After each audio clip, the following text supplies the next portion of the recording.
So the boss monster melted your clothes. Kevin asked for reassurance with his brow raised. Yup, and the dried blood you're telling us that it's not even yours. He looked at the spots that were clearly dyed red. Pretty much Michael's entire body was red from blood. Exactly. Kevin was about to say something but stopped himself. Heaving a sigh, he turned around and left. The same went for Elizabeth and Chloe. They looked at him with a weird look and walked away, leaving him on the ground, completely out of mana. Why do all my fights end with me running out of mana? Michael grumbled and slowly began standing up. It felt as if he built a bit of an immunity to the fatigue one felt once they ran out of mana. However, that did not mean he was fully immune. His head was still throbbing in pain. The fight from earlier was still engraved in his mind. The golden-haired man was an incredible fighter. If he had truly gone all out, Michael would not have stood a chance. But despite that, he had learned a lot. Even if he got absolutely destroyed, he managed to comprehend the skill the other him used. And because of that, ding. New skill generated. Mirage of Light, Intermediate Passive. You can combine and mirror 2 or more skills, choosing which one is fake and which one is not. Michael looked at it with widened eyes. It's a passive skill. It looked pretty broken for a mere intermediate passive skill as well. He assumed it would fit into the advanced rank at the very least. But he won't complain. A good passive skill will go a long way. He then took out the halo out of his pocket, and then there is this. Michael did not know what to do with it, so he simply decided to put it on his head. The moment he did, it simply plopped down on top of his head. He expected it to levitate or something, but it did not. I knew it was stupid to try. It's probably broken, he sighed to himself and attempted to lift it off his head. However, to his surprise, it was not coming off. He was able to lift it above his head just a bit, but it felt as if it was locked in place, not moving any further. He let it go and it started levitating just as he expected earlier. Suddenly, a sharp pain spread through his head once more, many times sharper than before, making him nearly pass out once again. But as suddenly as it had appeared, it disappeared just as fast. Instead, a golden notification appeared right in front of his eyes. 5 pieces of the legacy have been collected. Cost of all skills reduced by 50. Michael's eyes were shaking as he looked at the reward he had gotten. It practically answered his prayers, making his skills half the cost. It meant he no longer had to worry about the mana costs while fighting, well, not as much anyway. He glanced at his status for a moment and saw Physical Enhancement System. Can you move it into the passive skills category? I mean, I have it on all the time and it doesn't even appear in the system as a buff. Plus with this reward, it won't use any mana anyways. I'll try. I can't promise you that it will work though. Michael proceeded to sit back down and wait. He still had to figure out how to hide the halo from others. And at the same time, his party could relay that we completed our end of the deal. It was turn for the head of the house to complete his. A few minutes passed and the system's voice rang out. I managed to do it. Even the rank of the skill increased. It increased. Michael raised an eyebrow and opened his status, his eyes widening upon seeing the rank of the skill. Physical Enhancement, Intermediate Passive. Increase all stats by 1 minor rank. Why did it jump up by 2 whole ranks when it was just a beginner rank skill at the start? It cost mana to use, meaning it was inferior now. The skill has reached its true capabilities. Well, that's a good haul anyways. What do I do about this halo? Can I take it off or hide it somehow? I can't analyze it. You must get stronger, however. Can't you just wear a hat or something? Are you serious? Michael ignored the system's antics and began playing around with the halo, moving it a small distance away from his head. However, even as he pulled it away further and further, it kept returning back to where it originally was. Fuck, do I have to actually start wearing a hat now? Michael started honestly considering it, but in the next moment, another golden notification descended. Crown of Archangel Michael Soulbound. Teaches a new skill every single time you tier up. Next skill, Sanctuary. Oh, it's an item. That gives skills. What an interesting halo this is. Michael played around with it a bit more before finally letting it float above his head. It seemed he couldn't make it go away no matter what he tried. Though the crown of an archangel, I wonder why they are called crowns. It certainly doesn't look like one, he thought to himself, and finally stood up, heading out of the dungeon and meeting up with his group. For some reason, they chose to wait for him. Well, he did make them wait only 10 minutes, but judging from Elizabeth's visible scowl, he might have taken a bit longer. Took you long enough. Kevin sighed and started walking back to the mansion. And so did the others, which slightly confused Michael. Can they not see it? He thought as he began touching the top of his head, still feeling the halo floating up there. Weird, but that works out. Michael and the others arrived in front of the head of the house's room and let themselves in, finding the man asleep on the sofa. As they were about to wake him up, they noticed another person in the room, Selene, who appeared to be handling the paperwork. It looked like a military-grade helicopter. Michael had been in one of these when he was serving, and they were extremely fast. Now that begged the question, even with this amount of speed, it would take them a day to get back to Vivum. It would be faster to just head to another city altogether. From what he learned back in the first year of the academy, there are 10 major cities on this continent, with them being in the one at the very edge of the continent. But even then, it was still likely the strongest out of all the cities, even if by a small margin. Michael knew that was only on paper since there were people like Fafnir and Amanda. It was highly likely that beings of similar power were dwelling in the other cities as well. Though that was for him to find out in the future, the only thing he was interested in was coming back to Vivum. The party headed inside the helicopter and sat down on the comfortable seats, with Michael still wearing his tattered clothes with the addition of a halo. It was a pretty bountiful assignment, even if we did fail. Rebecca's POV, how long has it been? Let me out. Rebecca weakly said, the white room making her voice echo. She did not know how much time had passed, a few years, a decade. Her perception of time had long gone, and the notes. She kept receiving notes from Reinhardt. She did not know what his goal was. He mostly asked about how she was doing. Rebecca didn't even bother reading them past a certain point, immediately ripping them up the moment a note appeared. However, today was a bit different. For some reason, she was not able to rip the note apart no matter how hard she tried. It's definitely made out of paper. She examined it and tried ripping it again, but was unsuccessful. She sighed and decided to indulge upon his whims, reading the indestructible note. I will be picking you up shortly, get ready. Picking me up, is he finally going to let me out of this place? She thought with a tinge of hope, but it was quickly extinguished. Yeah, right, like I would be free after all this time. Over the course of time, her emotions seemed to dissipate, only mirroring who she once was. That's why despite this situation and the hopelessness she felt, her expression never changed even once, it remained blank. She stood up and waited, not moving even an inch. She found it fun to remain silent because past a certain point, she would forget all of her troubles. Rebecca found solace in that, complete silence, as if you do not exist, just viewing the world from an outsider perspective. It was calming, it was liberating. And the best part, she regained her powers, however. Getting out still proved to be impossible. She twisted the space around herself, making it shatter, but even then, it did not lead to anywhere. So Rebecca stopped trying. What was the point anyway? Just as she was about to practice her powers again, a deep crack in space appeared, much different from her miniature cracks. And out walked a man with golden hair and completely white eyes. He looked captivating. But she knew better than anyone that Reinhardt's appearance did not mirror his personality. He glanced at her and put on a small smile. You have grown in these past couple of years, Rebecca. For some reason, the hate she felt all this time was no longer present. She simply felt empty. However, one question still remained inside her hollow mind after all this time. How is Michael? Reinhardt did not seem surprised, so he instantly replied, good, actually. He recently managed to kill one of our lower executives in this world. That's quite an achievement. I see. Rebecca nodded and continued staring into his white eyes, unsure of what she wanted to do moving further. She guessed that the best course of action was to follow him. Was there anything left for her after all this time anyway? Anyways, drink this. He took out a glass from a small gap in space and handed it to her. It was some sort of a red liquid. Blood, she thought with a slightly amused look. Was he trying to make her drink blood? It's not blood if that was what you were thinking. He chuckled and gestured for her to drink up. However, she was still skeptical. After all, she remembers hating this man in front of her. Why would I drink this? She tilted the glass, pouring its contents on the ground. But instead of the liquid falling and hitting the ground, it suddenly reappeared back into her glass through a crack in space. Reinhardt looked at her with the same small smile. However, she felt like it housed a bit of anger this time. Drink it. Rebecca picked up the glass and began drinking it, not seeing any way out of this.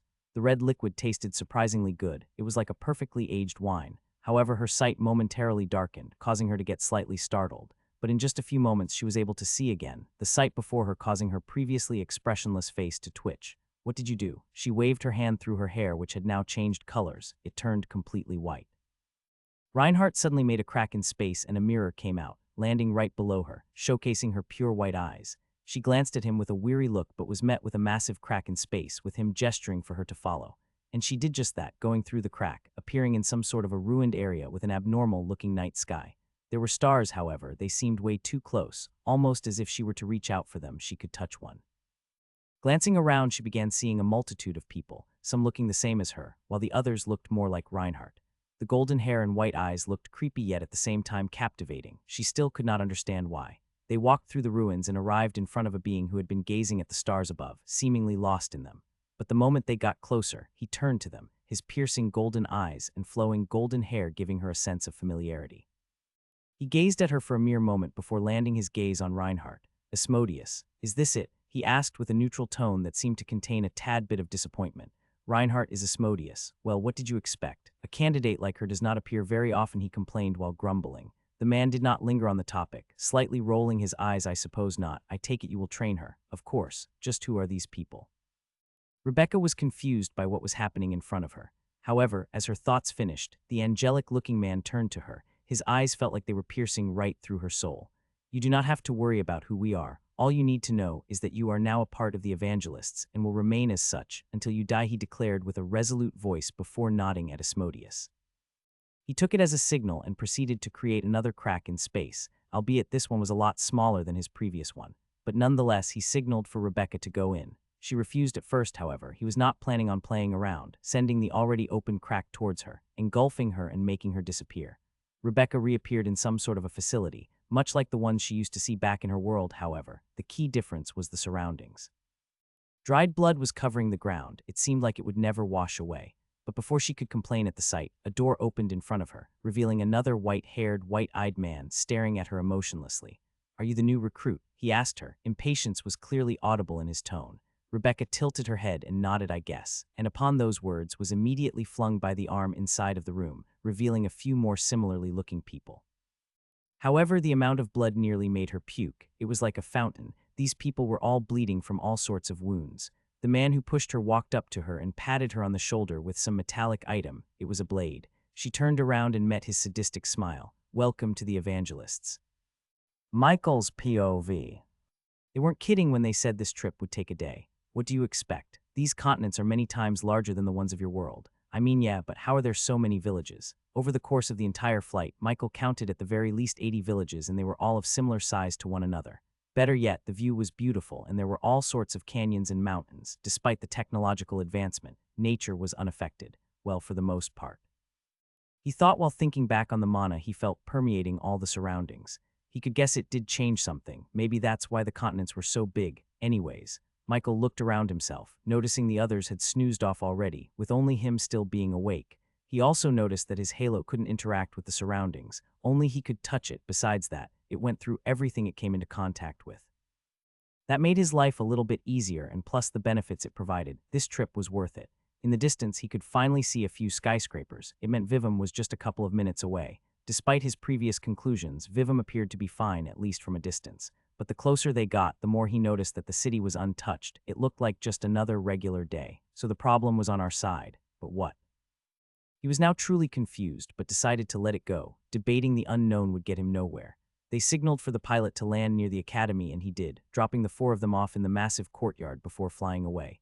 Michael turned to Kevin. "What's the time right now?" He checked his phone and then pointed it at Michael, showcasing the time, which showed 700 a.m., meaning they still had time before class. However, as those thoughts entered his mind, he felt a presence appear and head directly for him at a speed that he could simply describe as monstrous. Before the impact happened, he created a shield, parrying the full brunt of the attack and sending it back to the one who had done this. The person was sent flying for a bit before halting in mid-air, stopping themselves from flying any further. They levitated for a bit, landing in front of Michael with widened eyes. "You, already. Nice to see you too, Amanda." He rolled his eyes at her antics. She seemed to attack him every single time they met. He was just able to catch her off guard this time. "Where have you all been? You suddenly disappeared during the assignment. What happened?" she asked in a slightly worried voice. Michael sighed and turned to Elizabeth, gesturing for her to explain. He thought she seemed too lively these past couple of days. She could deal with the aftermath while they go do whatever they wanted. She jumped out again. He chuckled inwardly and waved to his party before finally heading right after her, entering the car and driving to the headquarters in complete silence. The elevator ride upwards was also the same. For some reason, she seemed to be a tad bit irritated. They entered the room with the round table, and it was completely empty. It was just the two of them there. She went around and sat on the chair meant for the leader, while gesturing for him to choose any seat he liked. Michael glanced at her with suspicion. "So, did we need to head all the way back here? You know I have classes, right?" She simply chuckled. "Classes? You really think I care about something like that? Why not? It's always good to know more." Michael tried joking around with her, but upon taking another look at her, noticed the serious expression on her face. "Did my father help you create that mana core?" "He did. Did he tell you about anything else?" Michael looked back to that time, and he remembered Fafnir falling asleep immediately after helping him know. She sighed and laid back on her chair. "I see. He does tend to forget important things sometimes. I guess. Was I supposed to be informed of something?" he asked in a slightly confused tone. "Yes. You see, this world is only one of many, with others being hidden in other realms. This world is also one of the weakest, hence why you don't see many people with mana cores running around. It's just not that advanced, Amanda explained while rocking back and forth in her chair. Not that advanced. Does technological advancement not count? Technologically, we have some grounds, however. Power-wise, as I said, we are pretty weak. She answered patiently before continuing her earlier explanation. Luckily for us, we just so happen to have a portal leading to another realm inside of this building. You might have seen it back when we were showing you around. It was a medieval land, not as technologically advanced, but the strength of the individuals there was nothing short of formidable. Michael thought about what she said, and his eyes suddenly widened. When he first entered the elevator, he remembers seeing some kind of a medieval city right below him. It looked strange, but he didn't put much thought into it. The thought that it was a different world entirely didn't even cross his mind. He still did not know about that back then. Amanda smiled upon seeing his expression. You might have heard of the new, kind of a new thing that Vivum has released, VR. I did hear about it. We were able to connect that world with this one. The people who buy the Vivum VR can enter that realm anytime they like, she said, with a nonchalant expression. However, Michael was left even more shocked. Did she just say they connected the worlds? How is that even possible? That world had a weak portal and it needed an anchor. It was the place where my father and I lived at first. We only came across this world by mere coincidence, and due to that, it was not extremely hard to tie the two of them together. So she came from that world. It's making less and less sense as she keeps talking. Michael sighed and continued listening. It works via mana projection. The VR is simply a massive amplifier that sends out a portion of the individual's mana straight into that world, allowing them to control it from here like some kind of an avatar. Pretty cool, right? She chuckled sarcastically. Why yeah, Michael was absolutely speechless. Now then, that brings me to my next topic. Would you like to enter that world normally, not through an avatar but with your actual body? He thought for a moment and nodded. This seemed too good to be true, however. He was not one to pass up such an opportunity to get stronger. Good, I will have everything ready by next week. You can go now, she gestured for him to get out. Michael got up and headed out. It seemed that she didn't really care about what happened to them during the assignment after finding out about his mana core. He didn't mind it though, with strength comes opportunity. Walking to the elevator and heading down, he was on his way to the academy. However, as he finally arrived, he noticed a clock on the wall, right above the receptionist's desk. It said 8:10 a.m. Damn it. It has been a week now, and unlike what Kevin had predicted, no dungeon break happened. Michael had been eagerly waiting for it too. It was the perfect chance to see how much stronger he had got ever since he came back. No chance to do that though. He also failed to make a pure healing spell. He just couldn't figure out how to heal someone instead of harming them. He kept trying to envision a heal while focusing on the wounds he inflicted on himself, yet even then, it did not work. However, today was the day. It was finally time to head to the realm Amanda mentioned. All he had to do was wait for the call and he would go. The academy was as boring as before. Lena had been given a rundown by the others of what happened. And because of that, now even assignments are being postponed, just like the dungeons last time. What a shitty academy. Michael couldn't help but express, every single time he has been out so far. An incident happened, of course. The temple one was mostly his fault. He also realized that his club had been disbanded and Claire was nowhere to be seen. She most likely graduated while he was stuck in the temple. But besides that, he awaited patiently in his new dorm room, which was unsurprisingly small. For such a big school, one would assume it would have big dorms too. Alas, he was wrong. At least it had all the necessities he would need. Just as he was starting to grow impatient, his phone rang and he immediately picked it up. Get over to the headquarters. I have to do a little debrief before you go, Amanda said and hung up, not giving him any time to respond. Sure. He got up and headed out. He didn't really want to go to class today, so he skipped and was waiting for the call. But now that it's here, he could finally move forward. Kevin and the others are still fairly weak. He could not take them with him. If only Fafnir could do to others what he did to him, it would give him some reassurance in a tough fight. But he was nowhere to be seen. Michael thought maybe he went to explore the world. After all, being immobile for that long would cause one to get bored. As Michael was walking while lost in his thoughts, he finally arrived at the headquarters and stepped into the elevator. It closed and he waited to be brought to the very top, however. The darkness persisted for a longer time than usual. And suddenly, he found himself on a grassy plain with Amanda standing in front of him with her back turned, overlooking the sight below them. He walked up to her and looked down, being left breathless upon the sight. When he first saw this world back in the elevator, he thought it was just a simple medieval world much like his dream. Then he found out that it housed strong people. It made him a bit excited at the prospect of a medieval world with strong opponents he could practice against. However, the view in front of him did not align with any of his previous thoughts. It just simply felt unreal. There were islands in the sky that each varied in size, but due to the sheer number of them, they were hard to ignore. He also saw mountains that reached incredibly high, looking as if only a small quarter of their true size was visible before they pierced the clouds. This world was bigger and certainly more unique. His world looked incredibly simple in comparison. After coming out of his stupor, he noticed that they were currently standing on one of those floating islands. Amanda turned to him with a small smirk, surprised. "What do you think?" He rolled his eyes at her words and continued to look around. It definitely did not look like the same world. He could even see houses, a few on the floating islands. "Stop dawdling around. Come," she pointed behind him, and upon turning around, he saw quite a few buildings, almost as if they were in a city or a town of sorts. Amanda started leading him through the streets while explaining what he couldn't do.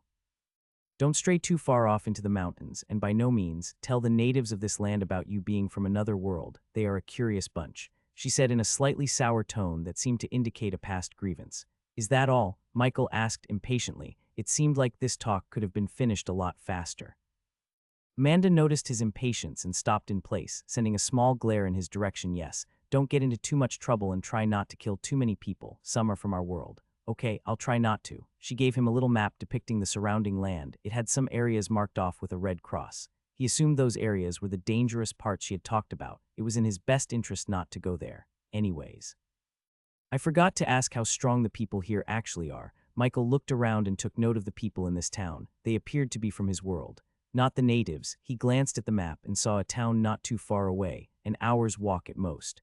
And that's what he did, heading for the nearby town to gauge the strength of its residents. Amanda had mentioned that he was only allowed to be here for 2 weeks at a time.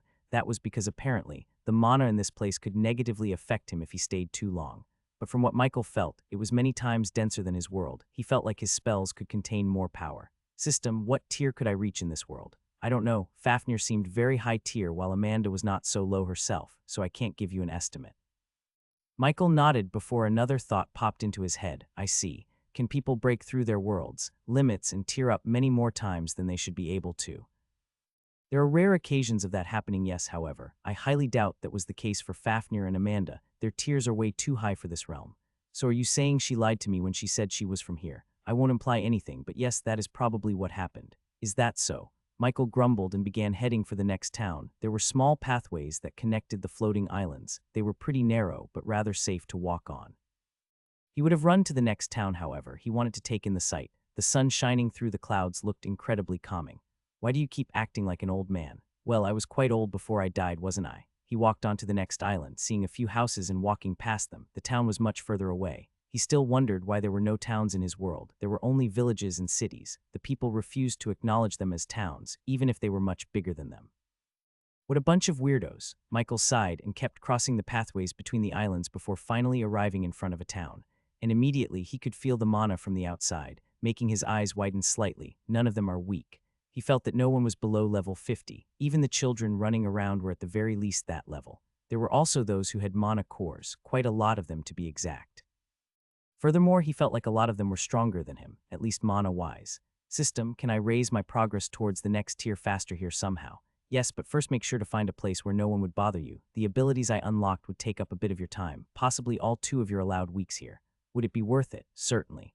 Michael made up his mind and nodded. He visited this town just to gauge their levels after all. He had no reason to stay here. "It's time to go sightseeing." Michael walked around the islands, looking for a quiet place. However, it seemed that no matter where he went, there were always people around. The areas where there was no one were way too open. He wasn't sure what he had to do yet, but he assumed that it would require some privacy. "You are not wrong. Just find any place where no one would bother you. Why don't you just go to the bottom?" Michael seemed a bit puzzled and walked to the edge of the island, looking down but not seeing the ground. "I'm not above the clouds and I can see mountains, but I can't see the ground. Do you seriously think something is down there? Why wouldn't there be? Have you ever thought that you might just be a little high up? This is the same world as the one you saw that city after all." "You are right." He contemplated for a moment and looked around, trying to find any way to get down. However, nothing was in sight. All the islands were connected with no pathway leading down. But just as he was about to give up, he remembered the map Amanda gave him. It contained a good amount of information. He took it out and stared deeply at it, finally finding some kind of a hint. Most of the mountains were crossed off, but there is one not too far away that wasn't. Michael put the map back in his pocket and started heading in that direction. After walking for a few minutes, he noticed that the mountains did not seem like they were getting any closer, perhaps being even bigger than he initially thought. However, he began seeing a mountain in the distance that did not seem as big as the others. It did not pierce the sky, and it looked just barely tall enough to reach the floating islands. Is that mountain small, or are the others just too big? He kept walking towards it. And upon arriving just before the mountain, he realized his assumption was incorrect. The mountain was by no means small. He glanced around and looked at a town not too far away. Just how do these people breathe up so high in the air? Michael thought that even as strong as they were, it would still prove difficult to remain at this altitude for long. I am feeling a lot of mana from inside of the mountain. It was most likely what caused it to grow to such proportions. That would make sense. He jumped down, landing on the very top of the mountain. It was a pretty small drop, and it would not require much effort to get back up. Michael began sliding down, trying to keep his balance by using mana, however, that only lasted for a few seconds before he lost control and started tumbling down the entire mountain, his shield absorbing most of the damage. Well, at least I will get down easier. He sighed and resigned himself to his fate, watching as the islands above him slowly started disappearing. After landing on some sort of a ledge, he recast a shield on himself and stood up, looking down on what was below him. A barren land greeted him. Contrary to the greenery above, it looked terrible. There were no cities in sight either, just a few scraps and plants from time to time, even if they were completely withered. "System, do you have some kind of a GPS function?" he asked and started descending again, this time carefully. "I do. Do you want me to mark this mountain on the map?" Michael tilted his head in confusion. "You are going to mark it on the map." Just as his words landed, a blue screen appeared in front of him, copying all of the details of the map Amanda had given him, but with extra detail and more areas. He placed his hand on it, and it zoomed in a little, providing a better view of the surroundings. He was being shown as a green dot. "Could you always do this? Because it would have been really useful a couple of weeks ago." Michael grumbled. "It would have been useful when they were lost. No, only recently did I unlock an ability like this. I have also compiled the maps of your world." "Oh. You are finally going to rank up from being a Wikipedia." "Nice," Michael chuckled, and finally landed on the barren land. "I can also assist you in battle now." "Oh, what do you mean?" "I can remotely cast your skills in that map you see. It shows you all hostiles in a certain area around you." Michael's eyes widened as he remembered the system telling him something about automation quite a while ago. It appeared today was that day. "So, can you cast my spells at full efficiency?" "Yes, I use you like a catalyst of mana, and in turn, I can cast your skills as we are tied together. If a tough opponent comes along, you would be at least twice as efficient as before." A small smile appeared on his face, but as he was about to enjoy this little power-up, the system shot him down. "Of course, there are downsides. Since I am using you like a catalyst, the mana costs of the skills I cast are significantly increased. I will only be using Aegis of Light for the most part, as it can restore mana upon successful block or parry." "Way to ruin my mood." Michael sighed and continued walking forward, zooming in on the map and seeing the ground level where he currently stood. The map was separated into the Sky Islands and the ground level. He tried zooming more in or out, but there was nothing. He was able to see some kind of a settlement, and a thought popped into his head. The data of the areas are live, right? They are. When you get closer, you should start seeing some people on the map. "I see. Well, I'm going to head there then. Not too far behind it is some kind of a grassy land. I'll try to find a place to stay there." "Suit yourself." Michael decided to pick up his pace. There was nothing around him that could make him want to admire the surroundings. Upon getting roughly 5 kilometers away from the settlement, he was able to see some dots on the map. They varied in color. A lot of them were green, while a few were red or even yellow. "Wasn't your detection range a bit higher?" he asked with curiosity. "That's how much I can actually feel and transmit live. Anything above that would provide quite a massive delay, as the mana travels pretty slowly over these types of distances, even if the mana is denser than on your world." "How does that work?" "Shouldn't denser mana mean you can use more of it? Why would the detection range remain the same? Denser mana does not help with detection. It in fact hinders it. I can bypass it, but you can't, so be happy with what you have." "Sure, though why are the red dots growing in number?" Michael looked at the map and sped up his pace. He felt like something was wrong. The green dots became dimmer before disappearing. Meanwhile, the yellow dots began slowly changing to red. "What's happening?" "A fight. Hurry up if you want to save at least a couple of people." Michael began running at full speed, casting swords of light and sending them into the sky above him. "Shit, there's trouble wherever I go." "What the fuck are they doing?" In front of his eyes were a handful of people, however. They were all red dots with only a single green dot remaining. That was not what shocked him, though. It was the fact that the red-dotted people were in fact not people at all. They were some kind of humanoid monsters that appeared to be munching on the humans they killed. It was definitely not a beautiful sight. Even at his full speed, he wasn't able to get here in time. The whole settlement was filled with civilians and close to no combatants. And then there were these monsters, who even at their weakest, seemed to be in the high-level 180s, with some even having mana cores. However, Michael was not exactly worried. He might have been in trouble if they fought when he first created his mana core, but now they were simply stupid monsters that were slightly powerful. He cast a shield and a heal on the remaining human who appeared to be in pain. His expression immediately softened before finally passing out. The monsters tried scratching at the man, however. The shield completely negated their attacks, causing them to scream in frustration before lunging at Michael. He decided to test out the system's capabilities, more so the speed at which it can react. He wanted to make sure he could trust it to have his back. Just before the humanoid monster connected their sharp nails against his body, a small shield appeared, the size of a nail. However, that did not matter, as it was able to completely negate the attack while also blowing off the monster's arm, sending it flying high into the air. Damn, that was nearly perfect. Michael whistled and continued watching the monsters. The strongest of them had weary looks. What do you mean nearly perfect? It was perfect. The system snickered at him in a gloating tone. But the weakest ones seemed to not care as they dashed at him with full speed, claws stretched out, ready to kill him. There were multiple this time. He was not sure if the system would be able to handle them, so he adjusted his body, preparing himself to dash away in the case of them piercing his defenses. The system swiftly reacted, casting a shield right in front of their attacks before they even managed to get close to him, sending them backwards. Michael widened his eyes upon that realization. You can intercept their attacks like that as well. Yes, but they are not as powerful as the ones closest to your body. He nodded and glanced at the monsters the system had just blown away. They still had their arms attached, however. Their fingers appeared to be broken. Just as he thought that, the previously broken fingers quickly mended themselves, making popping sounds while the monsters slightly groaned. That healing ability is a bit insane. Michael did not know what kind of monsters they were, however. Their healing was certainly no joke. If he had to compare them to another monster, it would be like a troll, just one the size of Michael himself. Their strength was fairly sufficient as well, definitely enough to make even him have troubles if he were to fight with his strength alone. But that was only because he hadn't focused on strength in the slightest. It was basically his lowest stat. Well, besides charm, he was not sure why it wasn't going up. I wonder why. Shut up. Michael sighed and waved his hand down, finally getting tired of the charade. Suddenly, the whole sky was replaced by a golden color, the swords of light raining down on each of the monsters. They attempted to dodge but were unsuccessful, most being instantly killed. However, there was a single one that was still somehow alive. Michael walked up to it and summoned a sword of light, holding it in his hands before slashing down. But something unexpected happened, making his expression turn sour. Wait, the monster screamed, its bloody body shaking while it stared at him. You can talk, he asked in an unsure tone. For all he knew, it could have been some kind of a mimic. Talking monsters were not exactly common. There was Meph, but he was not exactly sure if he could be categorized as a monster. He did look one, but he didn't act like one. Why yes, please spare me. The monster begged for its life while blood was pouring out of its mouth.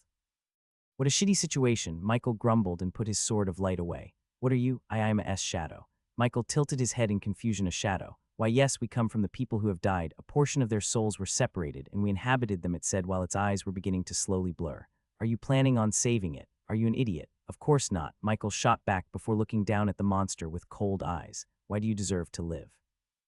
The monster seemed startled by his question. Why? It kept trying to speak, but it couldn't find the words. It knew better than anyone that what it was doing was absolutely wrong and undeserving of life. Can't find the words. Michael kept looking down at the monster as it was stammering, trying to think of any sort of an excuse to be kept alive. You make me sick.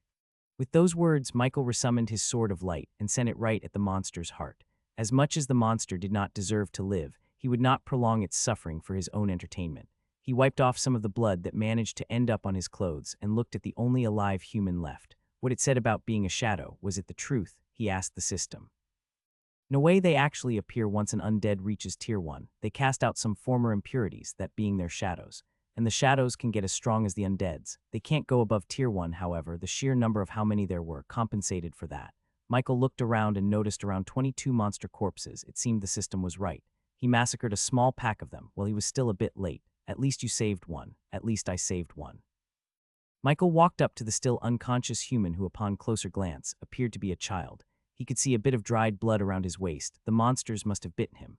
The more he looked, the more he began disliking these monsters. Too bad it was a type that never goes away. They were like parasites. When there are humans, there are also undead, and when there are undead, there are also shadows. He picked up the child by the collar, tossing him over his shoulder.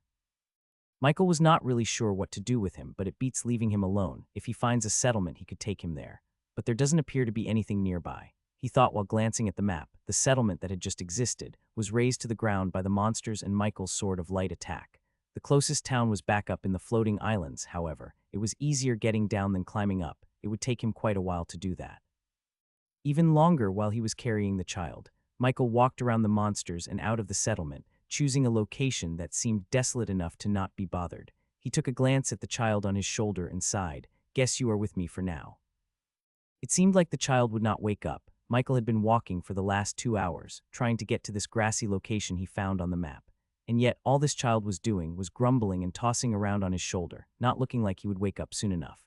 Or that's at least how it seemed on the outside, however. Michael still had some memories from his time at the orphanage. He could tell a few irregularities apart. Should I just leave this kid here?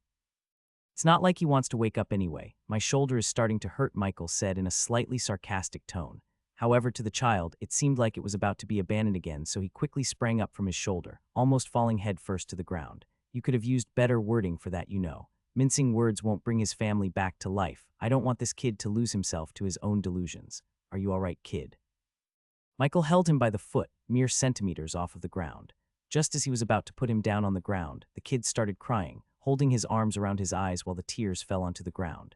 Michael decided to give him his time, slowly rotating him so he doesn't feel dizzy and putting him on the trunk of a nearby tree. He had not arrived at the grassy plains yet, however. The trees remained, albeit they were all withered away, just barely standing. This barren land lacked water. The sun was shining for most of the day as well. It must be like torture. How come the floating islands aren't casting a shadow of the sun? He thought while making some distance between himself and the kid. He didn't want him to feel afraid. After all, Michael still had a bunch of dried blood on his clothing. Not sure why there are no shadows, probably for the same reason you can't see the floating islands from all the way down here. He glanced at the mountain he had come down from and could just barely see the very peak. There was nothing else around it, as if those islands never existed in the first place. I guess the humans of the ground level do not even attempt to climb to those heights. What would one achieve besides glory? He thought to himself with a bitter expression. He knew the world was unfair. Frankly, the barons had it the worst. The city he had seen back then was lively. The people looked happy and certainly not malnourished or lacking anything in any way. Yet a simple glance at this kid could tell someone that he had been mistreated and not fed. Such is life. There are some worlds that are even harsher, where the weather is so hot, if you were to go there as you are now, you would melt in an instant. Are you referring to hell? No, hell is even hotter than that. I am just referring to a slightly higher realm than what you are used to seeing. Michael shrugged and glanced back at the kid. By now he had already finished crying, wiping the tears away from the corner of his eyes. "What's your name?" he asked the kid in a gentle tone, trying to not seem frightening. Oren, the kid hiccuped in the middle of his word, however. Michael ignored it. "I see, my name is Michael." Michael did know how to deal with kids to a certain degree, however. He had never dealt with a kid who was on the verge of mentally breaking apart. He thought for a moment before asking the kid, "Would you like to accompany me for a little while, until we find you a place to stay?" The kid gazed at him with slightly hollow eyes and nodded, continuing to wipe away the non-existent tears. "Stop doing that." Michael walked up and flicked the kid's arms away from his eyes. They were starting to get bruised for all the rubbing. However, that seemed to set something off inside the kid, as he once again began bawling his eyes out. "You said you were good with kids." Michael tried keeping a straight face and ignoring the system's comment, however. He couldn't help but let out a sigh. "I guess I should have been a bit more gentle with him, you think?" After another couple of minutes, the kid finally stopped crying. It seemed as if he ran out of tears. "Sorry about that. Can you please not rub your eyes? You are hurting yourself," Michael said with a small smile and healed the kid, causing a golden light to envelop him for just a moment. Oren's gaze remained fixed on his own hands. They were previously tattered, but now they were silky smooth, as if all that hardship he had gone through moments ago was all but a dream. Oren put his hands down, finally listening to Michael's nagging. A small glint appeared in Oren's eyes that definitely did not escape Michael's gaze, causing a faint smile to appear on his face. "How about that? It was better. At least he's not that afraid of you now." Michael felt proud of this little accomplishment. In the grand scheme of things, it did not seem like much, but at the current moment he was happy. "You are safe for as long as you are with me. Don't worry," he added for extra reassurance and started walking towards the greenery. Oren was right behind him. His steps were a bit slower than Michael's, so he had to slow down to match their pace. Michael tried striking up a conversation, however. Besides the time Oren told him his name, he had not talked since. He took a glance at his map, making sure there were no hostiles around him. However, a yellow dot appeared in front of him. It was only one, however. Michael felt a bit uneasy. System, what exactly does yellow mean? He knew green meant they were good, while red meant they were evil. Was yellow something in between? They are individuals who do not choose a side. They killed both monsters and humans, and under certain circumstances, they could either change to red or green. So wait, what happened back in the settlement? I swear I saw them turning red, but in the end, they still died. Michael asked with a tinge of confusion. They thought that siding with the monsters would guarantee their survival. Why else do you think some of those people died in more humane ways than the others? Looking back on it, he could remember seeing sword wounds on some of the dead. He just didn't exactly pay attention to it in that moment. So should I try to attack whoever that yellow dot is? From what I can see, don't. Just try to pass by peacefully. He could sense a bit of unease in the system's voice. He assumed that meant the yellow dot was someone strong. And upon arriving near the forest, he saw a lone woman sitting on a rock, staring at the sky. She noticed him and locked her gaze with his. Her green eyes mirroring the forest in front of them, she looked quite enchanting. But nonetheless, Michael chose to not antagonize her, so he just simply walked forward, ignoring her attempt to taunt him. He walked past her and into the forest, neither of them saying a single word to one another. Meanwhile, Oren was just walking by his side, not paying any attention to the surroundings, nearly tripping on a few pebbles on the ground. That felt disturbing. With those thoughts, he walked further and eventually arriving in front of a small grassy area with a cave by the side. Michael took a deep breath and settled down. He saw a few red dots on the map. He assumed they were either monsters or food. I can eat monsters, right? He asked the system for confirmation. Do you know how to cook them? I can learn. How does it taste? Michael could not answer in time before he puked everything on the ground. This made it 4 inedible monsters. They all looked fairly beast-like, however. None of them tasted good after being cooked up. Oren went to sleep in the cave as well. The surroundings were pretty safe, and so was the cave. There was one problem, though. That problem was in the shape of a yellow dot not too far away from him. Why is she stalking me? A shiver ran down his spine as he attempted to hunt yet another monster. This one looked like a pig. He cut off its head and brought it back to the cave where he had set up a makeshift campfire that he could try cooking the food on. Water was not a big issue either, as inside the cave was a small pond which he used purify on, making the water drinkable. He tried doing the same with the monster meat, but none turned out good at all. System, what am I doing wrong? Can't you teach me how to cook these things? He complained while preparing the pig-looking monster for cooking. How would I know how to cook? While I do know a lot of things, you were not exactly known for cooking. Ever, right? About that, how many of my previous selves can you feel? I can't give you an accurate number, however. There are quite a lot. That doesn't mean I can access their memories, though, only bits and pieces. Michael sighed and put away his sword of light, which he used to butcher the pig monster. What about the 2 from the trial? Did neither of them know how to cook either? Nope, as I said, you were a bad cook in all of your lives. Well, that is not great to hear. Do you have anyone else's memories stashed away inside you? Someone who knew how to cook? No, you already figured out that I only hold the memories of your past selves. Why do you expect me to have anyone else? I don't know. Maybe because of that being who put you inside my head. What are you on about? Did you see anyone appear before you died? Michael looked back for a moment before shaking his head. Exactly, I don't have any other memories, and that's final. If you need cooking advice, go ask that child or even the woman who has been stalking you for the last hour. Michael's brow twitched as he heard the system's comment. It sounded ridiculous, but it might not be that bad of an idea. If they were to fight, he doubted that he could win. She looked pretty strong. As for Oren, it did not seem like cooking food was on his mind at all. How much stronger is she than me? He asked and put the pig monster to the side, skewering it on a few swords of light to prevent it from lying on the ground. She's a tier 2 early at that, but still, don't face her unless you really have to. You might seriously die this time. Just as Michael began contemplating his decisions, he saw a red dot appear on the map, but before he could react, it swiftly disappeared. She killed it. He noticed her yellow dot had moved at a very high speed, instantly killing the red dot that had been approaching them. He also noticed that she went right back to observing him while standing completely still. Michael found her to be quite odd. It didn't seem like she had any hostile intentions, however. Her actions were something he could not predict. Oh, whatever, he decided to walk in her direction. A helping hand would be greatly appreciated. She noticed him approaching and stepped back, mirroring the speed at which he was walking towards her.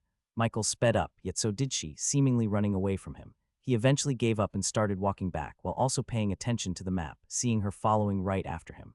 The surroundings made it very annoying to run after her. There were too many tree vines in the way.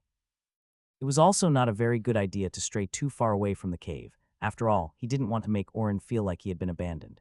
If you can hear me, can you come help me with cooking? I can't figure out how to cook the meat from the monsters of this forest, he said with a shout, the echo sending it much further and reaching her. However, she still refused to come to him. She was so eagerly staring at him back at the entrance, yet she wouldn't even approach him now. Just what is wrong with her? He walked back to the cave and cut off one of the legs of the pig monster before putting it over a fire and slowly cooking it. It was a long process. He didn't exactly know how to make the fire burn stronger, and it seemed there was some kind of a limit, possibly due to the mana. After nearly 20 minutes of waiting, it finally looked cooked. And the best of all, it actually looked edible, though so did his last 4 dishes, yet when he bit into them, Michael was left with disappointment. Michael, The moment the system's voice resounded in his ears, he took a glance at the map, realizing the yellow dot was now directly in front of him. She was staring down at him, specifically at the food he had just cooked. Michael tilted his head and broke off a small piece, holding it in his outstretched hand. Want some? She took it out of his hands before he could even react. If she had gone for the kill there, he would have certainly died.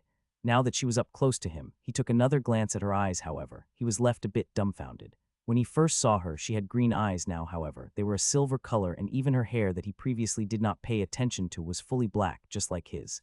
"What's your name?" he asked, not taking his eyes away from hers. Astria, she replied in a quiet voice while taking a few bites out of the cooked piece of pork he had given her. For some reason, upon hearing her name, his heart began beating faster. Taking a glance at her appearance once again, he was met with a sharp headache. A flood of memories appeared inside of his mind. They were of her, however. Not one of the memories held any semblance of friendship or anything of the sort. In fact, he remembered only seeing her from a distance, nothing more. He hadn't even talked to her at all. Yet at the same time, his heartbeat was now slowing down, and he even found it starting to get a little hard to breathe. Michael was not sure what kind of emotions these were. He had never felt anything like this even back in his original world before he died. However, whatever they were, regret was clearly present, almost triumphing above all the other emotions he felt. "System?" he asked as he looked away from her eyes, staring into the fire. "Not sure. She seems like someone you were connected to in one of your lives. How is that possible, though? Even if I could remember her eventually, why did she make the memories resurface? From what I can gauge, those memories are incredibly old, even older than the ones from your first trial. Perhaps it was the actual Michael's memories." As the system kept rambling, Michael grew even more confused. "Sorry for asking, but how old are you?" He blurted out before realizing what he said, causing him to inwardly facepalm. Astria's eyes narrowed, and she took a slightly more aggressive bite. "I am 19. Why? Do I look younger?" "Quite the opposite, actually." A cold sweat ran down his spine as more questions began appearing in his mind, however. The system quickly interjected. "She is likely just like you, a person with fragmented memories of their past." Michael turned to stare at her again, not quite believing the system's statement. It seemed too absurd. "My name is Michael." He expected some sort of reaction similar to his, however. She merely nodded and continued eating, almost finishing the whole leg of the pig monster.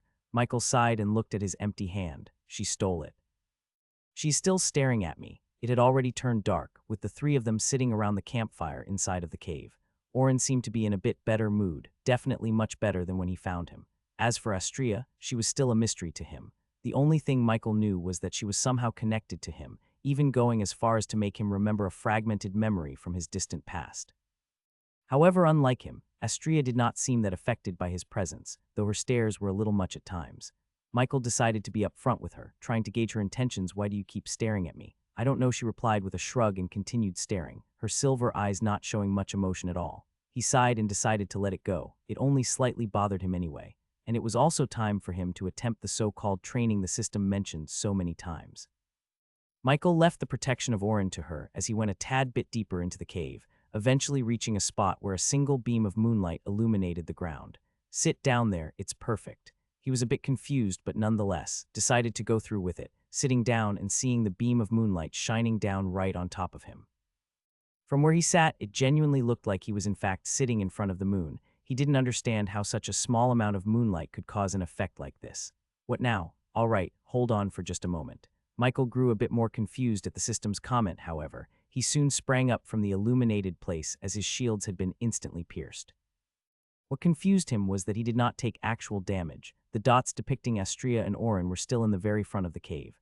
"What did you just do?" he asked in a weary voice, failing to grasp the intentions of the system. "Relax, sit back down and just persevere. Trust me on this." "Trust you on this. If you don't tell me what's going on, I will be going back," Michael said in annoyance and began slowly walking back to the very front. However, the system quickly interjected and stopped him. "You are so difficult to deal with. Look, I am heightening your senses to the very maximum, meaning the rate at which you absorb mana will increase. The downside is that you will feel the element more intensely than usual. You don't sound very convincing. Look, if you want to increase the rate at which you gain progress for the next tier, do this. It's currently the fastest way possible." Michael glanced around one more time and began walking back to the beam of moonlight, eventually sitting down and awaiting further instructions. However, none came. Instead, he began feeling incredibly cold, the intensity increasing by the second. "Is this what you meant?" Michael asked with a frown, enduring the ever-increasing coldness. It was not enough to deal damage to him, however. He could feel his senses being overtaken.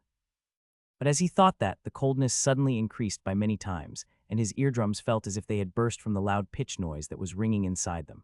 Though even as the coldness grew, his expression still remained sour. How long will it take for my hearing to come back? Like 5 seconds. That is, after you finish this little session. Michael clicked his tongue and continued bearing with the cold, his body slowly turning pale while some parts even turned slightly purple. He did not like this feeling, however. If it meant he could get stronger just a little faster, it was all worth it in the end. Just as he was beginning to slowly lose his sight, a sudden wave of mana appeared within his body, many times purer and more concentrated than before. Michael took this chance to try bringing it to the bottom of his spine. That's where his threads started anyway. Do I try absorbing the mana into a certain part of the spine, or does it not matter? He hesitatingly asked for confirmation, as he did not want to waste this pure mana. It doesn't matter in the end. Once you have enough, you will definitely feel it. Michael nodded and went through with it, sending all of the gathered mana into any part of his spine that he could. After a couple of minutes of doing this, his skin was now fully blue, even slightly turning black. How much longer do you want me to keep going? Michael asked with shallow breaths, as it had got pretty hard to function normally. He couldn't understand why this was so cold. How did the single beam of moonlight cause him to feel such coldness? Aren't you getting a lot of mana though? What's the issue? If anything, I can cast a few heals on you. It should lively you up. Michael's brow twitched as he was speechless at the system's comment. It wasn't wrong, but that did not mean he exactly enjoyed having frostbite across his entire body. He was not sure how much mana he managed to absorb so far, however. The amount was certainly considerable, much greater than what he usually absorbs on a day-to-day basis. When he walks around, a small bit of mana always accumulates. If he fights, then the mana released into the atmosphere slowly gets assimilated with him. Michael tried moving his arms but was not able to. The only way for him to survive was to cast a few heals on himself. And even then, this cold sensation would certainly not go away for quite a while. Do other people also do it like this? He asked, wondering about the process of how others absorb mana. There are certain techniques that help you with the absorption process. Most are derived from what you're currently doing, though. A lot of the people of ancient times were wusses. They were afraid of getting hurt. I don't think they were afraid. They were just not exactly suicidal. Michael chuckled, finding the irony quite funny. So then what about the people who get a mana core and don't know what to do with it? Do they get some kind of a technique provided for them? If they make it to the right world, sure, it's all luck-based. How do some get stronger regardless then? He was a bit confused. He doubted a lot of people had these kinds of techniques. They fight. It's the most natural of all the methods, even coming close to the one you are using right now, though some people are gifted enough to figure out a technique on their own. Not a very big majority, though. I see, that's pretty interesting. Michael's words trailed off as he began losing consciousness. However, a golden light enveloped him a few times, making his completely frostbitten skin return to its usual color. That was not great. Michael shivered and backed away from the moonlight. He wanted to rest for a little while before trying that again. But as he was finally trying to relax, another thought sprung into his mind, causing him to unconsciously gulp. Say, there is moonlight. Does that mean I will have to train under sunlight as well? Oh, you caught on. Exactly, you will train during the day, and during the night it's pretty efficient. Fuck, of course it is, huh? He exhaled a cold breath.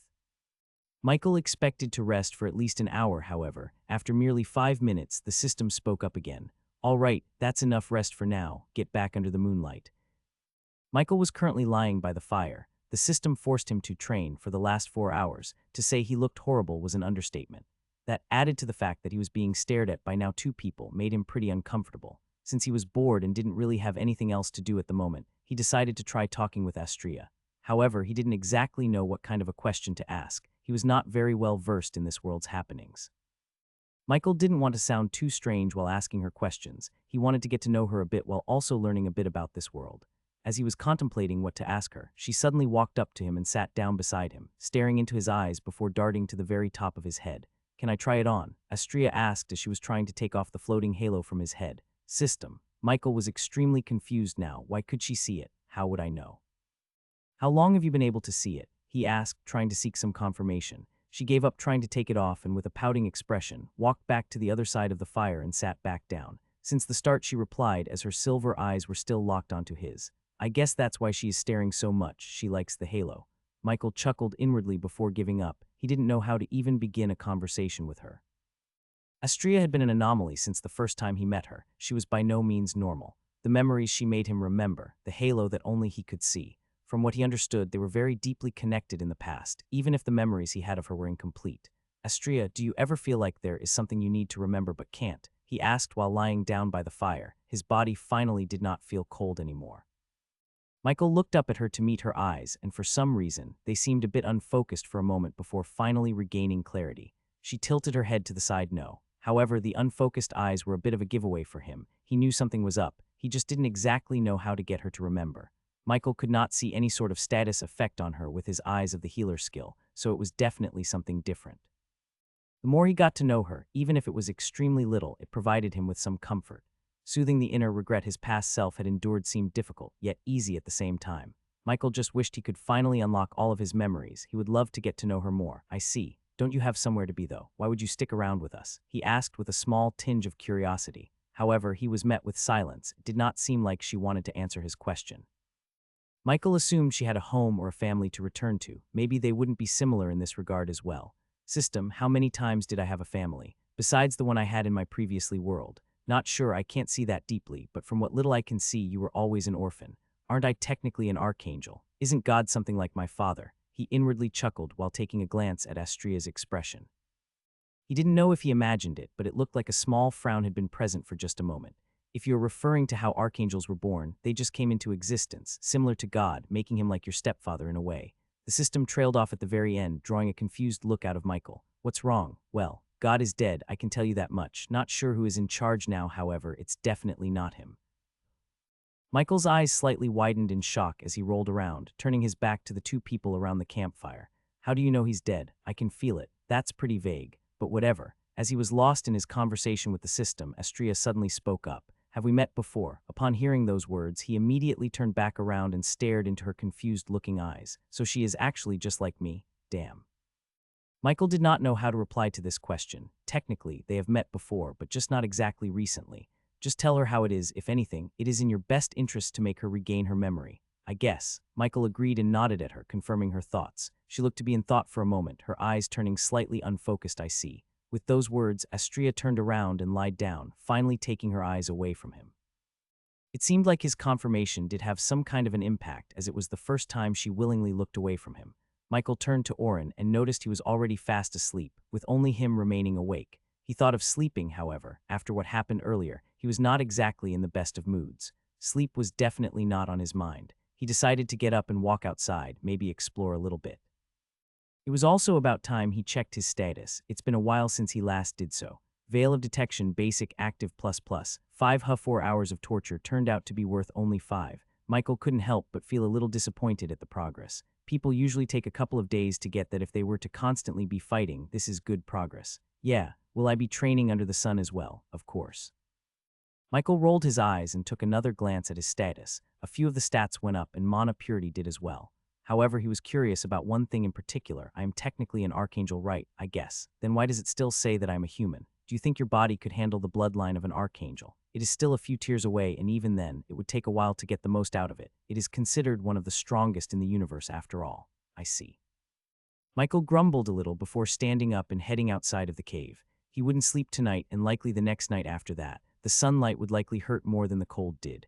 Yeah, you are right. It will hurt like hell. Michael ignored the system's snarky comment and headed out into the forest. Quite a few red dots were present on his map. But there was also something strange. Among them was a single yellow dot. It did not make much sense as it was in the middle of all the other ones. At first, he thought they were fighting, however. The red dots were not moving at all. Can you feel anything off? It's some kind of a leader-type monster. Not sure exactly. You would need to get closer. How strong is it? Michael asked and slowly made his way over, not trying to wake the others behind him. A bit stronger than that fanatic you faced on top of the mountain. It's a good target dummy if you decide to fight it. Michael began summoning his swords of light and sent them into the sky as a form of insurance in case the battle goes south. I see. Michael headed over to a somewhat hilly area, specifically where all of the red dots were. He made sure no one was following him. He wanted to deal with this all by himself. However, upon approaching the area, he was met with monsters that looked similar to shadows, though were not exactly them. They are undead if I were to guess. I don't understand why they were here right now. They usually go around in wastelands like the one you were in. Maybe they are trying to get some more friends. Michael thought and walked up. He had spent 10 of his total mana summoning a bunch of swords of light and sending them into the sky. If he didn't have his MP cost reduction, he would have spent 20. It was truly convenient. Some of the undead noticed him and began approaching. They looked considerably weak, their bodies decrepit. However, what was most alerting was that he could not see the supposed yellow dot. It was there on his map, but nowhere in front of him. Michael stretched out his hand and cast small swords of light. If he guessed correctly, the light affinity was considered strong against any of the undead. But nonetheless, his shields were up and the system would take care of the parrying. He had nothing to worry about at the current moment. An undead dashed at him with wonky steps. It was definitely not a tier 1. He wouldn't even need to inspect it with mana to tell. That was because it still had a shadow. Michael sent a small sword of light directly at the undead's head, creating a massive hole that destroyed its entire face.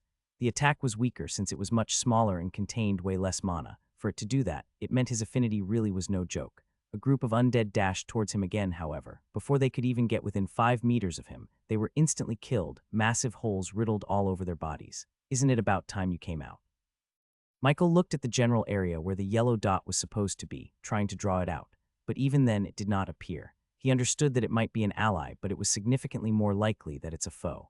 Who would be a leader-type monster while also hanging around a group of undead? The only thing that Michael could think of was liches, though that was just his childhood talking. He was not sure if they even existed. But from what he had seen so far over the course of his few years in this world, he could surmise that it was highly likely. Michael finally finished off the last of the undead. They were all weak, none even reaching tier 1. Most were in the high-level 100s, but even then they were just way too weak for him to have any trouble. Can you locate it? He asked the system, noticing the yellow dot slowly moving around on the map. I don't mean to question your intelligence, well, I kind of do. If he is not on the ground and not in the sky, where else could he be? Michael's brow twitched at that comment as he focused his mana into his eyes, making sure that it was not invisible. After a little sweep of the area and also a bit of checking the sky, it was clear. It's underground. Ding ding, 5 points to INT. You know I don't have stat points anymore, right? Michael rolled his eyes at the system's sarcastic comment and summoned a bigger sword of light, expending 2 of his mana. He immediately sent it down, using it as some kind of a shovel, trying his best to dig as deep as he could. Yet after only 2 attempts, he dug into something. It felt like he had hit wood and stopped. Michael used Sword of Light to move all the nearby dirt to the side. He wanted to see what he stumbled upon. A coffin, vampire perhaps. He shrugged and created a smaller Sword of Light and slightly stabbed it into the coffin, cutting around it and opening it up. Michael would have tried opening it normally, however. It seemed sealed shut. No amount of force could open it. Well, except a Sword of Light apparently, as he was easily able to pierce through the wooden exterior. Upon opening it, he saw a man lying down there. Michael assumed he was dead for a moment, however. A breath or two escaped the man's mouth once in a while. Coupled with the fact that he saw the yellow dot on the map, he was right in front of it. He was not sure what to do exactly. While the man seemed strong, he was currently asleep, making it an easy kill if he were to go for it. However, he stopped himself. For some reason, the man reminded him of Chloe, at least the hair. He hadn't seen many white-haired individuals except her so far. He couldn't bring himself to kill him. Even if he did, what was the point? It was a yellow dot, meaning that he was practically neutral. So is he the leader-type monster or whatever? No, he is just as strong as him. His mana is similar as well. Are vampires counted as undead? He asked and slowly lifted the coffin with his swords, bringing it out of the hole he had created. They are like a mix between demons and the undead, so in a way, yes. Michael nodded, but he couldn't hold back his curiosity. Is it true that vampires can't go out while the sun is out? Oh, and do they need to be invited to enter someone's home? What are you? A teenage girl. No, vampires can do whatever they want. The only limitation was that they could only eat and drink blood as it increased their power. Without it, they would be too weak to survive. He ignored the system's rude remark. So can they still eat normal food? If they plan to be weak, I mean. Technically, yes. I see. Michael stared at the open coffin, unsure of what to do now. He tried waking the man up, however. He was mainly unresponsive. The only vital sign was that he was breathing. Michael took a good look at him, his expression growing more and more puzzled by the moment. They really do look alike. The shade of their skin, their hair. System, is Chloe a vampire? Who knows? If you had used your mana detection on her like you do on your enemies, you might have found it out. He sighed as he understood what the system meant. When he sees an opponent, he gauges their strength, meaning he sends his mana to interact with the opponent's mana. And as for people that he's familiar with, he just sends a wave of mana to make sure they are there, not checking any deeper than that. Michael looked back and decided to try injecting mana directly into the man. Maybe by stimulating his mana flow, it would wake him up. Definitely beats not trying anything at all. He didn't want to take him to the cave, but at the same time, he didn't just want to leave him here. He went through all of this trouble to save the man. It would be a bit of a waste to just leave him here. For all he knew, the undead would come back and collect him. That was probably what they were trying to do initially. Just as Michael placed his hand on the vampire's forehead, he was immediately sent flying into a nearby tree, crashing through it and a few others. System. He looked back at the coffin with a shocked expression. If he hadn't had a shield on at that moment, he would have been pierced through. And even then, whatever that attack was, it broke through his defenses, leaving a small cut on his shoulder. The hibernation appears to have reduced his strength quite a bit. Now that he has woken up, it's in a bit of a frenzy, just dodge until he gets a grip of himself. Most vampires are not evil creatures. Michael was about to argue, but another fast attack was sent his way, forcing him to dodge to the side, just barely evading it. Easy for you to say. The frenzied vampire kept sending some kind of bolts at Michael. He couldn't tell what they were due to the speed. However, after many times of dodging them, he noticed they were a dark red color, looking exactly like blood. Do they use blood to attack? He asked the system and created 3 shields and layered them in front of him, preparing for the next attack to come. For the most part, yes, stronger ones can use affinities though. I see. Well, that's not great. Michael exclaimed as the attack broke through his shields and went through his shoulder. The vampire was still inside of the coffin. The power behind those attacks did not seem like it came from a person who had lost his mind.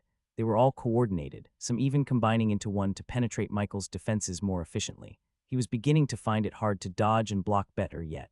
He could see the vampire gripping the sides of the cut-open coffin, seemingly trying to get out. How much longer do I have to endure? Michael asked as he was debating whether to send down all of his swords of light at the vampire. He didn't want to kill it, but if it came down to it, he would.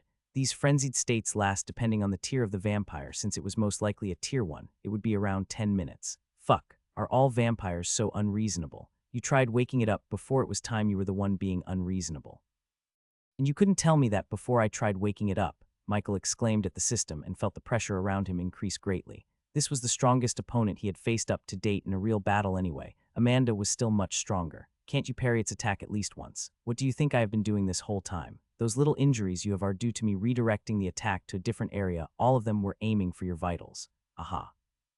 Suddenly, the vampire shot up out of its coffin, sitting up straight, its eyes glued on Michael. They were pure red, similar to Chloe's but more savage. It made his hands shake a tad bit. He was not sure if it was due to the pressure or the potential for him to die here. Nonetheless, he won't die, not again. System, are you sure the vampire was originally tier 1? I am sure.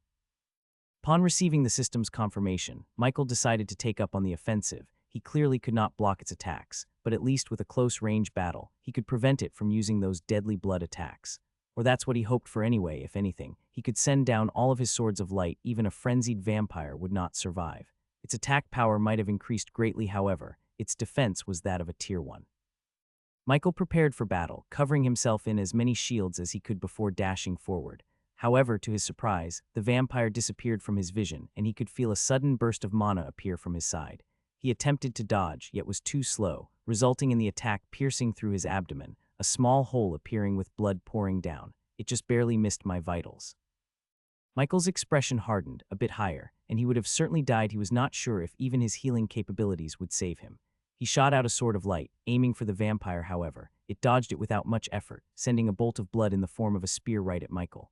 Fuck this. Michael resolved himself to not bother with this nonsense and waved his hand downwards, the sky suddenly lighting up in a golden light. And before the vampire could react, hundreds, if not thousands, of swords of light flew towards it. The vampire attempted to dodge, however. It was not successful, with some attacks landing and causing huge gashes to appear on its body. However, much to Michael's surprise, those injuries were quickly healing, almost like when he casts his healing on someone. It was way too fast.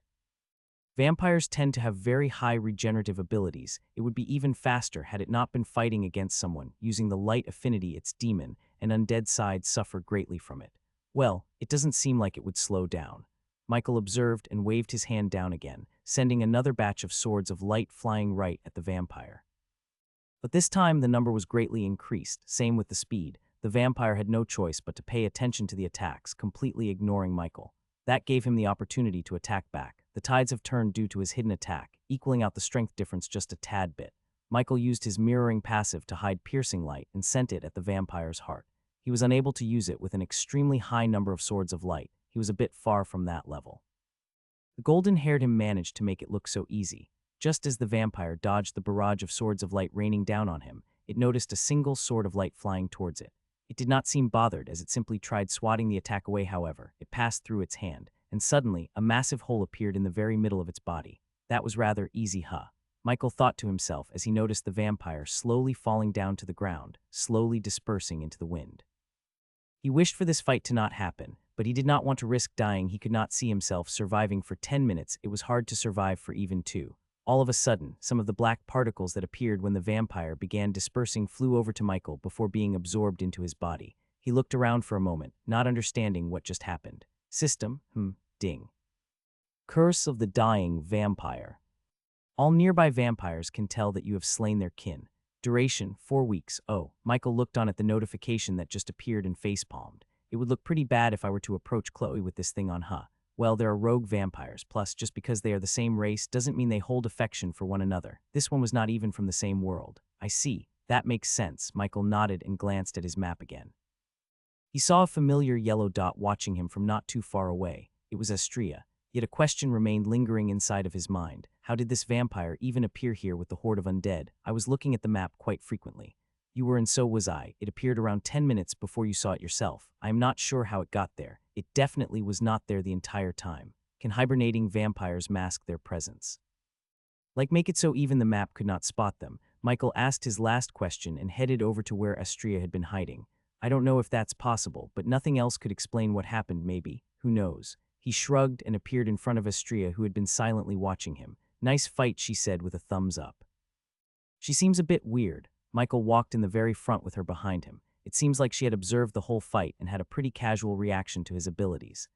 Michael turned back to her, but immediately stopped talking. Her eyes were once again unfocused. He decided to continue walking. Whatever was happening, he couldn't do anything about it. The best he can do is be himself. She is asking more questions now after all. Even if they were vague, it was progress. Michael could tell that a small piece of her memories started returning. Same with his, however. He hadn't really gotten any new ones ever since the last time. Though even if there were no new memories, the ones he could remember had become clearer, and the surroundings had even become more vivid. And they were strange to say the least. He could see the sky, yet they were not on the ground. It was an odd place. There were a couple more people there, but he couldn't see their faces. He couldn't even properly judge their height or appearance. It seemed to be morphing. However, Astria was still standing there. Looking at the almost empty sky, there was a single golden star there. That was where his memories ended, him looking at her and her staring at the golden star above. He couldn't comprehend these memories. They were not like those of his trials. They did not tell a story. Just a simple fragmented memory meaning nothing, but at the same time meaning everything. They remained walking in silence until they finally arrived back at the cave with Oren still sleeping soundly. It did not seem like much time had passed, yet the sun was beginning to come up, a small light shining down into the cave. Yet what caught his eyes the most was Astria, particularly her silver eyes, which were still directly staring at him. She is so confusing. Michael scratched his head and picked up the last piece of the pig monster he had left, chopping it up and cooking it. By the time he was finished, the sun managed to come up to a decent point in the sky. However, he was not excited because he knew what awaited him. Don't worry, you still have an hour or two left before that. Enjoy your little moment of peace. No need to sound like some sort of supervillain. Michael took a few bites out of the pig's leg. He had already split the rest with Astria and Oren. But it did not seem like Oren wanted to wake up. He was just rolling around in the makeshift leaf bed that did not seem comfortable at all. Michael assumed that he just enjoyed the feeling of nature. Who knows what a kid who had never seen the outside world could be thinking. They all finished eating, and Michael took a glance at his map, making sure that there were no abnormalities this time around. Right after that, he went ahead and told the others to not bother him for a little while. Michael couldn't think of any excuses for Astria, who had been looking at him suspiciously, but in the end, she gave in, taking Oren outside into the forest. It seemed like he wanted to walk around a bit. He was still not talking to anyone, though. Are you sure I can't just go outside? Michael asked the system and stood in front of the beam of light in the very back of the cave. Last time it was moonlight, now it's sunlight. It's convenient, plus I doubt you would want the others to hear you scream. Scream? You think I will scream? Michael tilted his head and sat down under the light. You seem to regard yourself rather highly for someone who had to use cheap tricks to win against a mere vampire. Michael shrugged. Cheap tricks. They are a part of my abilities. If anything, the vampire used his frenzy as an unfair trick. I just made the fight more fair. Right. Just as the system's disapproving voice rang out, his body began heating up rapidly, with sweat already trickling down as if it were raining. Isn't this a bit too fast? Michael asked as he felt like the cold was way more bearable at the start than the heat. Added to the fact that it was increasing almost exponentially with each moment that passed, did not give him much confidence. KRHH, a small groan escaped his mouth as the temperature began getting a little unbearable for him. It's been 12 seconds, you will be at this for at least 4 hours, why are you already groaning? Michael's eyes widened at the system's remark. There was no way he could last that long. However, just as he was about to complain, the temperature once again increased, making it hard to breathe. System, heal me now, Michael said in a serious tone while looking at his status. His HP was decreasing at an extremely rapid pace, so much so that if a few more seconds passed, he would most certainly die. Hold on a little longer. You have to make the best use of this situation. Fuck your situation, heal me or I am going to die. He was starting to slightly panic as his health was close to single digits. Yet even as it went down to 8, 6, 3, and 2, Michael did not feel like he was about to get healed. However, the moment his HP touched upon the 1 threshold, it suddenly shot back up to 31, causing him to regain some of his fading senses. Are you fucking crazy? Michael exclaimed at the system. He almost died just now. If only he could cast a heal by himself, however, due to his senses becoming extremely sensitive, he was not able to properly control his mana. Relax, I won't let you die. Plus, look at the progress. Your mana purity went up a little bit, and your mana core progress has almost increased by 1. A few more hours of this and you will have gained a lot. Fuck you, I am not doing this for hours. I will run out of mana in less than an hour. Due to the system not being able to utilize his mana to the fullest, the consumption of his heal was 6 MP, whereas if he were to use it himself, it would only be 1.5, meaning the system used 4 times more MP than he does. It's not very efficient. So what? The more you do this, the more immunity you will build up to it. I believe you can last a full minute this time. I hate you. Michael exclaimed and began feeling the heat all over his body again. This time, however, it wasn't as severe, it felt bearable. Or so he thought, but after 20 seconds he began feeling suffocated and his HP began plummeting once again, reaching single digits before he was healed again. 33 seconds, not bad. Michael snickered and took this time to heal himself back to full HP. 31 did not feel great. He went again, and this time, he definitely lasted longer. However, the system's next words made his expression sour. 39 seconds, a small improvement. How is that even possible? Didn't I start from full HP? The heat does not stop increasing just because your HP is higher. You would have lasted 35 seconds had you not healed yourself back to full. Now stop wasting your mana and go again. Michael took a deep, exhausted breath and continued this torture training until eventually, a familiar sound resounded in his ears. Ding. New skill generated. Heat resistance basic passive. You take 15 less damage from anything related to heat. Oh, Michael stared at the notification with widened eyes. He didn't expect to receive a passive skill from something like this. He took in the cold for a longer period of time, yet he didn't get anything, so he thought that it just might not be possible. Yet here it is, a skill that can reduce his suffering by a whopping 15. It is definitely good, and if he could also get one related to the cold, he would feel at ease. However, as he was enjoying his little victory, the system's voice rang out. Why are you so happy? I will just increase the intensity by 15. Come on, aren't I suffering enough already? Michael asked with slight frustration. It really was getting tough to bear. His skin was still steaming. The burn marks hadn't gone away either. While you might be suffering the same amount, your mana sensitivity increases by an extra 15. It's good, the only downside is that you will feel a bit more pain than usual. A bit more pain? You said 15 though, Michael asked in confusion. Well, it's a trial and error process. Let's just see how long you can endure, shall we? What bullshit, as Michael was about to cuss out the system. His senses were once again enhanced, and his skin began to sizzle immediately. Oh, that might be a little too much.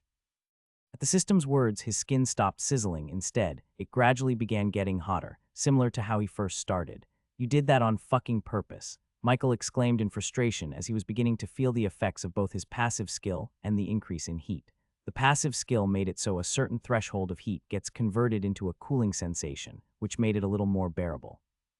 However, as he was at the 50-second mark, he began seeing his skin melting. It happened way too fast for him to process. He glared at seemingly nothing, however. His gaze was directed at the system. He knew it saw him.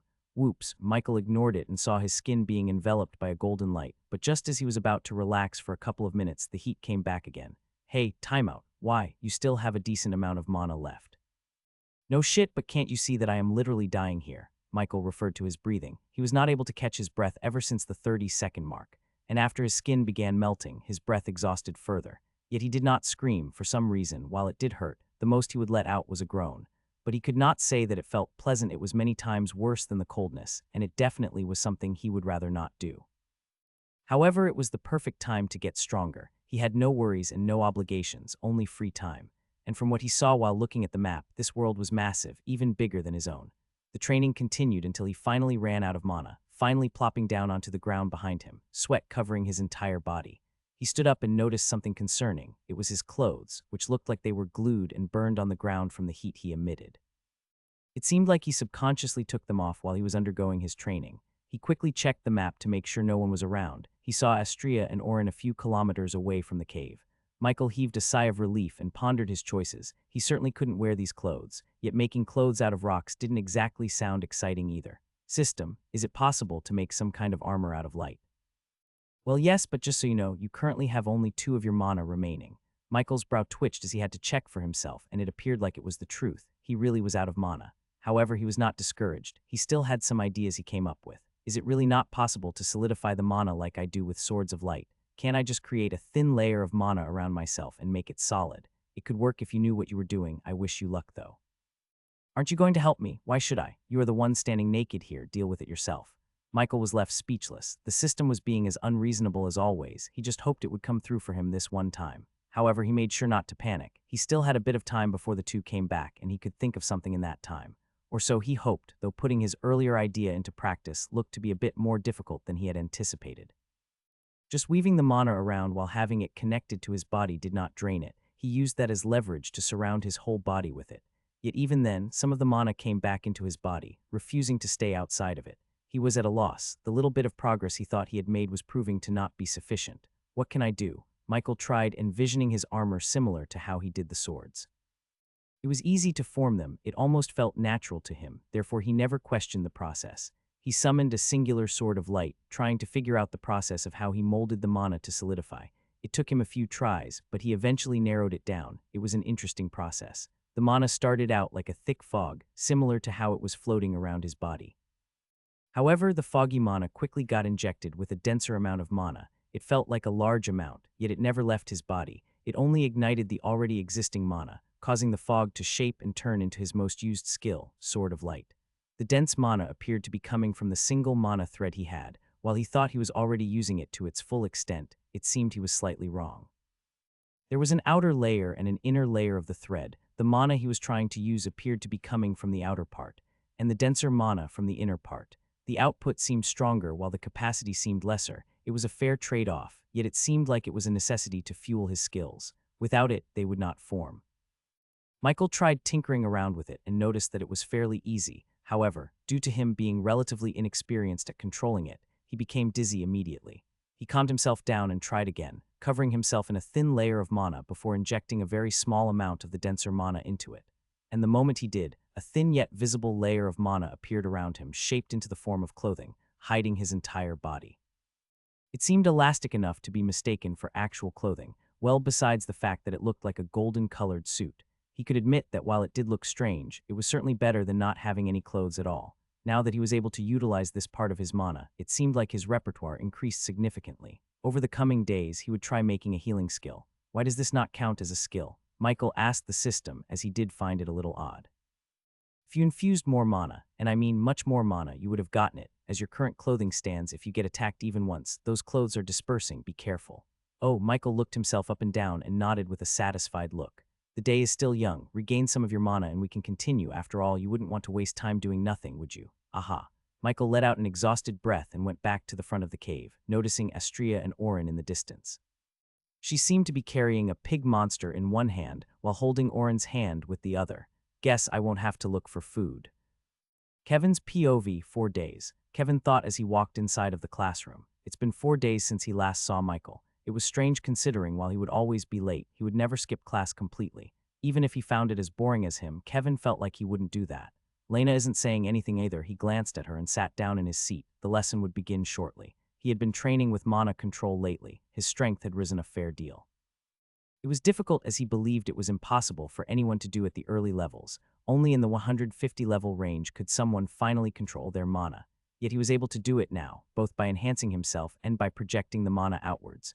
The same went with Chloe. He felt like she improved a little too fast. For all he knew, she might also be a regressor. But after countless times of giving hints and her failing to notice them, Kevin dismissed that idea. He took a glance at Elizabeth and she glared back at him. They spared nearly every day now and she always lost. She doesn't quit though. Kevin nodded to himself as her progress is almost as good as theirs and they were considered quite the gifted bunch. Of course, there was a monster called Michael, but he was not exactly normal. The lessons continued and for some reason, Kevin grew a bit weary. It seemed like a normal day, yet he couldn't shake off the feeling that something might be wrong. The classroom was lively, while the outside was deathly quiet. His unease intensified as he went outside of the academy to train. He found the glares and envy of others quite a bother. Was it his fault that he was better than them? As he walked to a nearby facility, one that seemed completely empty except for the workers, he noticed Elizabeth had been tailing him. Kevin sighed and turned towards her, casting the shadow stop skill, which made the target's body stop in place. There were the negatives of it costing a lot of mana at the start, yet due to his proficiency in both lives, he was able to figure out a way to make it less costly. It was a temporary skill, and it only lasted a few seconds, however. Despite it being so simple, it was one of his most favorite skills. Making others his shadows and forcing them to fight for him was his favorite. Elizabeth tried moving around, breaking free from the skill, however, she was not able to.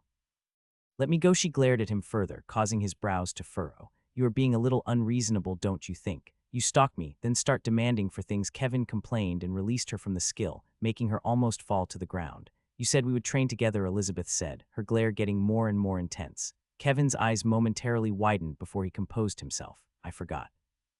However, just as he was about to start thinking of an excuse, the ground began rumbling, causing the entire building to shake. Kevin was confused for a mere moment before he understood what was happening. "It's a bit delayed, but it's finally here." He went outside and saw a portal the size of a building appear near the academy. From what he remembered, this certain event should have happened weeks ago. He was not sure why there was such a massive delay. Yet his worries intensified as the size of the portal only increased. It had been bigger than his initial expectations, but now it was at least twice the size of what it was in the past. "Is that a dungeon?" Elizabeth asked with a confused look as she watched the ever-expanding portal slowly move to the sky. "What the fuck?" Kevin was even more shocked now. First the size, now the deviation. It was nothing like the past. He could see people running away from it in fear, some even stumbling and falling onto the ground. The dungeon portal was now fully in the sky, and it finally stopped expanding. Instead, it began pulsing out energy, which made Kevin's breathing a little rougher. Taking a glance at Elizabeth, he saw she had the same problems as well. However, it seemed like they were more prominent as she began trembling, with her breathing being even rougher than his. Kevin was suddenly interrupted by a massive gust of mana that pushed him back a few meters, even throwing Elizabeth a fair distance before she managed to catch herself with her sword. He looked at the portal and saw a few, maybe 10, red blobs started slowly descending from the sky. They looked normal at first glance, however. Upon taking a closer look, Kevin could see the sheer amount of mana inside of them. "Fuck. They are mana bombs." He contemplated on what to do. While they were descending rather slowly, by the time he walked back to the academy, they would have already hit the ground. He had time to escape and little to no time to help the others.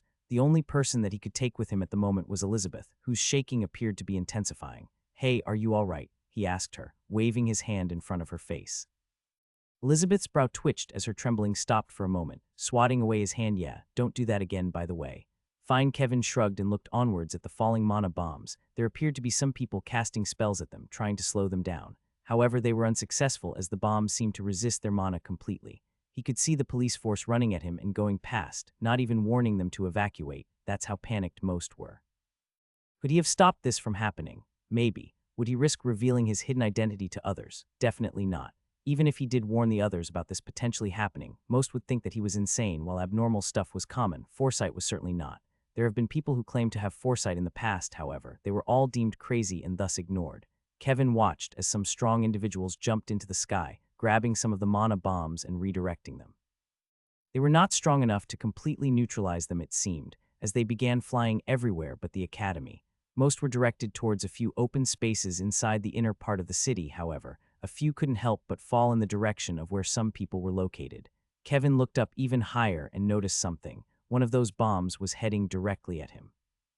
As he was prepared to switch places with his shadow, he remembered that he was not alone. Elizabeth was standing still and looked at the incoming mana bomb, seemingly frozen in fear. Fuck, what's wrong with her? One moment she is badass, the next she is a complete wimp. Kevin face-palmed and felt around for his shadows. He noticed he only had a single one, meaning he could only switch one person and leave the other to fend for themselves. He was conflicted. He never thought he would need more than one shadow to escape while in the city, yet here he was. I should just leave. Kevin began enveloping himself in his own shadow. However, halfway through he stopped.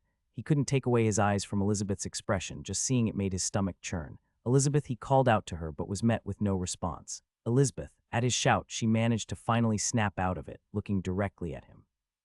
And the moment she did, he cast a swirling vortex, enveloping her, and in her place a shadow appeared, mirroring Kevin's experience. It was still impossible for him to make shadows travel through other shadows, so he was not able to attach one to Elizabeth. If he could, they would both be safe. He took a deep breath and looked up. The mana bomb was almost nearly 100 meters away, its velocity constantly increasing. Kevin didn't waste any time and began running in what appeared to be a safe location. However, if they really were mana bombs, he couldn't be 100% sure that he would be safe. I am going to regret this, aren't I? Kevin ran and ran, however. No matter how much further he had got, he could still feel that he was within its blast range.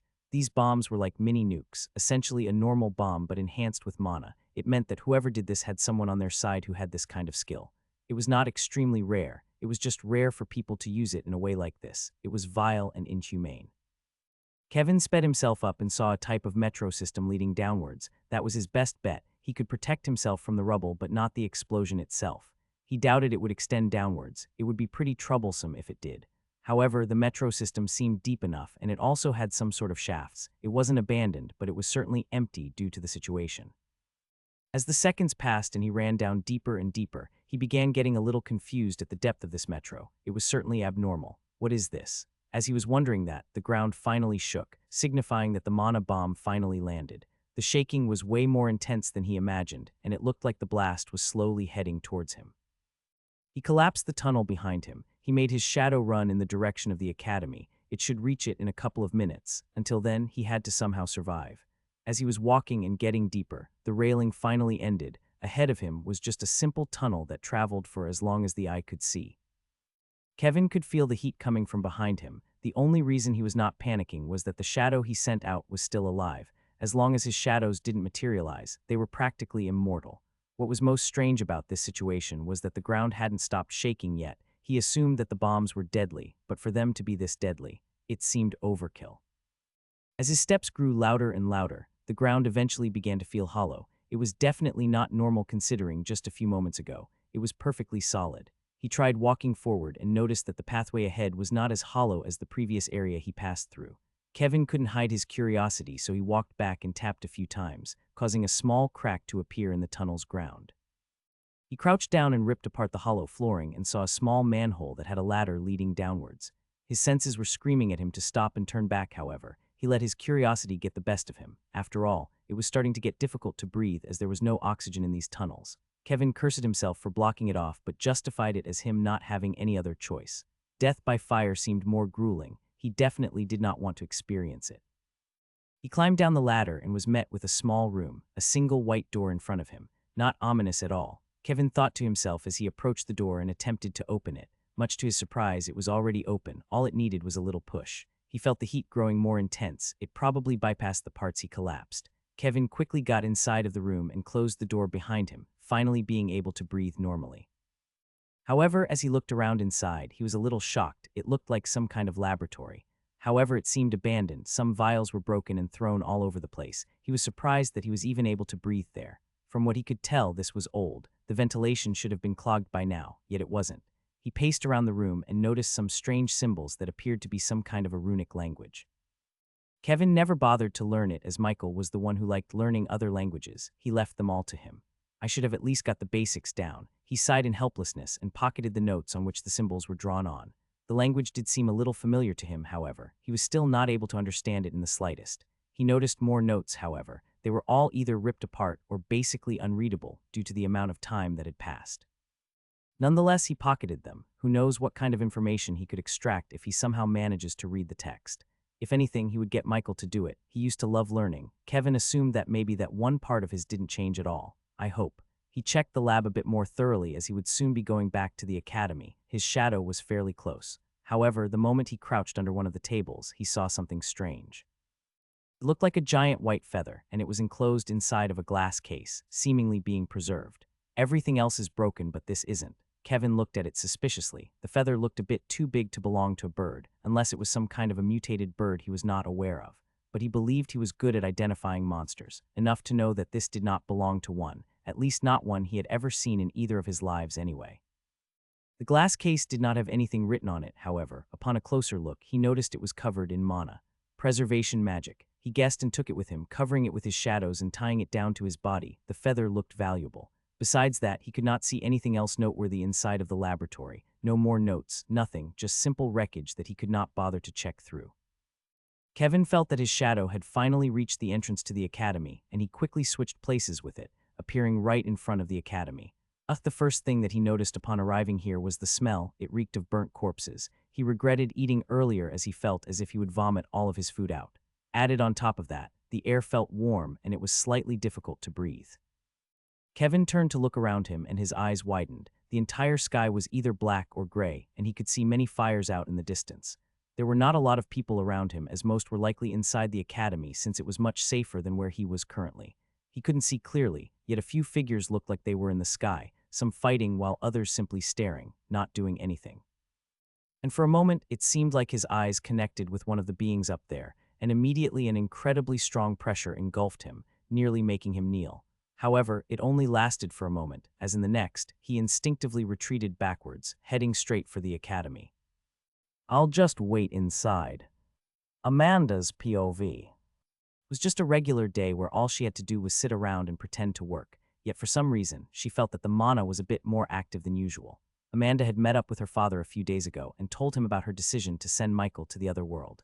Even though it was for a short duration, she believed he could make good use of it. I wonder where someone like him came from. Amanda leaned back in her chair further, thinking about the abnormality that was Michael.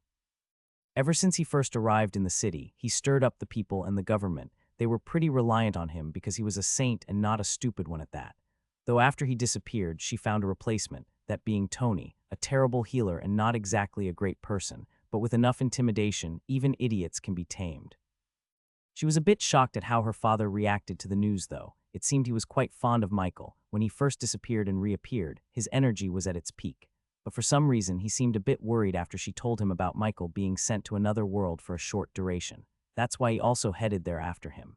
It seemed like a bit of an overkill, but it's not like her father had anything to do at the moment. His position has been stripped due to the passage of time.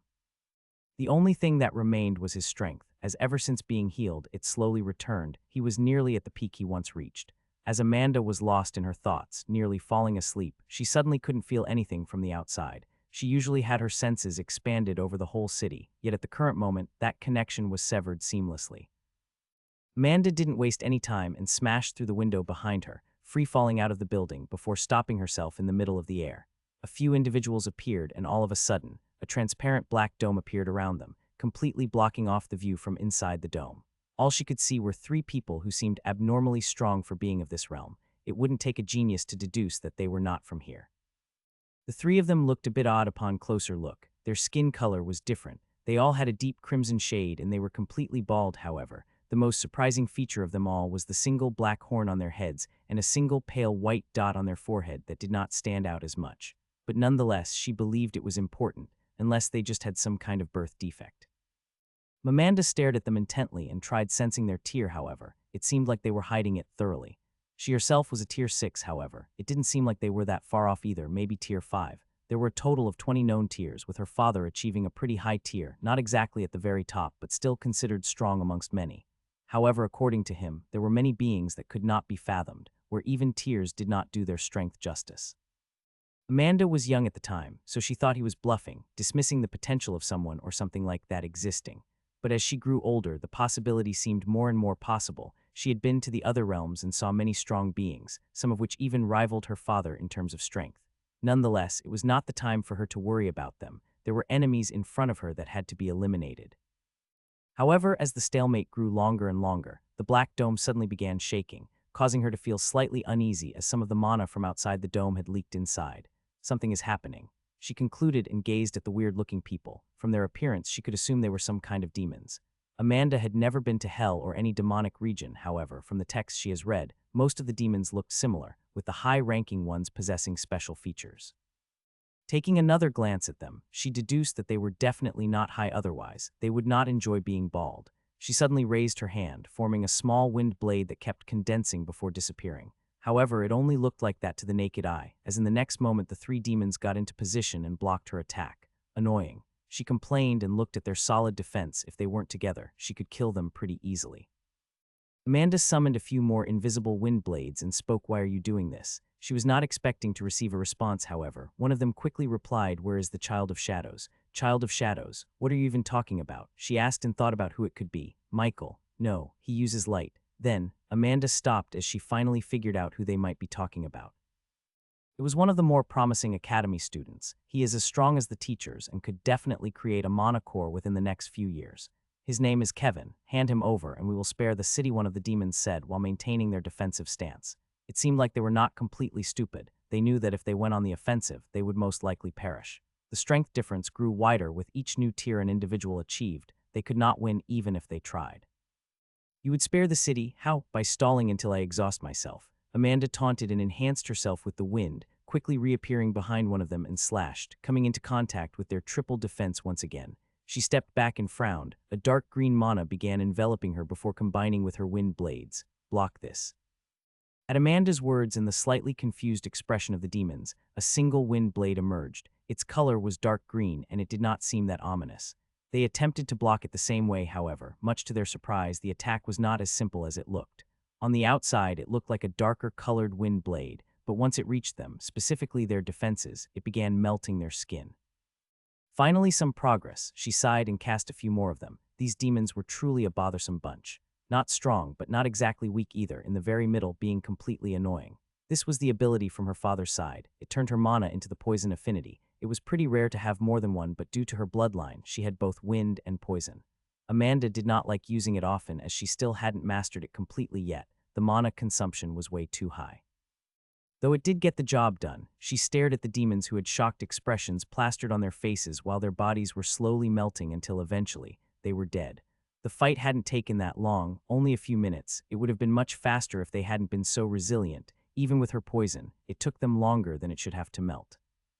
As the last of their bodies disappeared, the dome finally fell, and what greeted her eyes was the sight of multiple mushrooms and fires all over the inner part of the city.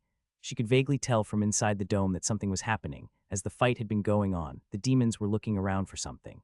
And it seemed like one of them did find something, however. Shortly after, Amanda killed all of them. A few of the buildings fell. The citizens were screaming for help. It was complete chaos. She could also see some kind of imp-looking monsters all over the ground. They were all low level, but the sheer amount of them was certainly troublesome. Amanda breathed out a deep sigh and descended from the sky. She was technically the leader of this city, and as one, she would protect its citizens. This is what I get for dozing off. Michael's POV. He was currently sitting under the sunny sky. It had been 5 whole days since he got here, and the improvements were pretty drastic. To start it off, he now had a whole 40 progress towards the next tier. He felt significantly more powerful. It had gotten a bit difficult to increase his progress past a certain point. The system told him that it was only natural. His mana core was expanding and providing room for more mana to seep in. Added on to the fact that he finally received a skill from his cold exposure. Cold resistance, basic passive. You take 15 less damage from anything related to the cold. It was nearly identical to the heat resistance passive skill. He just wished he could finally combine passive skills so he could get something good from this. Anyway, Michael stood up and waved off the heat that was coming from out of his body. It was way hotter than training in the cave, however. It was also more efficient. However, he decided it was time to finally leave. He was satisfied with the progress. Michael felt like if he were to train his remaining days here, he would, at maximum, increase it by another 15. While it did seem like a lot, it would require him to be under direct moonlight or sunlight for many hours at a time. And quite frankly, he had grown a bit tired of it. He needed a break. Although he was being fully healed each time, the sensations never faded. Come on, do more. Fuck off, I have been at it for 5 days straight. I deserve a break too, Michael said with a tired sigh and walked back to the cave, noticing Astria preparing some kind of a meal. He looked forward to it. She tried cooking while he was training and surprisingly, it tasted delicious. Ever since then, she took up the duty of cooking the food. It was not like she had anything better to do. Oren still wasn't out of his sulking phase. The conversations they shared were minimal, and Michael did not try pressing him to change. Things like loss take time to heal. Rushing him would only cause the scars to further affect Oren in the future. And as for Astria, she seemed to be in deep thought most of the time. They were not talking much either. However, every time they did, Astria showed more and more emotion. It looked like whatever memories were bottled up down inside her mind were slowly resurfacing. Too bad I am not regaining anything, Michael grumbled. He only had one memory of her, yet she seemed to be regaining more and more. It was strange, she wasn't an open book either. He couldn't exactly gauge her current personality. The only conclusion he could come to was that she was overly curious. Michael walked up to the two of them and sat down, grabbing a piece of food before announcing we are going to be leaving soon. Oren's eyes seemed to light up while Astria remained passive. What will you do? Michael asked Astria. So far she had been accompanying them, however. He was not sure what her plans moving forward were. For all he knew, she might have been a little lonely and wanted some company while in the forest. However, if she was anything like how he observed then, "I will go with you," she said with a faint smile while staring into his eyes. Despite the usual look, her gaze looked warmer than he was used to. It even made his heart skip a beat. Good. Let's see. Michael nodded and turned to the map. It looked like there was some sort of a city not too far away. But still, even if it wasn't far by his standards, Oren was with them. He didn't want to make the kid winded by traveling at very high speeds. Unlike the people up in the Sky Islands, Oren was weak. He couldn't even feel his mana, but if he were to guess, he was likely under level 10. Michael finally picked the destination and stood up. "Astria, are you sure you want to go with us?" "I want to go with you," she proclaimed, and stood up with Oren by her side. They seemed to get pretty close over the last few days. Maybe he saw her as some sort of a mother figure. She was, after all, making food and taking care of him. Maybe that was a way for him to relieve his grief by indulging in further delusion. But he wasn't going to stop him. Once they took him to the city, Oren would be taken care of, and he could finally go back. "I wonder when Amanda is going to call me." Shit, Michael thought for a moment before freezing. He had forgotten all about his phone. It wasn't military grade or anything of the sort, so it must have melted along with his other clothing. The one thing he was glad about was that he didn't take the orbs he had gotten back at the temple. If he were to lose one of them, it would have been bad. No, it wouldn't have. The trials are connected to the system, and the orb you used for concentrating your mana, you have been subconsciously doing it already. It was meant to be more of a beginner tool. Oh, that's good to know. Michael felt relieved, but at the same time pissed. The phone he had lasted him for several years. Even if he couldn't use it much in the temple, it was still working. And it also had every single important contact he could think of. Safe to say, Amanda would give him an earful. They didn't waste any time and packed up whatever they had, which wasn't much, and headed for the city. It would take nearly a day of walking at their current pace. Astria suddenly sped up and walked beside him with Oren in the very back. She looked forward, not making eye contact with Michael, and said, Michael, do you remember when we met? Is this some sort of a trick question?" Michael thought for a moment before coming to a realization. She must have remembered much deeper into the past than he could imagine. However, he doesn't exactly know the answer to that question. He knew when they met this time, though. "Nearly a week ago, right in front of the forest. Why?" he said while acting slightly oblivious. Her eyes became unfocused for just a moment before they returned to their usual clear silvery color. "It's nothing." Michael could tell that she was a little upset, but what could he do? It was not like he could remember anything else. "System, any tips? Increase your synchronization rate. Do you remember what happened last time? I don't even know for how many years I was gone, and it did not feel longer than a few hours. If Freya hadn't cast that time-stopping spell, I would have been screwed. Time won't pass if you do the trials directly through the system. That orb was only an imitation, and my capabilities are the real deal. Don't worry about it." Michael paced forward while trying to hold a poker face. "You telling me to not worry about it makes me worry about it more." Again, Michael stared with widened eyes at the sight in front of him. A bunch of undead, less than last time, however. They appeared to be a little bit stronger. It seemed like Astria had noticed them as well. They were still a distance away, but they were heading straight for them. Before Michael could say anything, a small black thread escaped from Astria's fingertips and headed straight for the incoming undead. And in just a moment, they disappeared from the map. Michael's eyes widened at the sight. The hell was that? A special affinity of some sort. I can't quite figure out what it is, but she has at least 2 affinities. 2 affinities. I thought you could only have 1. Well, it's mostly luck or because of a bloodline. I don't have much information about archangels besides the surface knowledge. I can't assure you that you might have more, but there is certainly a chance. I don't know. They are written as some sort of beings of light. I doubt they have anything else going for them. Michael thought while looking at Astria's back. She went forward with Oren as if nothing happened, yet he had felt that those undeads were, at the very least, in the middle of Tier 1. Safe to say they were fairly strong. Beings of light or not, they wouldn't be called archangels if they were the same as the other angels. I guess you are right. As the group walked on, they finally got out of the forest. A small pathway was visible ahead, branching out in several directions. Michael glanced at his map and made sure to follow the correct road. The others all led back to the forest for some reason. It seemed a bit strange, but he was not one to nitpick medieval happenings. Well, medieval might be a stretch, he thought, and remembered the people he saw back in the Sky Islands. They were organized and strong. Technology would just be a quality boon for them. Oren seemed pretty calm ever since he left the forest. He expected the flat surroundings to remind him of bad times, yet he seemed unfazed. They followed along the road and came across a few buildings that looked abandoned. It almost seemed like they had gone through some type of catastrophe. The windows were completely shattered and the houses were tilted in an unnatural way. It would fall under different circumstances, but for some reason they aren't. Michael was not sure why he was paying this much attention to simple architecture failures. You are not wrong to think that. The houses have very faint traces of mana. He stopped for a moment and focused more mana into his eyes, finally noticing what the system told him about. The houses were entirely covered in some sort of mana that he couldn't quite gauge fully. Astria stared at him with a confused look as she watched him walk up to one of the houses and place his hand on the broken-down wooden door. "What are you doing? Give me a moment," Michael said as he slowly channeled his mana into the door. However, nothing happened. But he was not discouraged as he began channeling the mana of his inner mana core, and surprisingly, something did happen, much like how he willed his mana to take shape. The faint mana surrounding the entire house solidified, the bent houses immediately turning normal. What was most surprising was that the windows, which were previously broken, began repairing themselves, until eventually the house looked as good as new. While Michael expected something to happen at most, he assumed the mana was going to solidify and destroy the house completely, not fully repair it. "Systempedia, you got any leads?" While he did say that sarcastically and was not expecting a serious answer, he was definitely not expecting total silence. "You do know something, don't you?" Michael asked in a frustrated tone. However, the system quickly replied, its tone a bit off. "Shut up for a moment, I am trying to cross-reference this to something. If it is what I think it is, then you should probably head back. Tell me." The system remained quiet for a moment before it replied. "It might be a rift. It is similar to a dungeon, but it's more dangerous as instead of a small area, it's like a whole different world filled with strong monsters." Michael tilted his head in confusion, and this so-called rift influenced these houses. How exactly? "It forms by absorbing a lot of mana from the surroundings. It might have accumulated the mana of everything around here, causing the houses to get caught in the process." "But you are not 100 sure?" He asked for confirmation. "I am 99 sure, I am just checking to see if the last one adds up." "Well, good luck." Michael decided to leave it at that and went back to his group, earning a faint smile from Astria.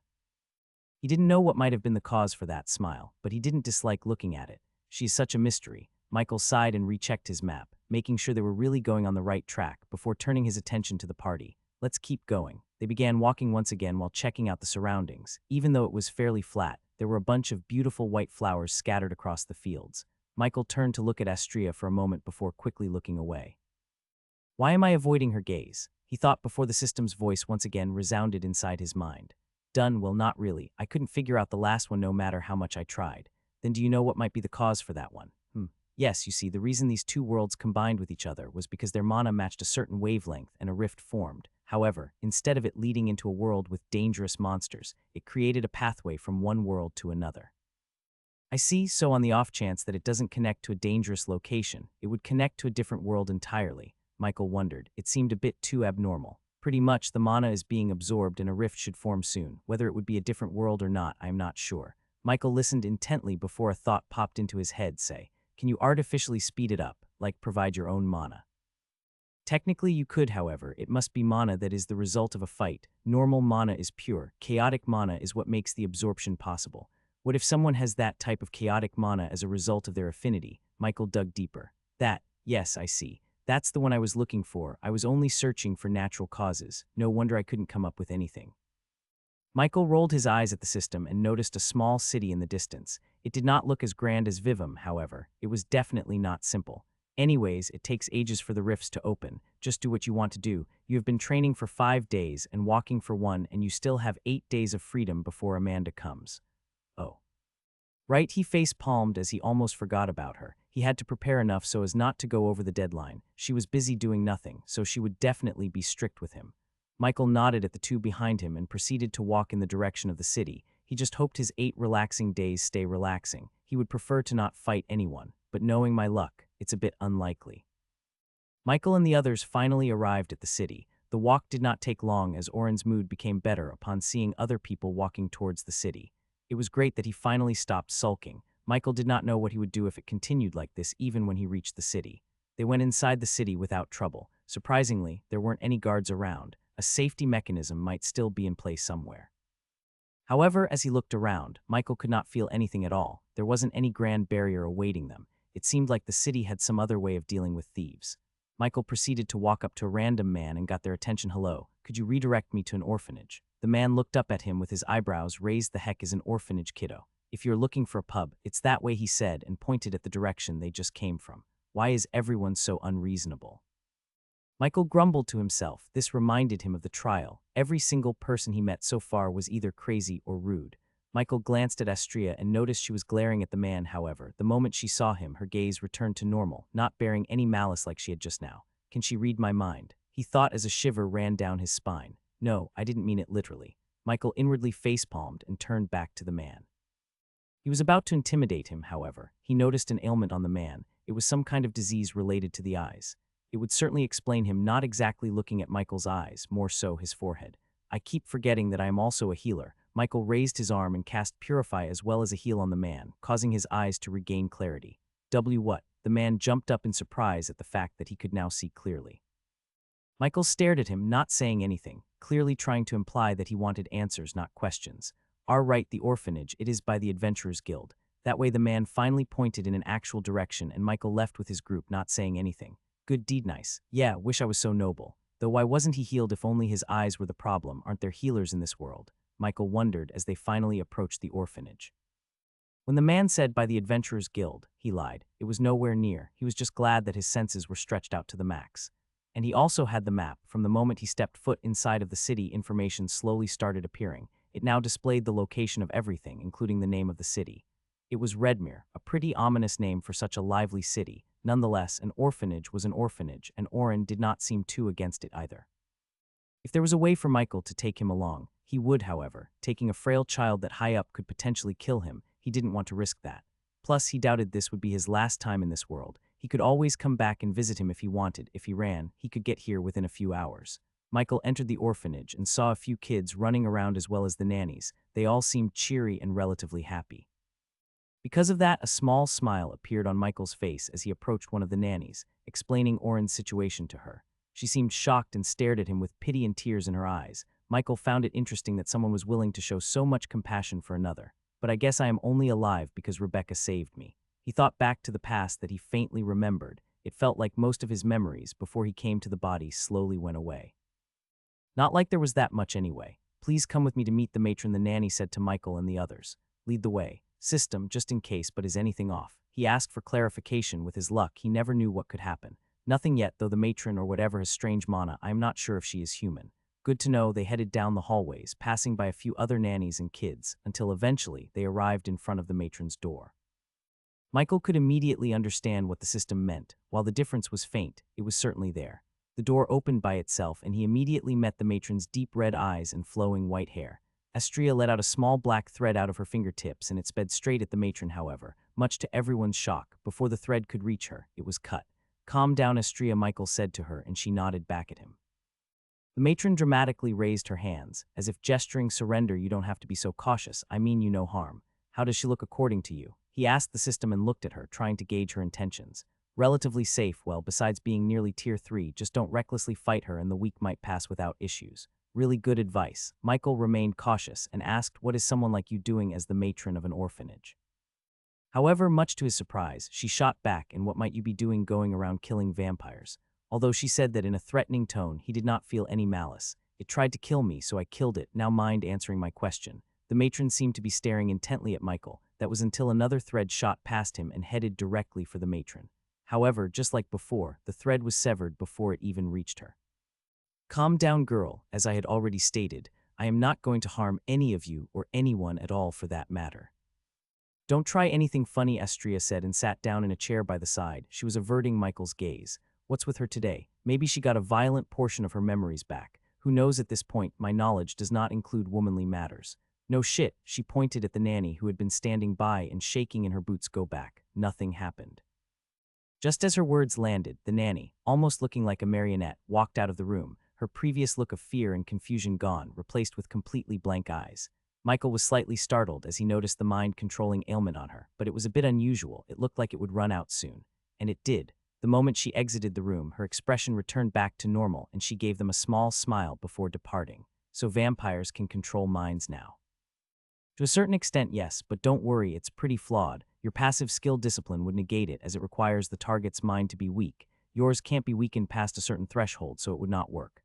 Does that apply to all mind control type magic that could affect me? No, you can still be affected if the target excels specifically in that field. This vampire clearly does not. I see. Michael returned his gaze back to the matron and met her deep red eyes.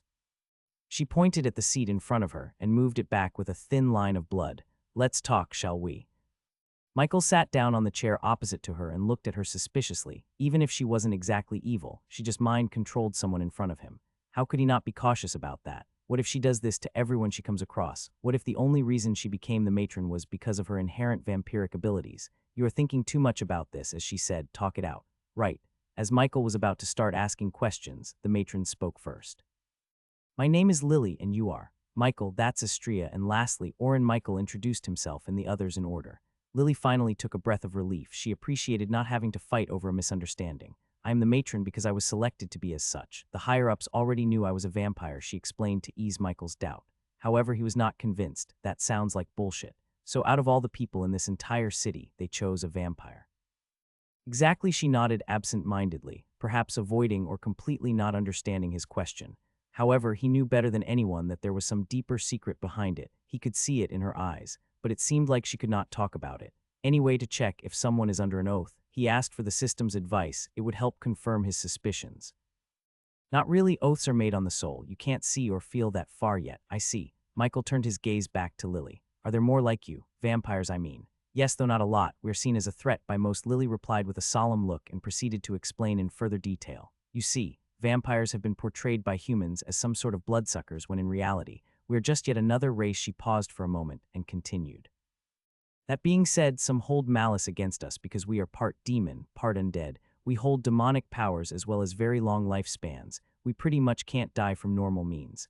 Michael could see the proud expression on Lily's face. Although they were hated, she seemed to be satisfied of what she was. However, the next words that came out of her mind shocked him, as he didn't expect this kind of development. We the vampires wrote stories about ourselves at the start, trying to paint ourselves as just another race, yet the humans from the distant past were more evil than now. They stole our texts and published them. Oh, I can see what she means by portrayed as bloodsuckers. They most likely changed to content of the stories. That's right, I have some knowledge regarding the past and some of the stories she is talking about. Only a very small amount reached the light, yet it wasn't able to make their situation any better. Michael listened as she explained more about the vampires and how most of them don't mean harm. The ones who do suffered great prejudice under the humans and came to hate everyone, which coupled with their inherent bloodlust proved to further damage their image. Now then. The vampire you killed, did it actually attack you first? Lily asked with a tinge of doubt. Even if most vampires weren't exactly friendly with one another, a member of their race dying still made them cautious. Especially if the person in front of them was the one who did it. Michael thought for a moment before replying. I tried waking him up and he attacked me. I wasn't confident in holding on until it calmed down, so I had no choice but to kill him. She listened along with a neutral look before nodding in understanding. I see. I can understand how someone as weak as you could not defend against a frenzied vampire. Although she said that matter-of-factly, Michael felt as though she tried deliberately insulting him. And Astria thought so too apparently as she began standing up and stretching out her fingertips. However, Michael's gaze calmed her down. I apologize if there was anything I could have done besides that. I would have, however, the undead made me pretty alert. He explained without thinking too much about it. However, her eyes widened in fury and the pressure in the room suddenly increased. The undead, what do you mean? She said in a threatening tone, making Michael unable to move. It felt as though his own blood was being controlled to freeze him in place. It was unpleasant. However, he was not going to be intimidated, as he summoned a small shield behind her head and smacked her with it, causing her fierce expression to crumble.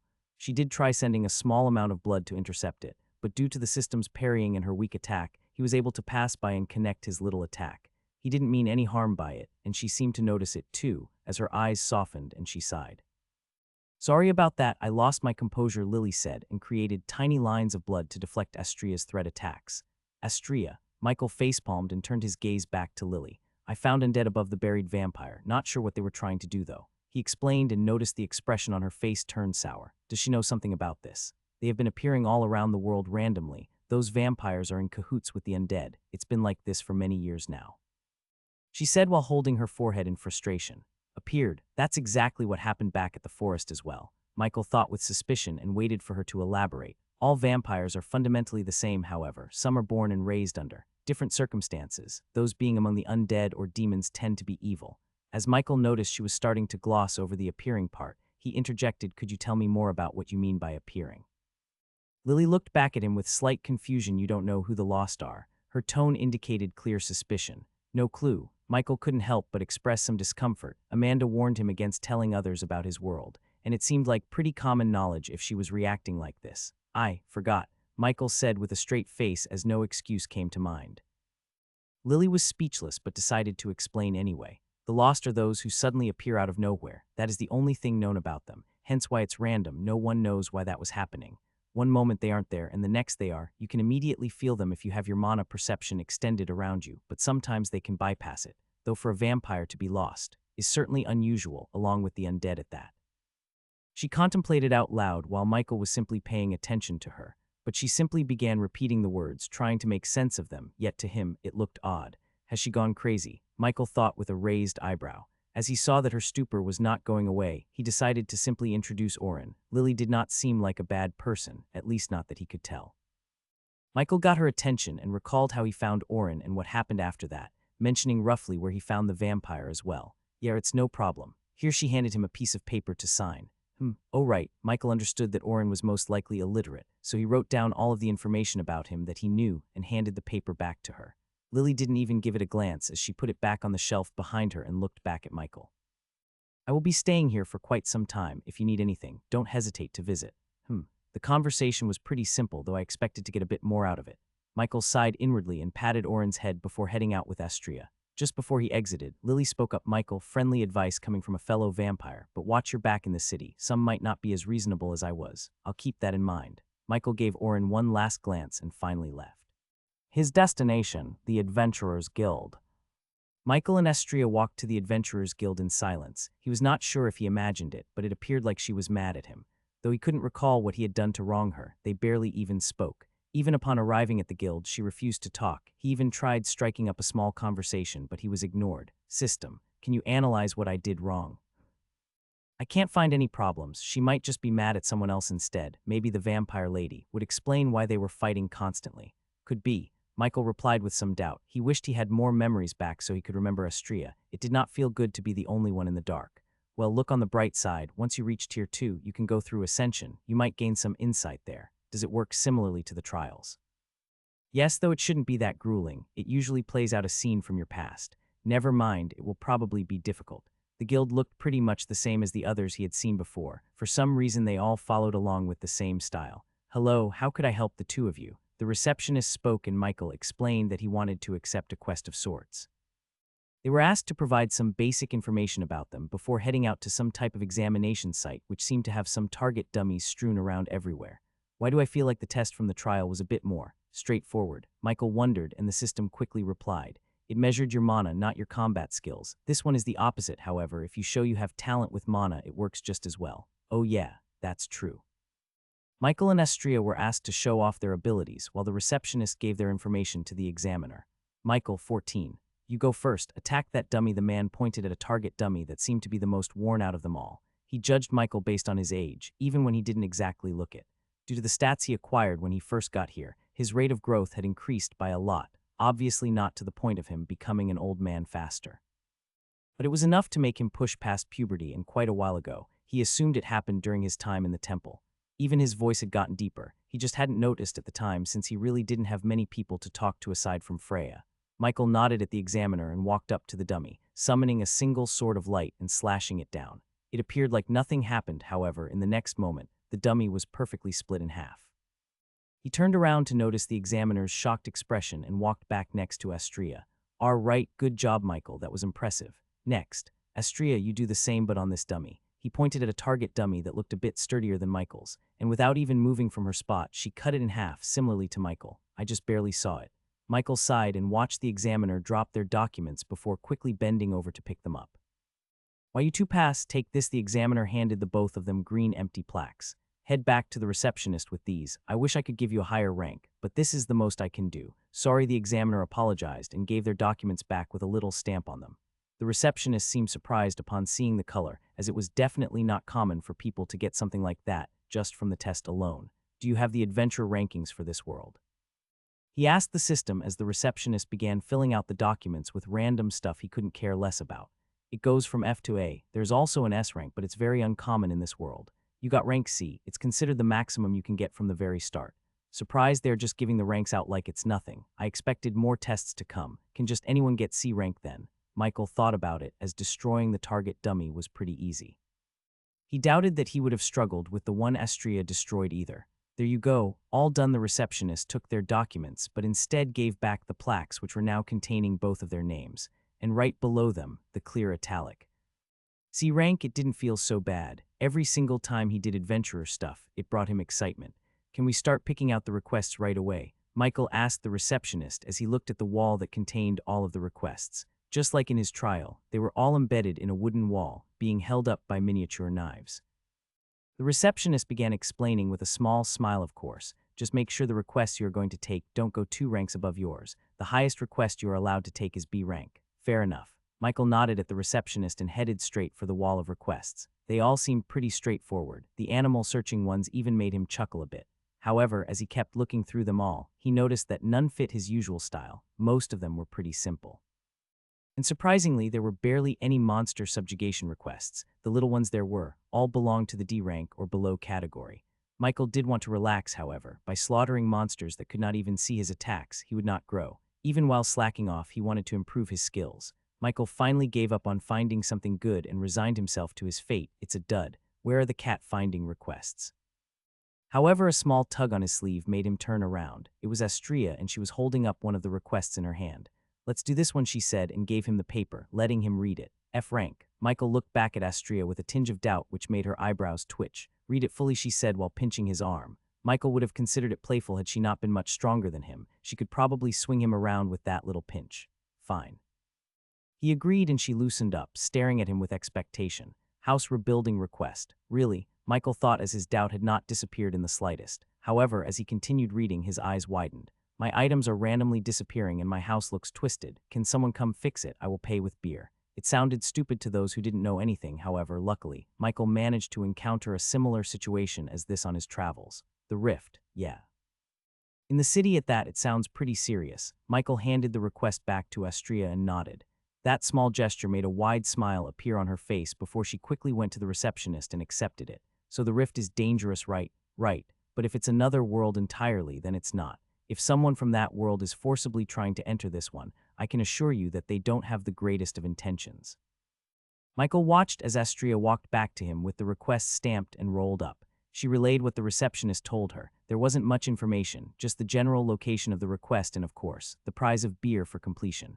I want to vomit just thinking about beer. Michael shivered and referenced the location to his map. He did that pretty quickly as the system managed to perfect its abilities further. Say. The training was that what you were referring to when you told me I would need to be alone and I have a lot of free time. Yes, however, there is another portion that you still have yet to do. It is a bit different, and it would be best if the others do not know about it for now. Why? Can't you just tell me then? What's with the suspense? All I am going to say is that it will be similar but different in the end. It will produce the same result, that is, making you stronger. Fair enough. Michael sighed and followed after Astria, who went ahead. Why is she so fast? So this is the place. The both of them were currently standing in front of the house, which looked relatively normal.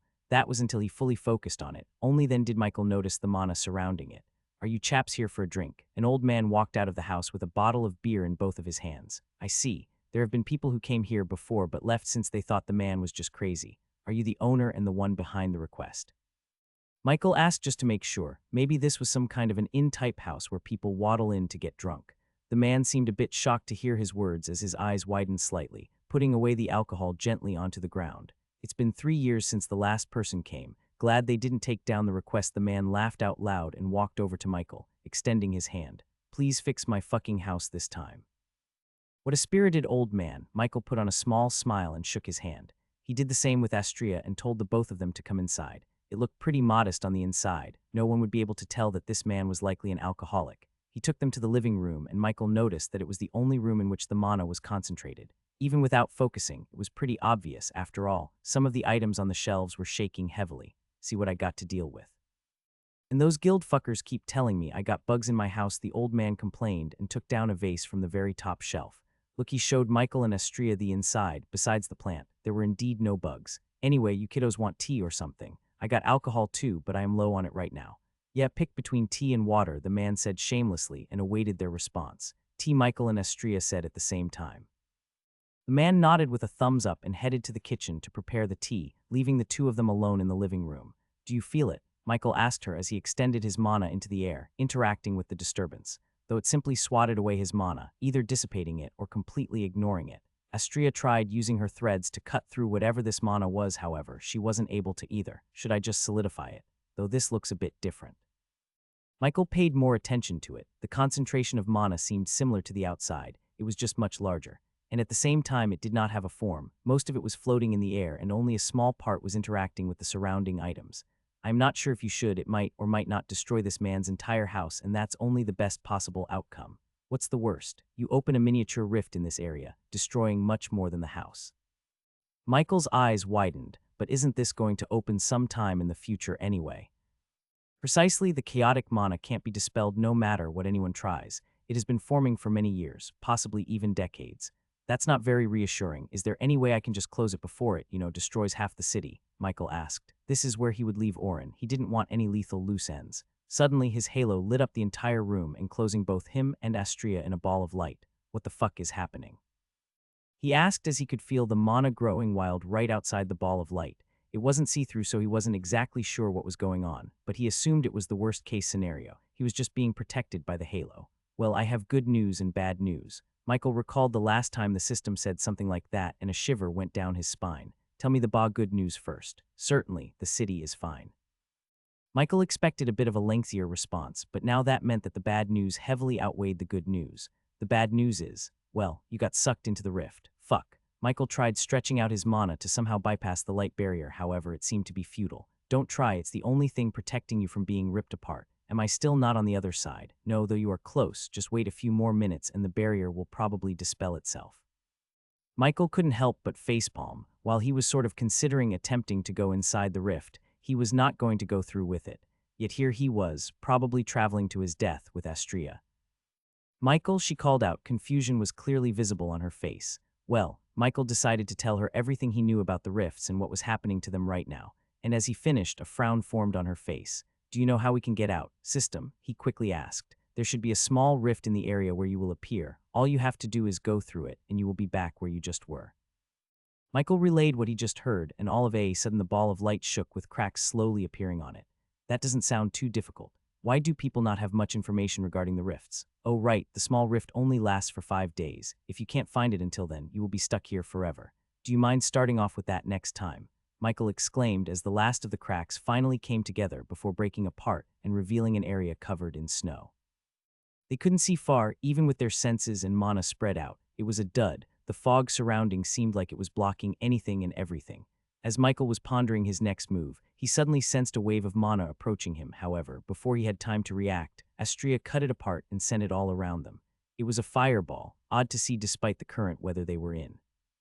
However, what was the most strange was that the fire did not melt the snow. Instead, it got put out upon impact. Focus. Astria tapped his shoulder and blocked another attack coming for them. It was beyond the fog and they couldn't accurately tell the direction as whoever was doing this kept moving around.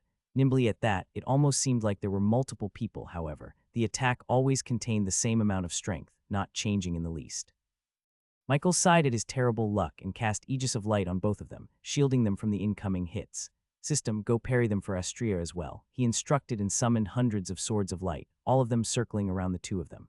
Come out, last chance, Michael said calmly, and for a moment the attack stopped. However, it seemed like all it was trying to do was charge up an even stronger attack, sending a massive ball of fire straight at them. So be it. The massive fireball flew towards them. However, the moment it got close, Michael redirected it to the side with the help of Astria, who had greatly slowed down the attack. Just like the other fireballs, it connected with the ground and simply evaporated, not leaving even a single trace. Michael saw more of them appear and fly towards them, and he decided it was finally time to use his swords of light. Stretching out his hands, he sent the attack all around the two of them, aiming to kill whoever was attacking them first. But much to Michael's surprise, the attacks felt as if they were not traveling anywhere, only being lost in the dense fog. That, coupled with the approaching fireballs, confirmed his suspicions. System, what's up with that fog? Michael asked, as he created a few shields around himself and Astria, while also still attempting to use his swords of light to penetrate the fog. You are in some kind of a formation. There are 2 ways to leave it. Either brute force it out or kill the caster. What's a formation? Think of it as a barrier that has a trap installed inside of it. The one who cast it can most likely see you clearly, hence the relatively accurate attacks. Michael groaned out of frustration as the attacks were starting to get really annoying and repetitive. The one behind this did not seem too strong, maybe a little stronger than Michael, but definitely weaker than Astria. But what made it such an annoying fight was their inability to do anything. Astria was too preoccupied with splitting all of the attacks so Michael could redirect them. She could likely do it all by herself, however. He thought the mana drain would be quite massive. But they had to do something, else they were just sitting ducks, waiting to be eventually overpowered by the fireballs. And for that, Michael decided on brute forcing it. It would not prove troublesome for someone like Estria to destroy a barrier one tier below her. Or so he hoped. Estria, I will hold off the attacks on my own for a moment. Can you target a part of the fog with all your power? We could open it up if you do that. He explained and was met with a nod. Estria stepped behind Michael and put both of her hands together, manifesting the threads like usual, however. This time they seemed to be made out of pure mana. The attacks came for them, and Michael stacked his shields on top of one another, blocking the attack with only a few of his shields breaking. He turned around and noticed Estria's silvery eyes glowing. The threads of mana floating around her had greatly changed form, now fully solidified back into threads. However, now they were a different color. Instead of the usual black, they were now pure silver, and just from one look alone, he could tell the amount of power within them had exponentially increased. Michael blocked a few more fireballs and stepped back, not obstructing her view anymore. And that's when it happened. Estria simply stretched out her fingertips, and silence immediately ensued. He couldn't see the threads leave her, neither could he see what just happened. It was hard to process, however. As he looked towards one particular direction, he saw a very small hole in the fog, penetrating it all the way through. Michael could see her stagger a little bit, but before she fell, he caught her, standing her upright. Did I get it? She asked in an exhausted voice. It seemed like she really did use all of her power for that one attack. That was something. He was still a bit shocked. He couldn't see anything or hear anything. In a mere moment she managed to break through the barrier. Better yet, the fireballs had stopped. She might have hit the one behind this too. Michael cast a few heals on her to relieve her exhaustion. He was not able to help restore her mana, but making her feel better was something he could certainly do. Before all of this, he was a healer after all. As he was in the middle of healing her, the fog suddenly began dispersing, and they were finally able to see where they were, and more importantly, who had attacked them. Taking a look around, Michael noticed that they were currently on some sort of a mountain. He could see a few caves to the side and, more importantly, the very peak. As for the thing that attacked them, it looked like some kind of red skeleton, though now it had a huge hole in its head from where Estria had attacked it. It's a fire wraith, odd to see it in a snowy area. They mostly roam around volcanoes. Michael nodded and looked around more, trying to spot anything that could be of use to the both of them. They, after all, had to get back within 5 days or they would be stuck here forever. He was just glad that due to his training, he was not feeling the cold anymore. Back in his world, when he fought on the mountain, he felt a bit chilly. And up here was considerably colder, yet he was fine. Estria was too. Michael opened his map, trying to check if there would be anything, however, except the location mapped around them from the system's perception. Nothing else was there. What do you expect? It's a rift. I have no clue where you are. Yeah, get to work on figuring that out. Anyway, where is the small rift you were talking about? Am I supposed to see it on the map? No, I can only map out the general area. The mana from the snow and the surroundings is actively distorting my perception. Michael took another glance at the map and noticed many of the areas being blank as if filled in with random details. I see. Michael looked to a nearby cave and signaled for Estria to follow him. It was best for them to rest up, especially for her since all of her mana was practically gone. Added to the fact that this place was unpredictable, he couldn't see any dots indicating whether there were other monsters or not. The only thing he could see was the two of them. Michael smiled a little upon seeing the colors. They were both green. Her color finally changed from the neutral yellow she had when he first met her. They walked inside one of the caves. It was relatively small, however. It was warm, a stark contrast to the coldness outside. Michael learned how to manipulate the mana to make clothing, so he decided to make the both of them a warm golden coat. He had grown attached to the golden clothing he made. It suited his looks, and it provided the same amount of comfort as normal clothing. And while neither of them felt the cold, it was comforting as the golden clothing made it feel like you were relaxed. Michael did not know if it was a placebo, but nonetheless, he enjoyed it, and it seemed like so did Estria as she had a small smile on her face. Estria, he called out to her, and she turned to look at his eyes. Could you tell me a bit about yourself? I feel like we don't know anything about each other, Michael asked with hesitation. He was not sure if she would accept sharing stories with him, but much to his surprise, she nodded. Okay. On a cold, dark night, a little girl was wandering about, her clothes in complete tatters. However, despite her appearance, she seemed unbothered by it, passing through the crowds of people until she finally arrived in front of the theater she always visited. The performance took place once a week, and she had always attended for as long as she could remember. It was an outdoor type of theater performance. A few people were gathered to watch it. It was mostly the same people over and over again. However, each time she came here, there were less and less of them, but nonetheless she continued to attend, as if entranced by the performance. It starting, she looked on and her eyes lit up, a small smile appearing on her face. The curtains lifted to reveal two small toy figurines, a demon and an angel. Every single time she saw them, her heartbeat sped up. She did not know why, but she chased after that feeling. It made her empty self feel whole. The story portrayed a rivalry between the two figurines. They were named Astria and Michael. Astria, the little girl, looked on. This particular figurine was portrayed as pure evil, while the other, as some kind of a holy being of judgment. Yet deep down, she felt like this story was twisted. It did not make sense even as she heard it multiple times. However, that did not stop her from continuing to watch the performance, even though the figurines were shapeless, with only horns and wings plastered onto them. She found the performance to be immersive. One figurine had 2 horns on its head, while the other had 4 pairs of wings. Her smile had not disappeared throughout the entire performance. In fact, she was the most eager out of all the people gathered, and like all good things, they must come to an end eventually. The performance ended, and unlike the last hundreds of times she watched it, something was different. And the other people seemed to notice it too. Most of them wore sad expressions on their faces. However, the little girl could not understand what was going on. Why was the voice actor behind the figurines not coming out? He always came out to greet the others, and he always patted her head, but now there was only silence. The others began walking away, leaving the lone girl standing by and waiting for the man to come out and pat her on the head. Yet even as the seconds turned into minutes and minutes turned into hours, nothing happened. The figurines had not even been moved. They were still standing by one another, and the close proximity made her heart race once again. How could the two of them ever be enemies? They looked perfect together.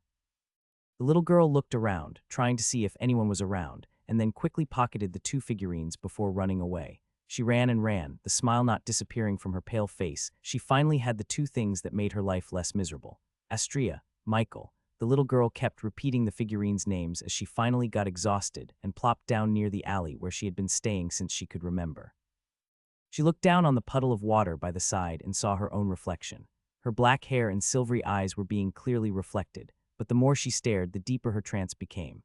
And in the next moment, she felt her spine begin to tingle. It was mild at first, however. It soon turned to something unbearable. She could not even scream since her throat hurt from the cold. Her consciousness did not fade either, so she was feeling all of the pain. It made her mind blank out, however, that only lasted for a moment, as the next, she noticed one of the figurines fall to the ground and break in half. The little girl looked on with tears flowing out of her eyes like waterfalls at her inability to do anything but endure the pain. Soon, the pain began dying down, and she finally looked around herself, taking her eyes away from the broken figurine lying on the ground. She was left speechless by the sight in front of her. The once cozy little alley turned into nothing but rubble that surrounded everything around her. However, she could not care less about that as she reached her little hands for the figurine on the ground, trying to reattach the 2 parts. But she failed instead. She accidentally broke off the wings and the head. Her strength shouldn't have been enough to do that. Yet as she stared at the broken figurine, she couldn't help but let out a muffled cry. Michael. She remained quietly crying for a few moments before checking up on the remaining figurine in her pocket. It was still safe. However, upon taking it out, she noticed the 2 horns had broken off, but she was not as sad. At least it was intact. But now that everything had finally set in, she began to panic at the sight around her. She was not sure how she managed to survive. Initially, she thought that someone purposely dropped a bunch of rocks on her. It wouldn't have been the first time someone tried that. However, that was not the case, as she could see the buildings right above her perfectly cut in half with some people even looking down from them. What happened? The little girl looked confused as she put the broken figurine of Michael and Astria inside her pocket and climbed her way out of the rubble, eventually coming out of the alley. But much to her surprise, the surroundings were not faring any better. She could see a bunch of things cut in half. Whether it was buildings or carriages, nothing was spared. And as she looked around, a look of horror appeared on her face. In front of her were some of the people who used to watch the small performance with her. However, now they were not whole, their bodies dismembered as if by some kind of demon. The little girl trembled in place before running away. She could not bear the sight of whoever had done this. Due to her moment of panic, she didn't really see that there were people in front of her, so she bumped into them, causing them to fall to the ground lifeless. Yet she was not paying attention to that. All she wanted to do was run away from the horror that she had just witnessed. Not only were her figurines ruined, but also the people she had known for a long time died. Number Michael, Astria, what should I do? She kept repeating those words inside of her mind as she finally reached her destination. That was the little outdoor theater that she watched every week. Yet for some reason, the atmosphere around it was not what it used to be. There were 2 words plastered on a small sign in the very front, yet she couldn't read them because she never learned how to. However, a man who had been passing by saw her and approached her. It says closed indefinitely, kiddo, meaning it won't be open anymore. Too bad. Apparently they ran out of funding. However, the little girl showed no reaction. Instead, she looked at the sign with blank eyes. Closed forever. Closed forever. The little girl still could not believe what she was seeing in front of her eyes. Why, Astria, Michael, why is this happening? She fiddled with the figurines inside of her pockets and noticed that Michael's figurine had crumbled further. The man from before left quite a while ago. The only one left was the little girl in what seemed to be a now empty street. She could hear some shouts and screams in the far-off distance. However, she did not care anymore. It did not concern her. Just as the little girl was about to pull out the two figurines, she heard a voice from her side. You caused quite the stir, haven't you? It was another woman dressed in fully black clothing. Hello, miss. The little girl kept up her etiquette. Even though she was homeless, she made sure to learn from others how to be kind, especially to those older than you, as this woman looked to be in her late 30s. Name's Evelyn. What do you think of coming with me?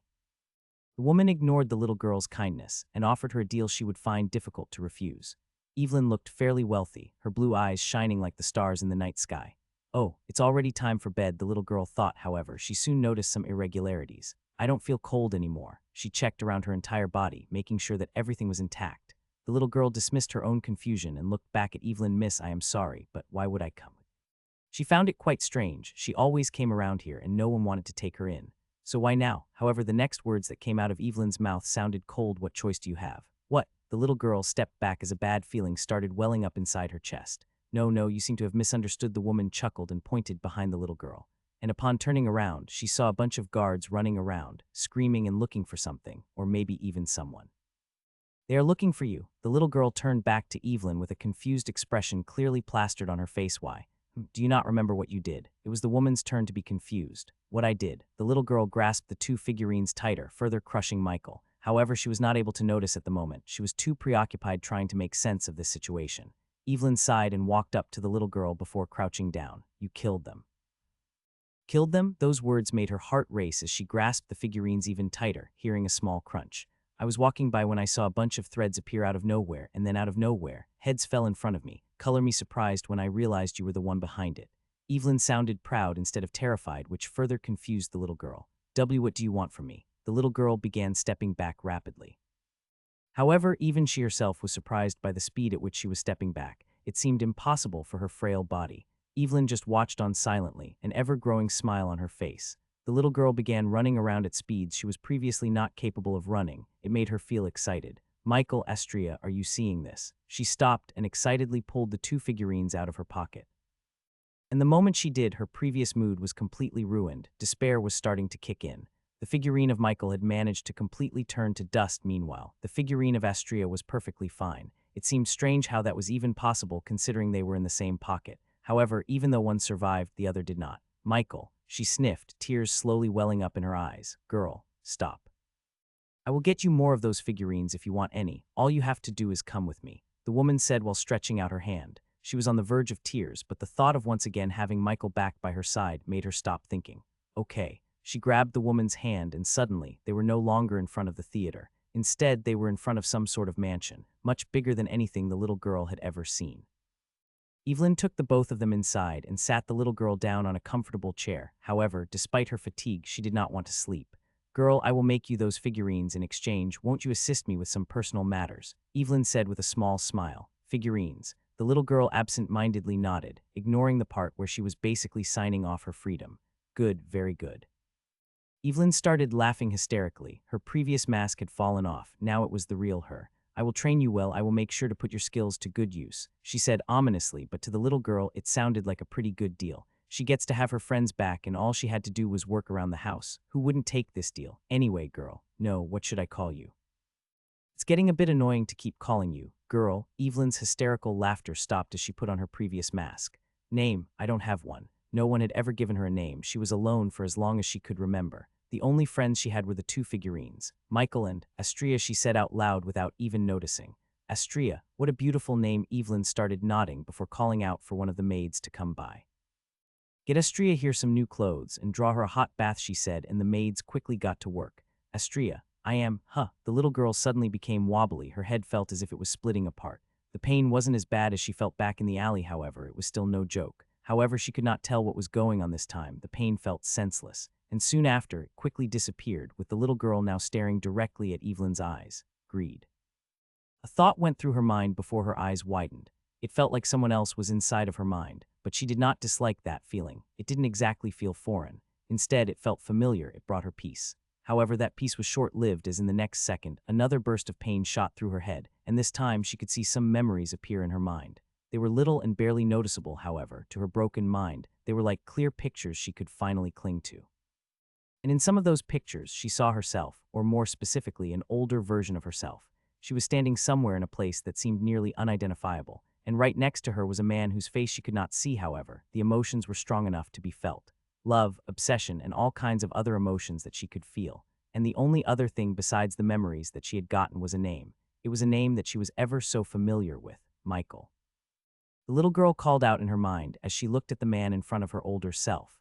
However, much to her surprise, the man disappeared, with only her older self remaining, now staring directly at her. The longer she stared, the more memories she gained. They contained experiences, knowledge, and much more she could put to use. But as she was starting to get immersed, her older figure disappeared, replaced with an empty and blank space. However, unlike before, she now had some of the memories to fill the blank space, memories that were now hers. The memories replayed her childhood. It was similar to hers, yet it deviated in some paths, giving different outcomes. Yet at the very end, everything aligned. Astria was the little girl, and the little girl was Astria. However, before she could finish watching the rest of these new memories, the maids walked in with a bunch of clothes, placing them down on the table in front of her. Evelyn smirked. "Take your pick, Astria." It had been a week now since she first arrived at Evelyn's mansion. Her room was massive, and the food she ate was way better than the bread others gave her. Mana, Astria looked at her hands. Ever since attaining those memories, she learned to wield it, albeit slightly. She also understood that what happened to her seemed to be a bit abnormal. Normally, one goes through a long process of obtaining enough mana, then they finally form their mana core. However, in her case, she completely skipped that and now had a tier 1 mana core, which from what she could tell from her memories had never happened before. She was the only one who this happened to. That added to the fact that the memories contained how she used to fight. It was a battle style utilizing threads, something that she was able to conjure up now. The memories also began assimilating inside of her mind. Most of them were normal, providing clarity and how her older self lived. She still couldn't believe that she was Astria, the one whose story she had heard so many times. And finally, she could confirm it was false. The person behind the performance did not know what they were talking about. I was not evil. Astria pouted and finally arrived in front of a door. Apparently, her training was supposed to start today, and Evelyn would be there to oversee it. She was quite confident in herself and her ability to use the mana. While she wasn't exactly the best, she was definitely not the worst. Opening the door, a man wearing fully black tight clothing greeted her eyes, and on the very side Evelyn, who was sitting down on a comfortable chair, sipping some kind of drink. The training grounds were fairly spacious. The sun was visible high above. It seemed to be the outdoor type of field. "It took you a long time to get here, Astria. Were you in the kitchen again?" Evelyn asked as her gaze was directed towards the crumbs on Astria's mouth. No, she wiped her mouth. She might have taken a cookie or two on her way to training. Evelyn just simply stared at her, sipping the drink before gesturing something to the man dressed in black. And the moment she did so, the man disappeared from Astria's vision, her unheightened senses slightly tingling. But she couldn't react. She knew how to in theory, but her body was just not fully adjusted yet. Her thoughts were interrupted as her body was slammed into a wall, her consciousness slightly fading. "Jard, I told you to go easy on her," Evelyn said in a threatening tone before throwing her drink right at the back of Jard's head. "Sorry, mistress," he replied and wiped away the shattered glass before heading over to Astria and lifting her up. However, upon seeing her eyes, both he and Evelyn were left surprised. They held deep malice, such malice that would not come from a mere child. "I'll kill you." Astria's eyes began glowing a radiant silver before threads started appearing all around her. The pure black color was dominating the surroundings. The threads did not seem sharp and were quite visible, however. Jard's senses were screaming at him to not go near her for now. "I'll kill why?" Her thoughts were suddenly interrupted as she saw the sun high above. It seemed to remind her of something, a memory dwelling in her heart. Michael. However, as Astria was lost in her thoughts, a kick landed on her abdomen. This time it was much weaker, to the point where it seemed like a joke. Evelyn noticed this and said with a scoff, "Jard, that is too weak. Can't you find something in the very middle?" "Yes, mistress," he exclaimed and sent out another attack. It was much weaker than his first, but at the same time much stronger than the last. However, Astria was able to react this time, dodging with small steps to the side. But just as she let her arrogance get to her, another strike came down, landing on her shoulder and knocking her down. "Ow!" Astria grasped her shoulder with a few tears in her eyes. Even if she had the memories of her older self, it would take a while for them to fully assimilate. For now, she was just a young girl with an adult's memories, that's it. "Mistress, are you sure about this?" Jard turned to Evelyn with a hesitant look. While his profession dealt with combat, hurting children did not exactly put a smile on his face. She will be one of you in the future. If you don't want a burden, train her well. What are they talking about? Astria was a bit confused at the interaction. At first she did think that her job would be around the house. However, she was not as naive as she was a week ago. She could realize Evelyn's hidden intentions. Her mind just couldn't quite figure out what. The man was a combatant. Was she going to be some sort of a mercenary? While she was lost in her thoughts, the two of them finally finished discussing their matters. Astria Evelyn called out to her to get her attention. "Don't stop training with this man until he acknowledges you, all right," she said in a kind voice, a stark contrast to her earlier tone. Okay, Astria simply nodded. She did want to grow stronger. If by fighting him she could, then that would be ideal. Good, I wish you luck. Astria was now 15. Her so-called training was finally finished as she managed to kill Jard.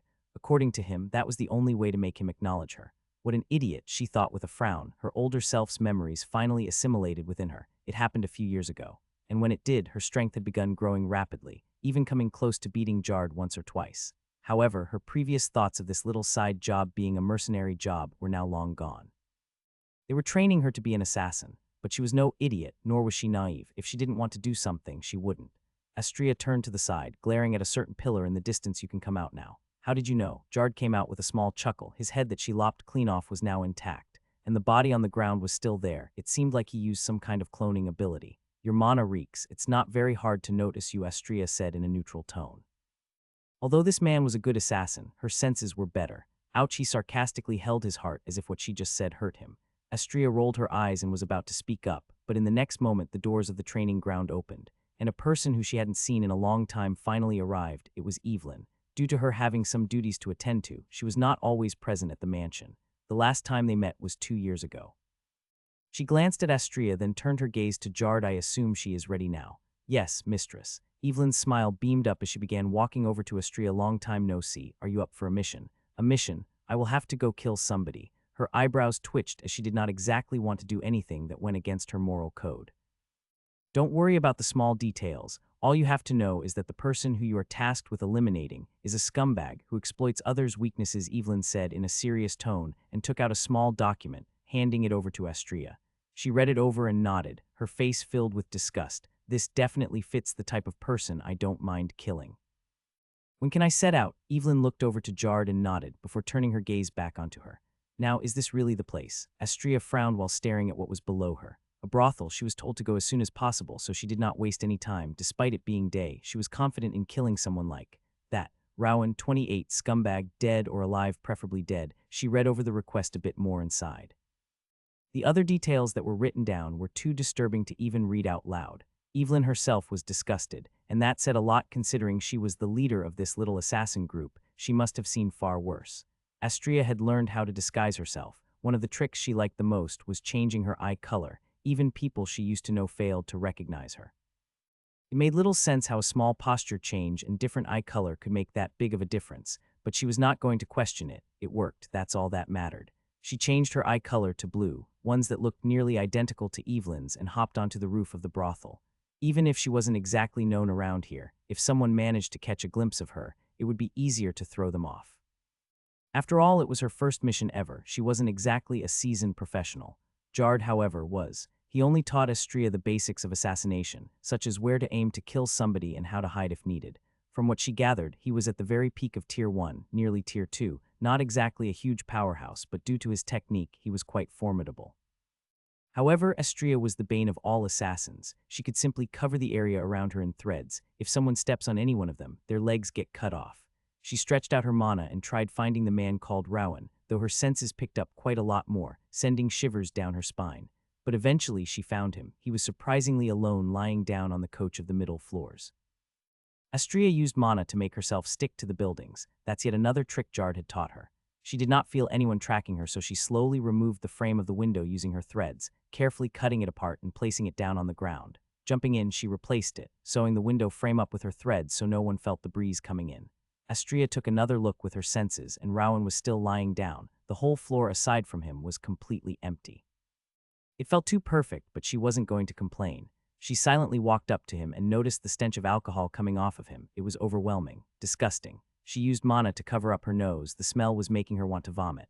Astria continued looking at the man with a slightly confused expression. How does someone so weak manage to be so evil? Rowan was much weaker than her when she first attained her mana core. It felt like a small push would be enough to kill him.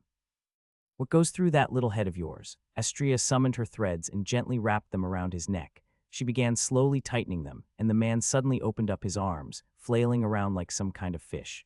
Please, he said with bated breaths as his entire face began turning purple. Please, really? Astria couldn't help but let out a small chuckle at the man's begging. After everything he has done, he wants to be spared. Could you tell me why you did all those horrible things? Astria asked with mild amusement. She was going to kill him anyway. She just wanted to figure out where he gets this kind of gall. She released the threads just enough for him to be able to speak. You bitch, do you even know who I am? I will have you beheaded. Rowan began shouting at her while attempting to stand up but failing. Answer my question, Astria said in a stern voice as she wrapped her threads around his legs a bit tighter, finally drawing blood. How dare you order me around? He attempted to swing his fist at her, but just as it was about to reach, she split his hand into two parts. Astria wanted him to experience the pain he inflicted upon others. Her thoughts were the same as her older self. Bad people must be punished. AAAH. Rowan began screaming and thrashing around, trying to hold his split into two hands together. Is this really all that he amounts to? She watched him in silence as the supposed scumbag who ruined other people's lives was now a simple ant under her feet. Do you even know what you did wrong? Astria asked, but the man was too preoccupied with his hand to hear what she was saying. How useless. She used her threads to zip up his arm, returning it to its former condition. Jard taught her some first aid and she was able to implement them in a way that suited her style. Can you talk now? Rowan turned to look at her with a frightened expression. He was no longer throwing out any more threats. What do you want from me? He shouted while trembling. The pain he felt a moment ago was still vivid inside of his mind. Tell me, what do you think you did wrong? Astria asked with her last bit of patience. Rowan seemed bewildered by the question as if it was his first time considering what he had done wrong. I drank too much alcohol, he said with a small frown, however. A sudden jolt of pain coming from his left leg made him panic again. Rowan looked down and saw it had been cut off cleanly at the knee. Wrong, Astria said in a threatening tone and lowered one of her 5 fingers. Bitch, I don't know, okay. Ajus's protests were cut short as pain spread throughout his other leg. Astria lowered another finger. Wrong. Hey, what the foo? Rowan was not able to finish his sentence as one of his arms plopped down onto the ground.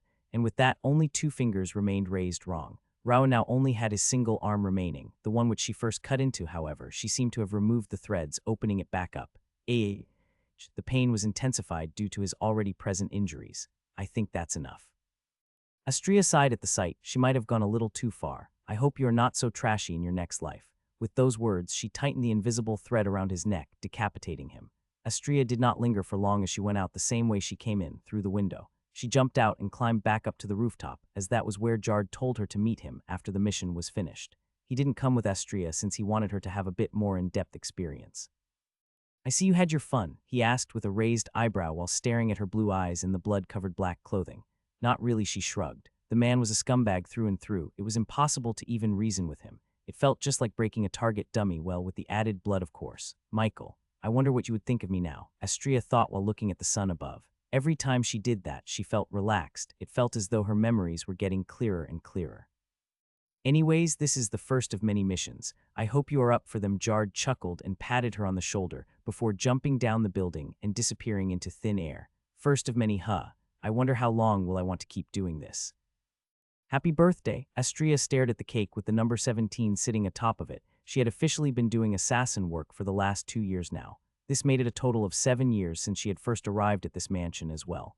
However, for some reason, she had a bad feeling this time. Unlike her previous birthdays, Evelyn was currently present, and to add to that fact, she was the only one.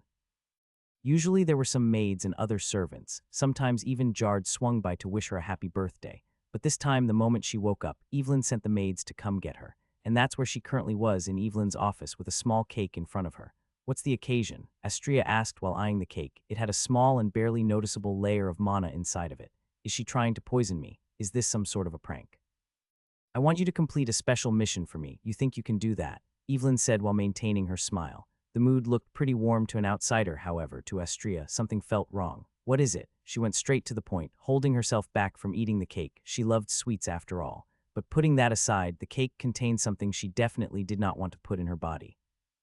Evelyn smirked and passed her a document. It contained some kind of a seal she had never seen before. Astria suspiciously picked it up and read through it, her frown deepening as she read on. You do remember what kind of missions I take, right? This is not for me. She passed the document back. As the years went by, her moral compass hadn't cracked for even a moment.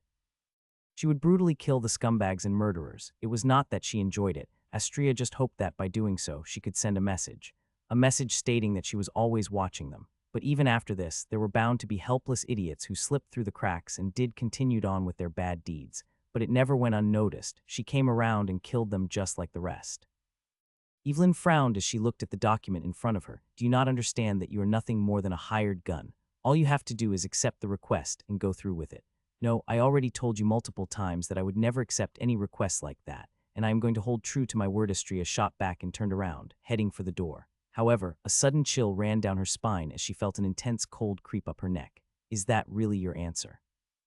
Evelyn's emotionless voice came from right behind her. She managed to stand up and appear without her even noticing.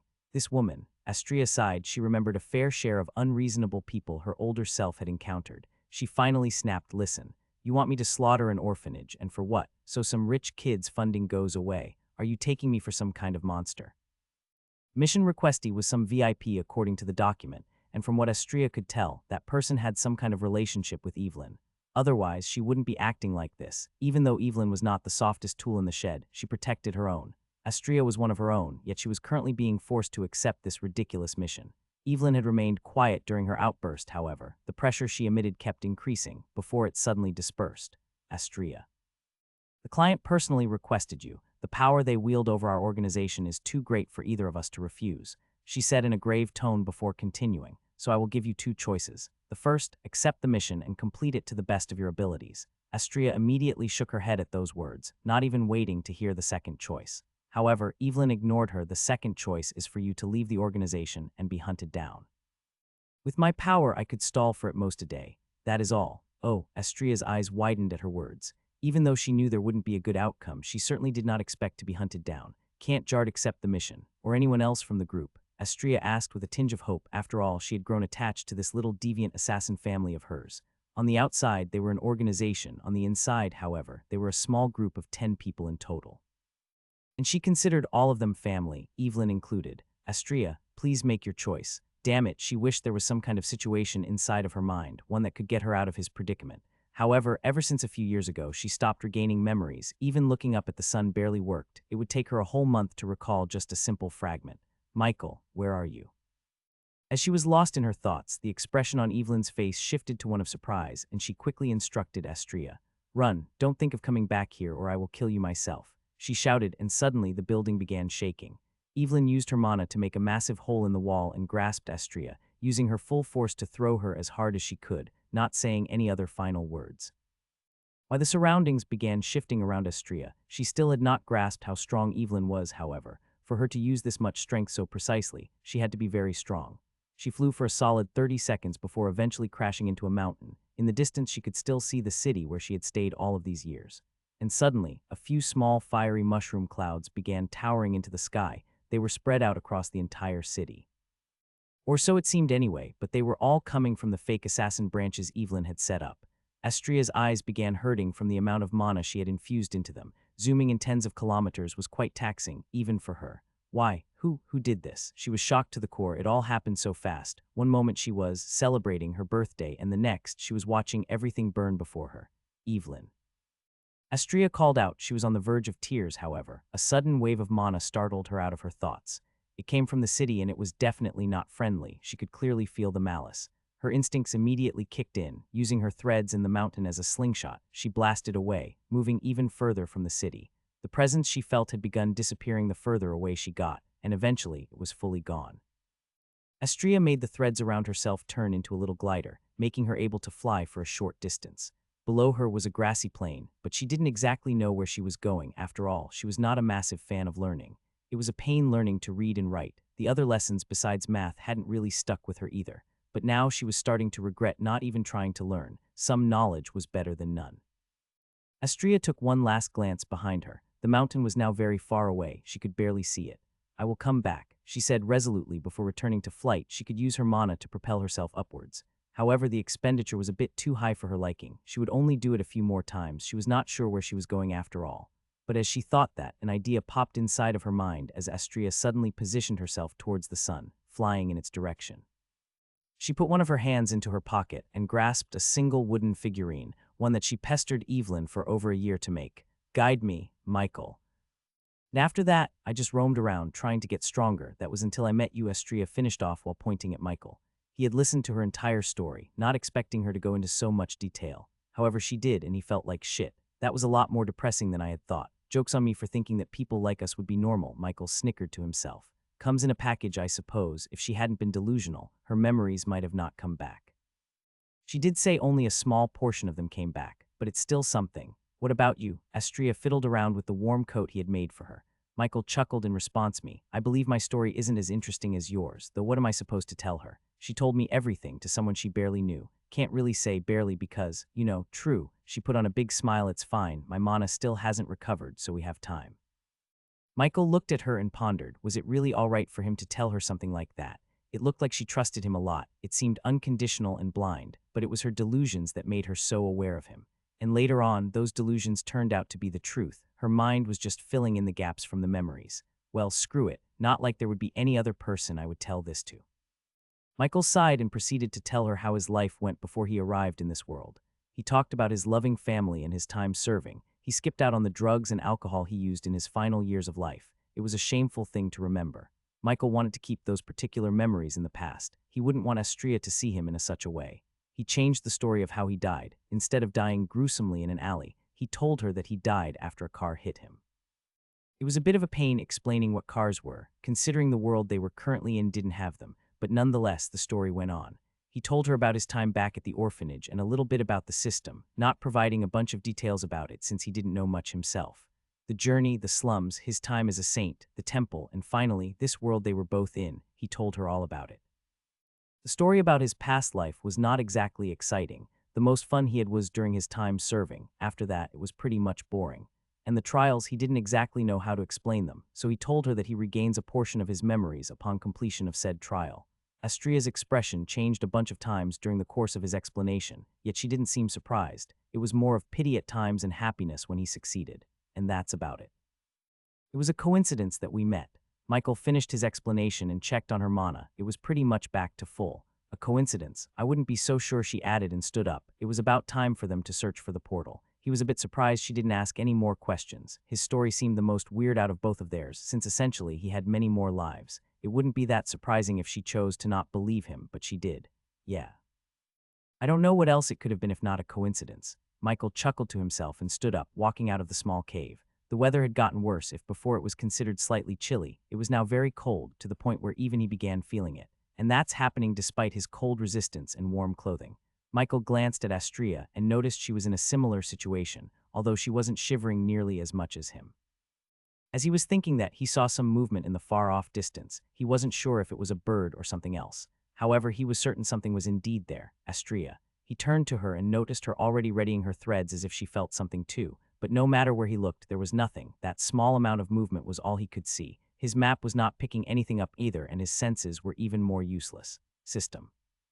He tried calling out and was met with an immediate answer. Do not move. Do not even think of moving. Stand still now. What's the deal? Michael asked, but nonetheless proceeded to follow the system's instructions after also relaying them to Astria. He had told her about some of the knowledge that he shared and that it was due to the system's help. Remember when I said that the rift could take you anywhere, and those places could and most likely would be dangerous? Yes, well.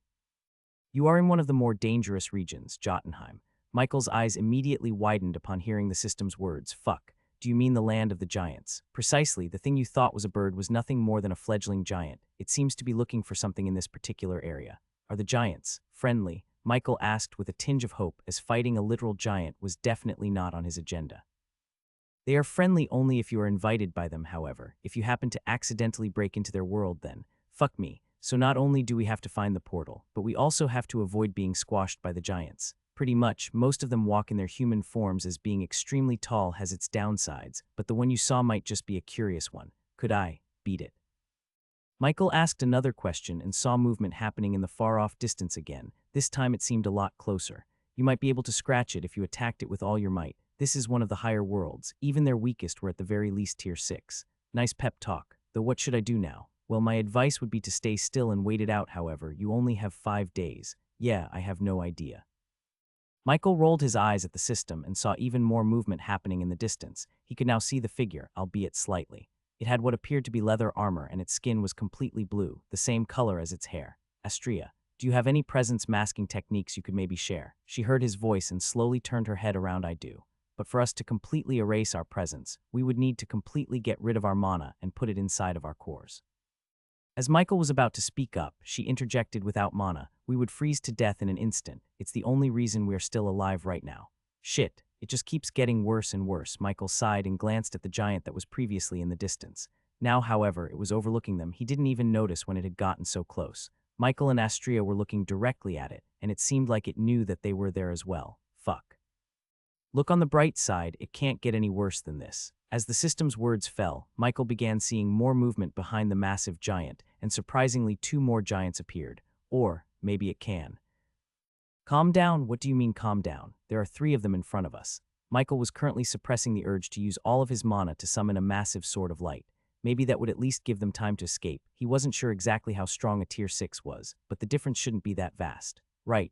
Wrong, they could get rid of this entire mountain with a wave of their hands. Well, maybe not this one in particular. The terrain of Jotunheim is strengthened heavily by mana. Doesn't really sound like something that benefits us, though. Has a genius idea maybe popped into your mind, Systempedia? Michael teased despite the situation he was in. You are special. Give me a moment. Don't do anything stupid. Michael shrugged and returned his gaze to the giants. They didn't seem that hostile at a glance. They were just staring down at the 2 of them. Astria, don't attack them, okay? He walked up slowly beside her. Obviously. She let out an exhausted sigh. They hadn't even fought them yet, and both of them were already tired. The standstill continued as the giants looked at them with curiosity, even crouching down to get a better angle. System. Despite the system's previous words, the giants did not seem that hostile. At least, they were not trying to kill them. Michael took in a deep, cold breath and spoke up, hello. At his words, the giants immediately stepped back in surprise, their movements causing the entire mountain to shake. What did I tell you about not doing anything stupid? And what should I have done if they, I don't know, decided to step on us? Remain quiet. Michael shot back and noticed the giants once again coming near them. Well, it wouldn't have come to that. Michael began ignoring the system as it was not sure what to do either, just trying to buy time for some opportunity to arise so it could claim it as its doing. One of the giants stretched out their hand and started slowly bringing their pinky finger towards Michael. He was expecting to be crushed, however. It stopped just a few meters away from him. Michael took a glance at Astria, and she seemed just as confused as he was. Nonetheless, the giant wanted something, and since Michael didn't have any better ideas, he walked up and put his whole hand on the giant's finger, and immediately it retracted its whole hand before speaking some kind of words to the other giants. Michael could not understand the language, but it did seem similar to something he once learned. Some words were the same and better yet, the pronunciation was too. It seems like their language does indeed share some similarities with the one you learned back in the temple. Do you want me to analyze it?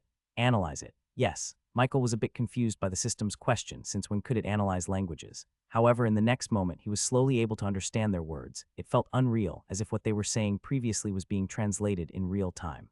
But hearing them talk didn't give him much of a reassurance, since the topics were a bit strange. Edible, maybe. They look like the sea urchins we eat, so indeed, I vote yes. Come on, it can speak. Doesn't that make it just like us? I vote no. The 2 giants who voted amongst each other turned to the remaining one who hadn't.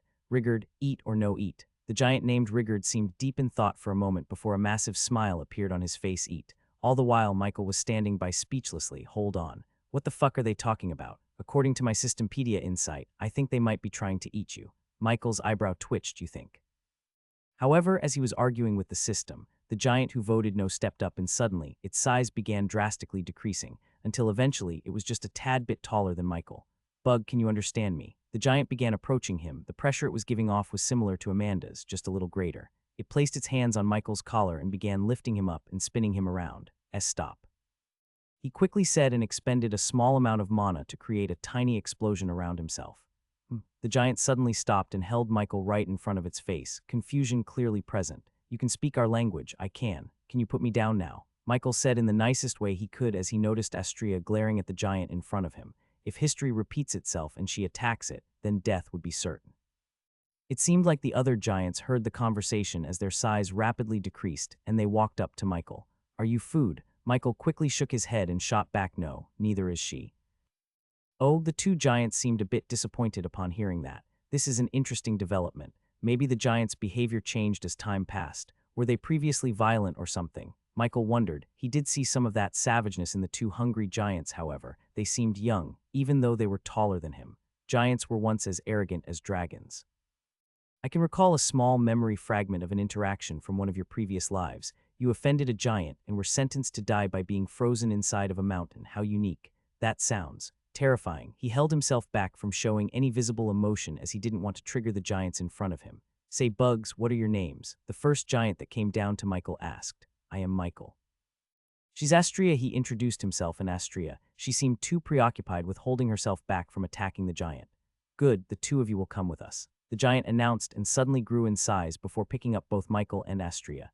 Hey W. Michael didn't have time to protest as they suddenly began moving at incredible speeds, to the point where the surroundings began shifting from mountains to grasslands to volcanoes and then once again back to mountains.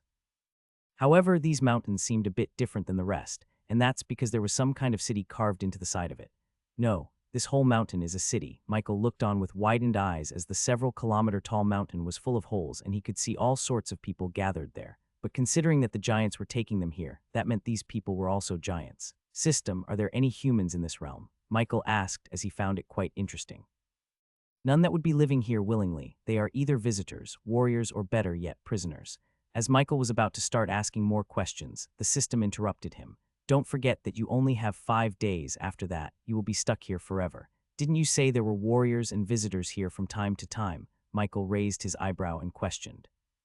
He understood that the situation was pretty grave, however. He didn't exactly know how to deal with it without being killed accidentally by a giant.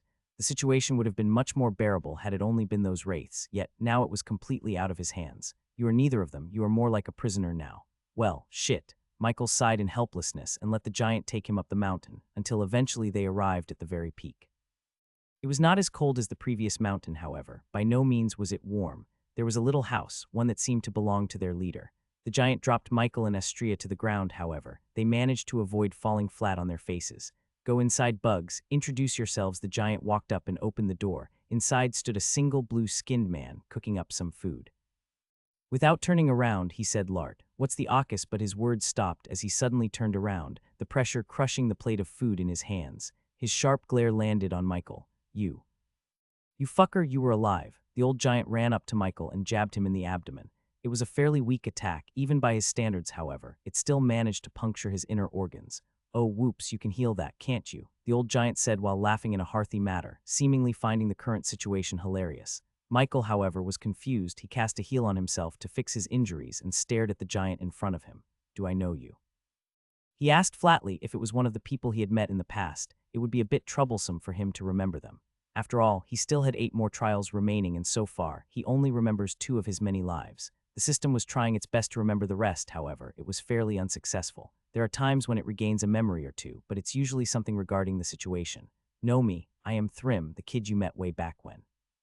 The old giant replied in a confused manner, yet its expression remained firm. System, that ring a bell. Not exactly. Most of the memories regarding giants are of you dying to them, none of which feature this person. He mentioned a kid, perhaps try looking for that. Michael held his smile so Thrym wouldn't notice that anything was off. Astria remained surprisingly calm. He expected her to attack Thrym the moment he laid a hand on him. But it appears in times of need, she can indeed keep her composure. As Michael was thinking that, the system's urgent voice resounded. Got something? Yeah, tell me. It's better if I just show you. Michael was confused for a moment, before his vision suddenly shifted and he found himself on a similar-looking mountain. However, this time it was empty. No holes covered the mountain. It looked natural, as if the giants never laid their hands on it. Not in control of my own body again, huh? Though am I in the sky? He suddenly thought, as all he could do was gaze at the mountain, and it was certainly not from the bottom, more like the very middle. Michael could tell that his feet were not touching the ground either. His eyes suddenly darted to his own arm, and there lay a single blue kid. It seemed like he was injured. Michael brought him to the very top of the mountain and placed him down, quickly building a small house with his mana, that technique.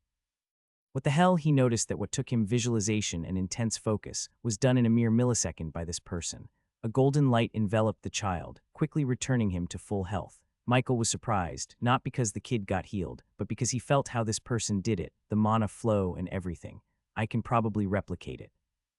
The concept is the same as making clothing. I have to use the inner part of my mana to interact with the other individual's body, avoiding all of their mana in the process, else I would solidify it.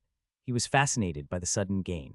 As Michael was replaying that certain scene in his mind, the man spoke up in a hoarse voice. Thrym, wake up. New. Thrym rolled around on the cold snow, acting like an absolute child. Michael rolled his eyes and kicked the blabbering idiot who was on the ground. Dude.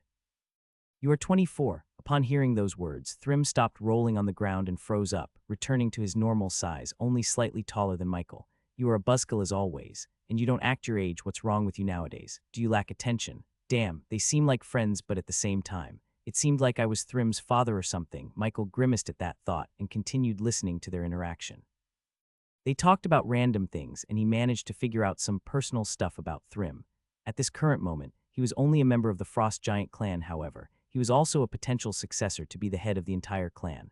A big shot in his own way, but it seemed like so was the current Michael, as he was bossing the said big shot around. However, as the conversation suddenly turned into a brawl, Michael noticed something strange. Are those the wings? He could see a pair of wings, ones that Thrym was trying to pull out from his back. But just as he put more force into it, Michael used some kind of repulsion attack to knock Thrym out. Gosh, you act like such a child sometimes, he said, and his vision once again shifted, returning back to the small hut on top of the mountain and Thrym staring at him with an excited yet confused expression. Well, here goes nothing. Michael quickly cleared his throat and began speaking Thrym.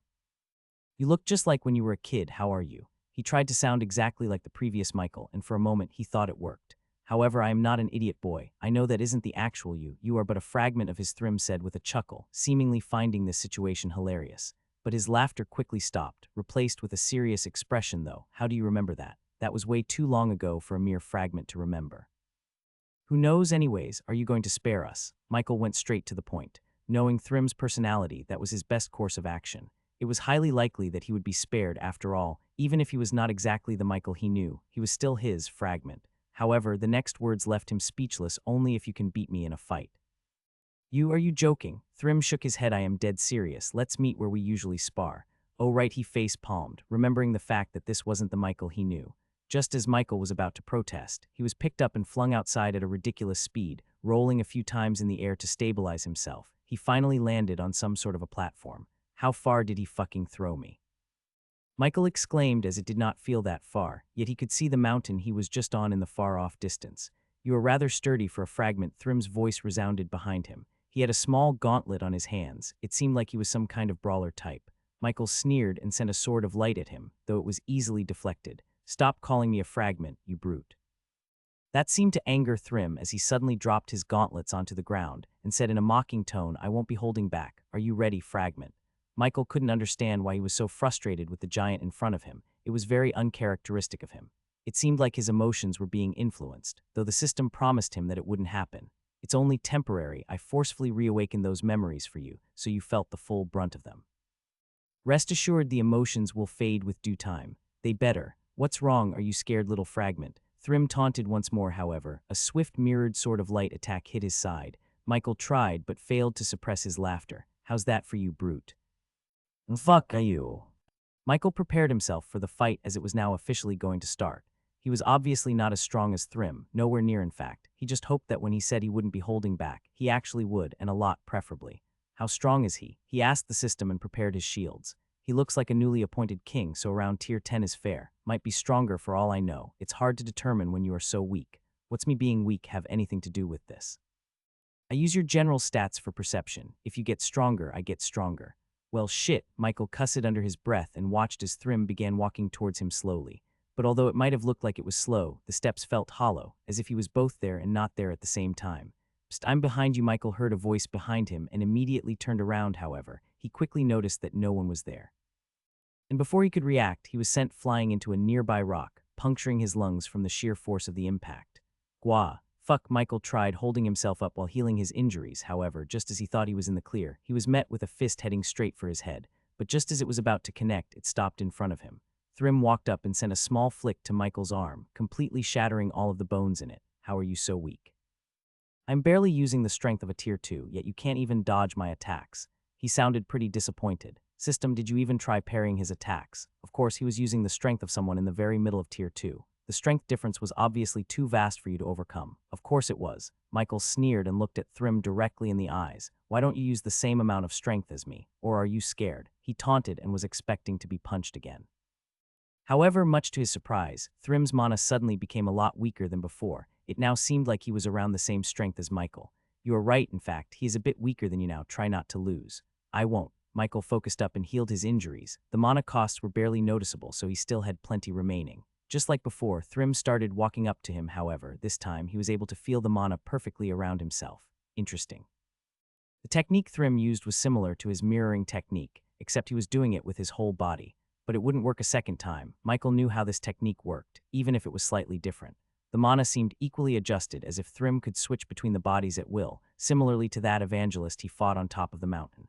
Michael wasted no time and sent 2 swords of light at both of the bodies at once, attempting to slice clean through them. However, just before it reached both of them, one disappeared and the other's mana was completely restored, easily blocking the attack. This ability doesn't work with such a shit amount of mana, Thrym grumbled, and proceeded to stop using his skill altogether. Sounds to me like you are just shit with using the mana, Michael shot back, and prepared many more swords of light, sending some into the sky for a surprise attack. That attack always turned the tide, so he didn't doubt that it would help him a ton once again. Before Michael could react, Thrym appeared right in front of him, throwing an extremely fast jab right at his face. I thought he wouldn't use strength above tier 1. Michael frowned while just barely dodging the attack. The power behind it was similar to the attacks he endured earlier, just a tad bit weaker. Speed-wise, he was only able to dodge because he was prepared, and even then, if Thrym decided to get a second hit in, Michael would surely be hit. But he didn't. Instead, he stepped back. Oh, you dodged that attack but couldn't dodge the others. You sure are an interesting fragment. Michael's brow twitched as he sent a few mirrored swords behind Thrym, trying to catch him off guard. But alas, this time he was prepared. This fight is a literal stalemate. He sighed from exhaustion. He wasn't tired per se, just frustrated at the progress. Even if the strength Thrym used was similar to his own, the fight hadn't moved in the slightest. I got an idea, fragment. How about a single attack, one where we put our all into it? Thrym suddenly suggested, catching Michael off guard. You know that you are only limited to using the same strength as me, right? Michael asked for clarification. He was not keen on getting blown to bits by a tier 10 attack, of course. I always keep my word, Thrym said with a smirk before a massive vortex of ice began forming around his arm. Yeah, that's at least tier 2. I don't need you to tell me that. Michael pondered for a moment on what to do. While he did have some offensive skills, none of them were super destructive. Even if he combined all of them, he doubted that it would make the difference between a tier 1 skill and a tier 2 skill. I'll give you a hint since I am feeling generous. There is unused mana in the air. Unused mana in the air. Michael thought about it for a moment before focusing. The system was right. There was quite a lot of mana surrounding him, even more the higher he looked. As if the further away they were from the ground, the more dense the mana became. Michael had an idea, but he wasn't exactly sure how to implement it, so he decided to look around himself. Thrym seemed pretty relaxed, not really paying him any mind. Snow, he thought as he suddenly noticed something behind Thrym. A lone snowball, due to the pressure coming from his attack, it began rolling on the ground, increasing its mass drastically before falling off the mountain. That's it. Michael finally got what he needed, the final piece of the puzzle. At first, he tried combining Sword of Light with Piercing Light, however, it seemed pretty hopeless. The Piercing Light skill was not very good at absorbing mana, while Sword of Light was. Michael looked up into the sky, towards where he sent all of his swords, and he began combining them, eventually turning them into a single massive Sword of Light. However, he was not finished. There was still one thing left to do before he could call it a successful skill, and that was to break it. Michael injected as much outer mana as he could until the sword felt unstable, and when it did, he waved his hand down and cut the connection. Are you crazy? What? He thought while looking at his shaky hand. He must have exhausted at the very least 80 of his total mana. But in the next moment, he noticed what the system meant. A sudden pressure descended on everyone present, and in the far-off sky, there was a single golden light, as if it were the sun. Michael felt excited, but it only lasted for a few seconds before a small frown appeared on his face. The attack would hit Thrym, but at the same time, it would hit him as well, maybe the others in the distance too. Yeah, you just made a nuke, congratulations, genius. Fuck, he expressed as a sudden sound met his ears. Ding. Ding. New skill generated. Heavenly Judgment Advanced active. Summon a sword from the heavens that absorbs all of the mana it encounters, delivering a deadly attack capable of wiping out an entire army. Radius is determined by the mana absorbed. Cost 75 MP. Cooldown 1 day. Michael stared at the system notification with blank eyes, the sword of light still descending in the background. System, capable of wiping out an entire army. He still couldn't believe it. He had done it accidentally, but it seemed like he managed to really create some sort of a killing weapon. As I said, it's like your old world's equivalent of a nuke. It's definitely a powerful attack, more than enough to contest with a tier 2 attack, and it would only grow stronger as you yourself get stronger. Well, yeah, but when I get caught in the attack too, it's kind of counterproductive, don't you think? Well, I wonder which genius decided it was a good idea to create such an attack without prior knowledge of how mana absorption works. SC whatever. Do you think I can block it? Nope. Michael sighed and glanced at Thrym, who was staring at him with widened eyes. Fragment. Are you trying to scorch my mountain? Scorch. Wouldn't a nuke be enough to completely blow this place to bits? Michael thought with a confused look as he saw Thrym dispelling his attack and jumping into the sky. Did you forget when I said that the landscape is strengthened by mana? That applies to everything, be it snow or the mountain itself, hence why that wraith couldn't do anything to the snow with its fire. Just as Michael was about to speak up, the system once again interrupted him. Don't think anything stupid. Scorching a mountain of such a world is a feat on its own. Be proud of yourself. Sure. Michael could feel a tinge of sarcasm coming from the system, but nonetheless chose to ignore it. However, as he looked at the sky, he froze. The massive sword of light which contained the volatile mana was now being held in Thrym's hands and being swung around like some sort of toy. Whatcha think? Does swordsmanship suit me? He suddenly said and swung the massive sword downwards, the mana expanding at rapid speeds and heading for Michael's head. He barely had enough time to duck, and when he did, he realized his left hand felt weird, and upon taking a glance at it, he noticed it was completely gone, with not even a single blood stain in sight. Do people find cutting off my arms funny or something? Michael's brows twitched as his regenerative factor kicked in. Due to the system's training under the sunlight and moonlight, it had gotten faster. He could see his limb being regrown at a visible pace, and in just a few more seconds it was finally whole again. Michael looked back up and saw Thrym still having fun swinging around the now dissipating sword, until eventually it fully dispersed, the destructive mana fully gone. So did you have fun? Thrym suddenly asked as he landed right beside him. Before or after you cut off my arm, what would you have done if I had been crippled for life? Michael complained and sarcastically swung around his regrown arm. I did that because it's you. Even if you are a fragment, you looked pretty competent. As Michael was about to speak up, Thrym suddenly grabbed him by the collar and threw him again, this time back to the mountain they were on originally. He was not able to land as smoothly as last time, partially due to the fact that he was a bit fatigued from the attack he just cast. But just as he thought he was about to crash into another rock, Astria suddenly caught him with her threads, bringing him closer and checking on his condition. She had a concerned look on her face, even after knowing who or what Michael was. I'm okay, you don't need to worry, he reassured her and waited for Thrym to come. However, it seemed like he was already back inside of his little house. Michael walked right in and sat down by the table, picking up a piece of bread he saw lying around. So, did I pass your test? Did you beat me? No. So what makes you think that you could go back? Thrym asked while stirring the pot of what appeared to be soup. I didn't win, but I didn't lose either. You just stopped the fight of your own volition. If anything, you were the one who lost. Michael shot back and dug into the bread. It was surprisingly tasty. I stopped the fight because you were about to collapse. He turned around and grinned. Glad you liked the bread. I prepared it for the rats. Make sure to leave some for them too. Michael immediately stopped eating and put the bread onto the table. His appetite was ruined. PFT. I'm just kidding. Eat this instead. Thrym suddenly brought down the pot he was stirring earlier. It was indeed some kind of soup.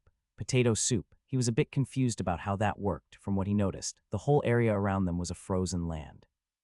Even though potatoes could grow in slightly cool areas, they would for sure not grow on a mountain like this. But nonetheless, Michael accepted the kindness and dug in. He also noticed that Thrym brought a bowl to Astria and the three giants that were huddled around. His personality is shit, but he's not exactly a bad guy. After Thrym finished handing out the bowls, he sat down right in front of Michael and started eating the soup as well.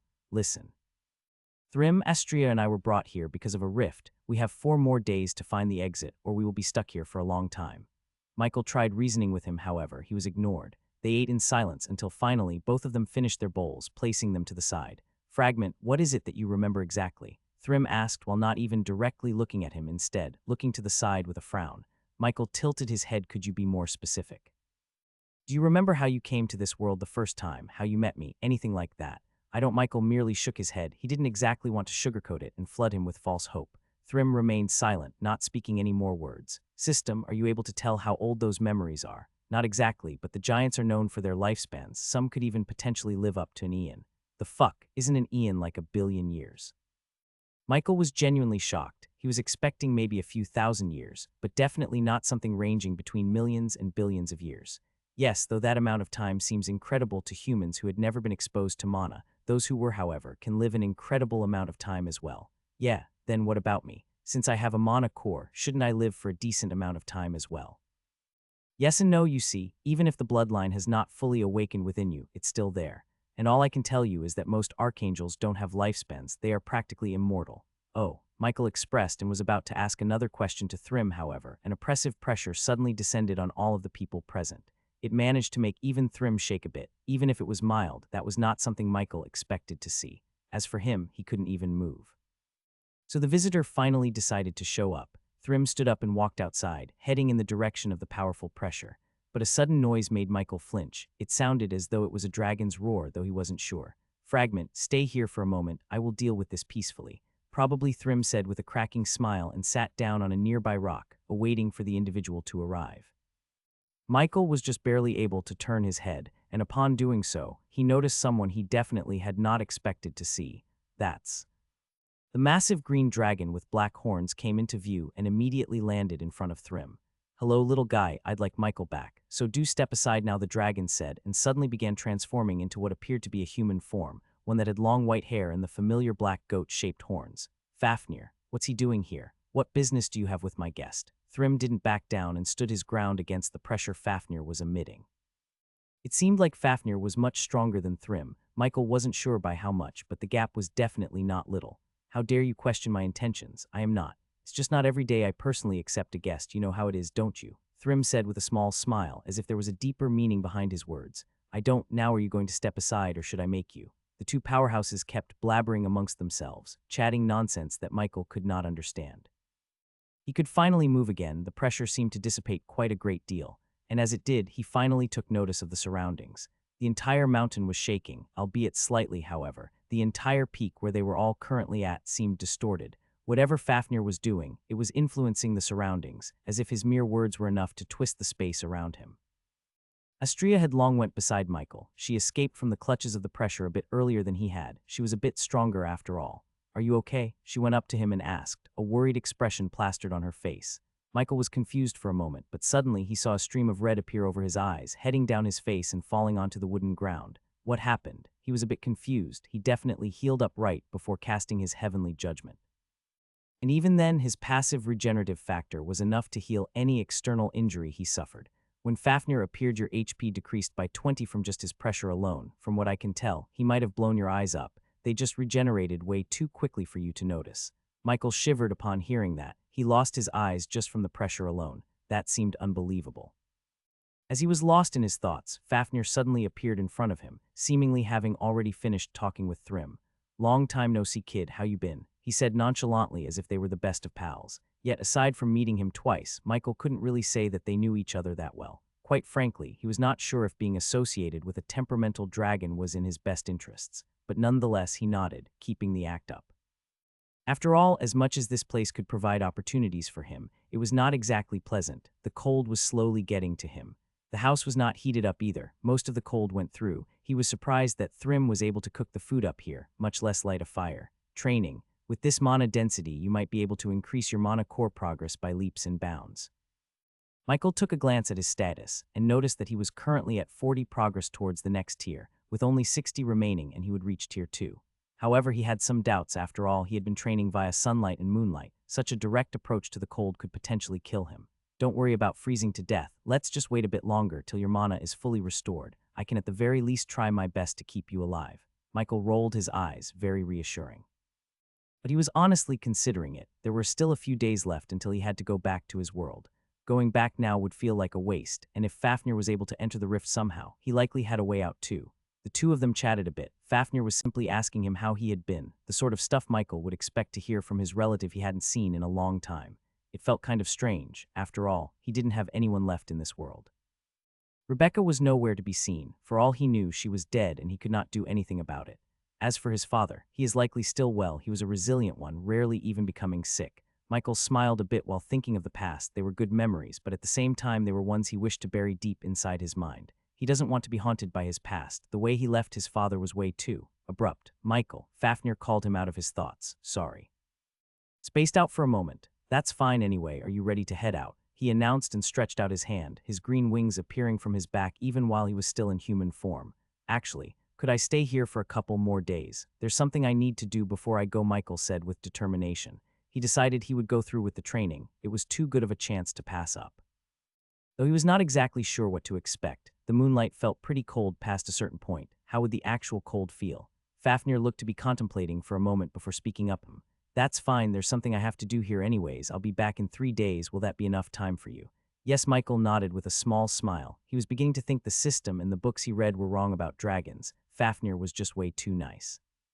He watched as Fafnir turned around and headed over to Thrym, picking him up by the collar and suddenly flying away. Michael was pretty confused, though it seemed like he was not the only one as the giants around him were too. Dragons like to fight. A lot, I see. He sighed to himself and looked at Astria, who had been staring at him this entire time. Her eyes seemed a bit unfocused. She was most likely regaining a memory or two. Michael moved around and noticed she was not tracking him with her eyes. She really did seem like in some sort of trance. He decided to just leave her be, creating a warm coat with what little mana he had left. He placed it on her shoulders before heading outside. Do you guys have like a cave or something I could use for training? Michael turned to one of the giants, the only one who seemed the smartest of the three. Also, the only one who didn't want to eat him. I'm sure. He gestured with his hands to follow him, and Michael did just that. They went behind the mountain, and there was some kind of a little staircase that led inside of the mountain. It seemed way more spacious than he initially anticipated. The mountain didn't exactly look that big from the outside, but he was mistaken. There were all sorts of giants gathered there, all of whom were thankfully in their human forms. All around him were a bunch of little houses, some made from wood, others carved directly into the walls, with only wooden doors being visible from where he was. Eventually, they arrived at what Michael assumed was the middle part of the mountain. There was a single door leading to the side, and it was much bigger than the previous doors.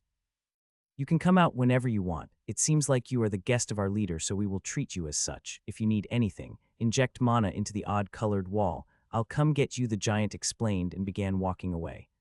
Michael stared directly at the giant door. Now how exactly am I supposed to open this? Do you not see the door handle? I am sure I healed your eyes again, though. Are you? Michael took a deep breath, refraining himself from bashing the system for the 10th time today. He assumed the giants didn't exactly have a hard time opening the door. After all, they were called giants for a reason. However, he himself was not exactly the tallest person alive. His height should be around 185 centimeters, and this door was certainly not made for him. Even while he was standing up straight, he only amounted to 1/10 of the size of the door. He was like an ant in comparison. The giants most likely had to partially transform in order to open it themselves. A full transformation would make them as big as the entire mountain after all. Just try pushing it open. The door has a handle. Why would pushing it do anything? Michael sighed at the system's stupidity, but decided to try it anyway. He placed his hand on the door and gave it a little push, not expecting anything to happen. However, much to his surprise, the door opened just as easily as a normal door despite its grand size. Told you so. Fuck off. Michael kindly dismissed the system and headed inside. He couldn't see any light from the outside, but he could just wait inside for his mana to be fully restored. Then he could cast a few swords of light to provide some kind of light source. However, the moment he stepped into the room, the door closed right behind him, leaving him in complete darkness. What? Michael asked the system as it seemed like it caught onto something. With practically the little bit of mana he had, he couldn't even tell what was around him. It reminded him of the time he first arrived in this strange place, his senses completely overshadowed by the mist.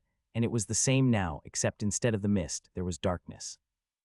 Michael decided to use a bit of his mana to create a single sword of light. He overestimated its cost. Even as he barely had anything left, he couldn't feel it being used in the slightest. That gave him an idea, however. Just as he was about to ask the system about it, he was interrupted. It won't work. Why not? You were able to turn physical enhancement into a passive skill. It was something that gave a flat bonus, your swords of light. Even though they take a very small amount of mana to cast, you are able to cast thousands of them. It is not possible for me to make a skill like that free, as it doesn't exactly have a limit. That sucks. But whatever, Michael shrugged it off. It would have been too good to be true anyways. He looked around while waving the few swords of light he had summoned. However, he couldn't see anything at all. The swords illuminated a few meters around him, leaving the rest of the area in pure darkness. Michael didn't feel any malicious intent coming from the darkness. It felt like it was some kind of a protective barrier instead. But from who? He wondered when suddenly, the light of his swords began dimming before eventually, it completely disappeared, leaving him in complete darkness once more. He decided to remain quiet, not moving a single muscle. The darkness seems to be blocking out most of the sound. You just look stupid right now. Michael proceeded to ignore the system's words and continue listening, waiting for even the slightest bit of sound to reach his ears. And after just a few more seconds, he heard an extremely quiet step. When he wouldn't have noticed if he had not been paying attention, he might have missed it. He immediately summoned a sword of light and dashed towards the step, instantly slashing down without even making sure what it was. And the moment he did, he felt his sword connecting with something that he could not quite see. No blood had been spilled, yet it seemed like whatever that creature was, it was knocked back quite a fair distance away from him. It skidded across the ground before disappearing into the darkness once more. This is perfect. Michael was slightly startled by the system's statement, and as he was about to question it, his senses suddenly heightened. He could feel the cold similarly to how he had back in the cave with the moonlight, however. This time it was a bit more intense. You fucking bastard. Are you trying to get me killed? He was slightly panicking because he was not used to fighting with such heightened senses. Every time he took a step, it sounded as though someone rang a bell directly inside of his ears. It hurt a fair deal. But much to no one's surprise, his pain didn't last long as his eardrums burst once again, leaving him temporarily deaf. "Stop this shit or I'm actually going to die," Michael exclaimed at the system. The cold was bearable, however. The senses were increased far too much for his own liking. "Bear with it, trust me. What's better than absorbing mana directly while also fighting someone? Nothing, fuck you." Michael stopped all his fiddling around and remained completely still. Eventually, his hearing came back. However, unlike last time where he could just barely hear the footsteps, this time they were loud, much too loud for his liking. But nonetheless, it made it a bit easier for him to find the creature. Kicking off, he arrived right in front of it with his eardrums once again in tatters. The sword once again connected, and the creature retreated. However, unlike the last time, he could hear it breathe. And its breathing was shallow, as if it had just received a fatal wound. Michael definitely felt like he looked silly. Every time he moved, his eardrums burst. He had to stop like a statue in order to even fight. He still found it rather difficult to control the mana while in this heightened state, so he couldn't cover his ears with anything to protect them from the sound. And the system wasn't kind enough to exclude hearing from the list of senses it enhanced. However, as he was focused on the breathing, he noticed yet another pair of footsteps, ones right behind the creature he just fought. And much to his surprise, one of them let out a squeal before its body fell to the ground. Michael didn't need to be a genius to know that the one who was killed was definitely not the one who had just arrived. He stood incredibly still, waiting for the strange, invisible creature to come at him. But it didn't. Instead, its footsteps got further and further away, until eventually Michael could not hear it anymore. He let out a deep sigh and sat down. Moving around felt painful, and the feeling of constantly having his eardrums burst was not pleasant in the slightest. "You fucker. What were you thinking?" Michael asked the system with genuine curiosity. It seemed way too random for it to spring up something this dangerous upon him. "Relax, it wasn't that dangerous.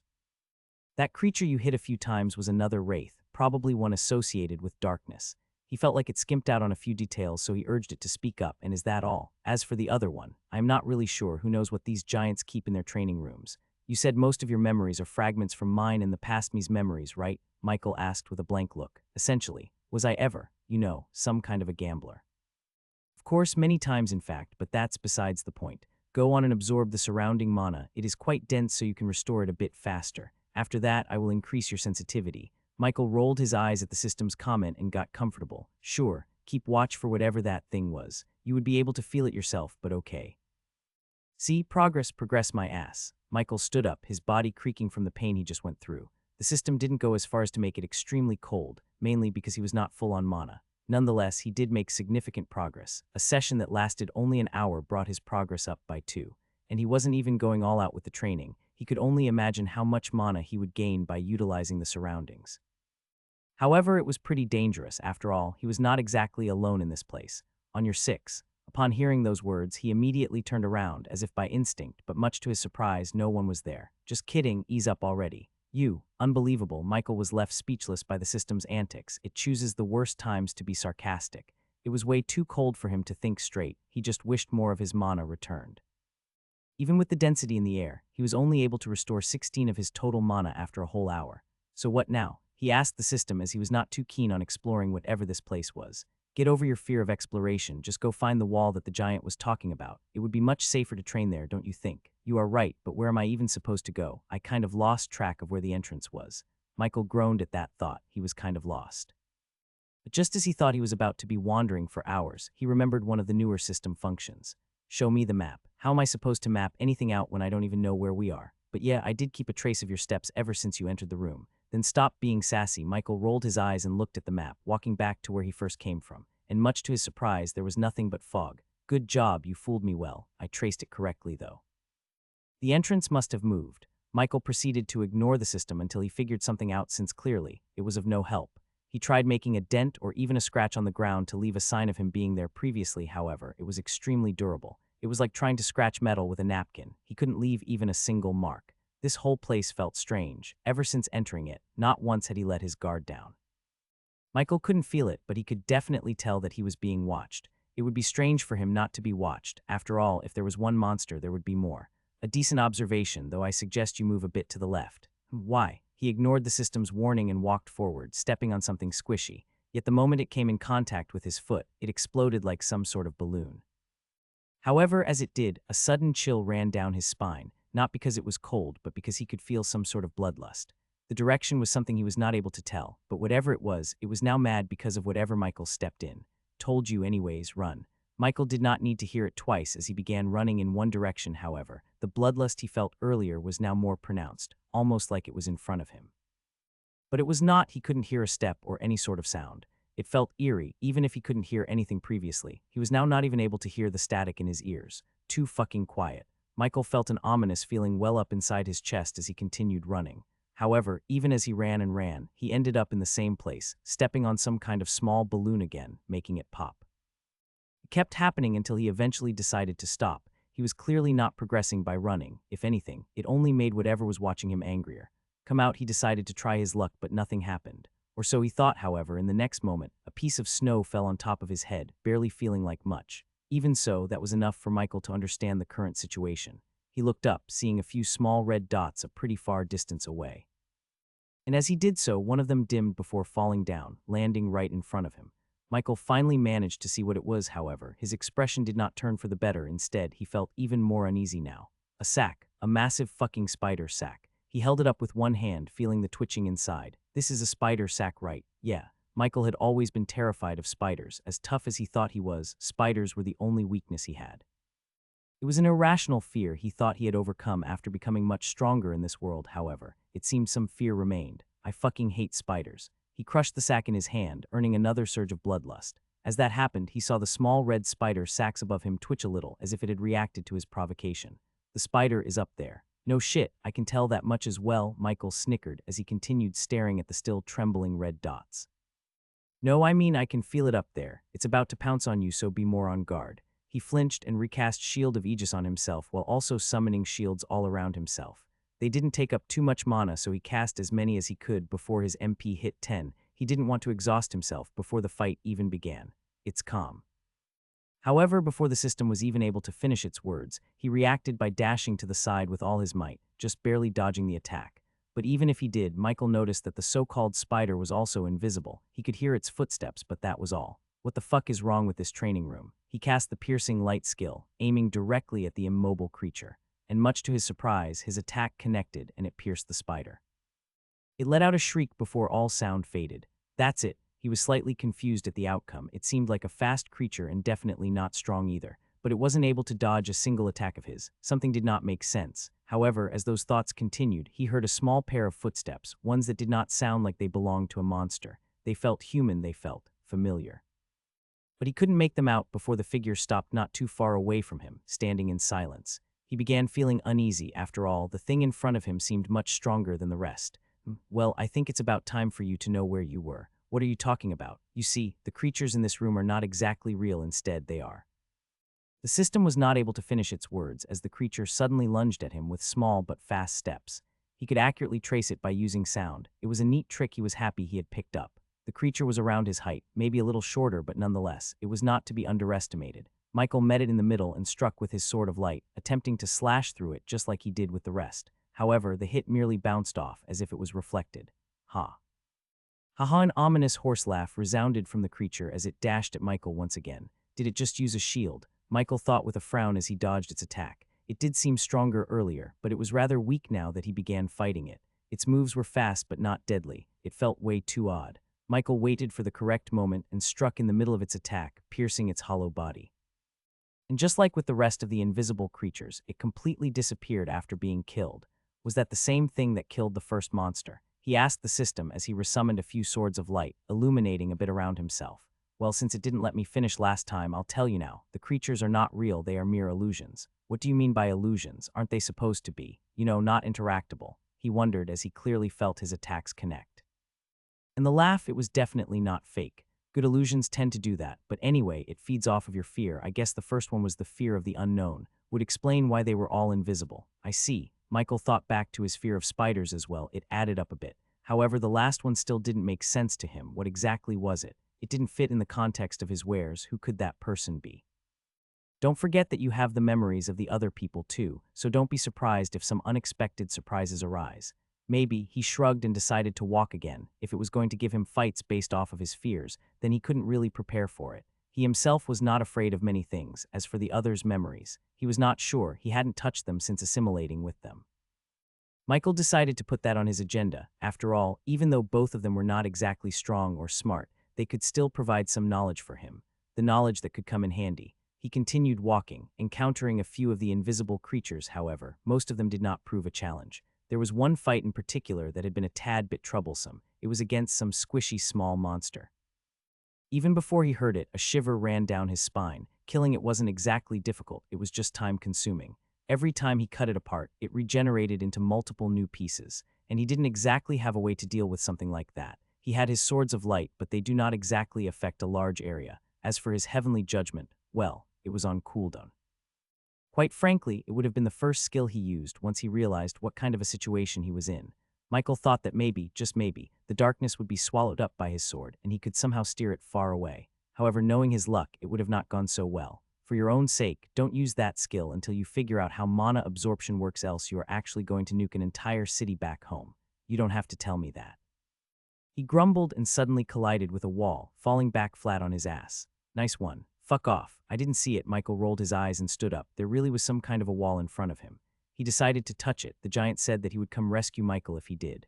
And in all honesty, he wasn't too keen on staying in this place much longer. He was barely getting stronger with the added bonus of feeling like shit because of constant adrenaline.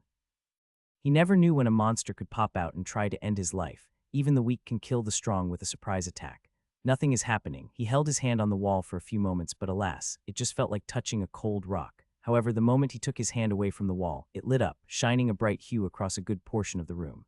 It was blinding. He couldn't help but close his eyes and back away a fair distance, until eventually he opened his eyes. And by no means had he expected to see a small pillar with a giant light on the very top, illuminating the darkness around him.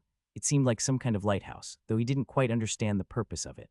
Looks like a safe zone. Guess you won't have to worry about constantly being on guard after all.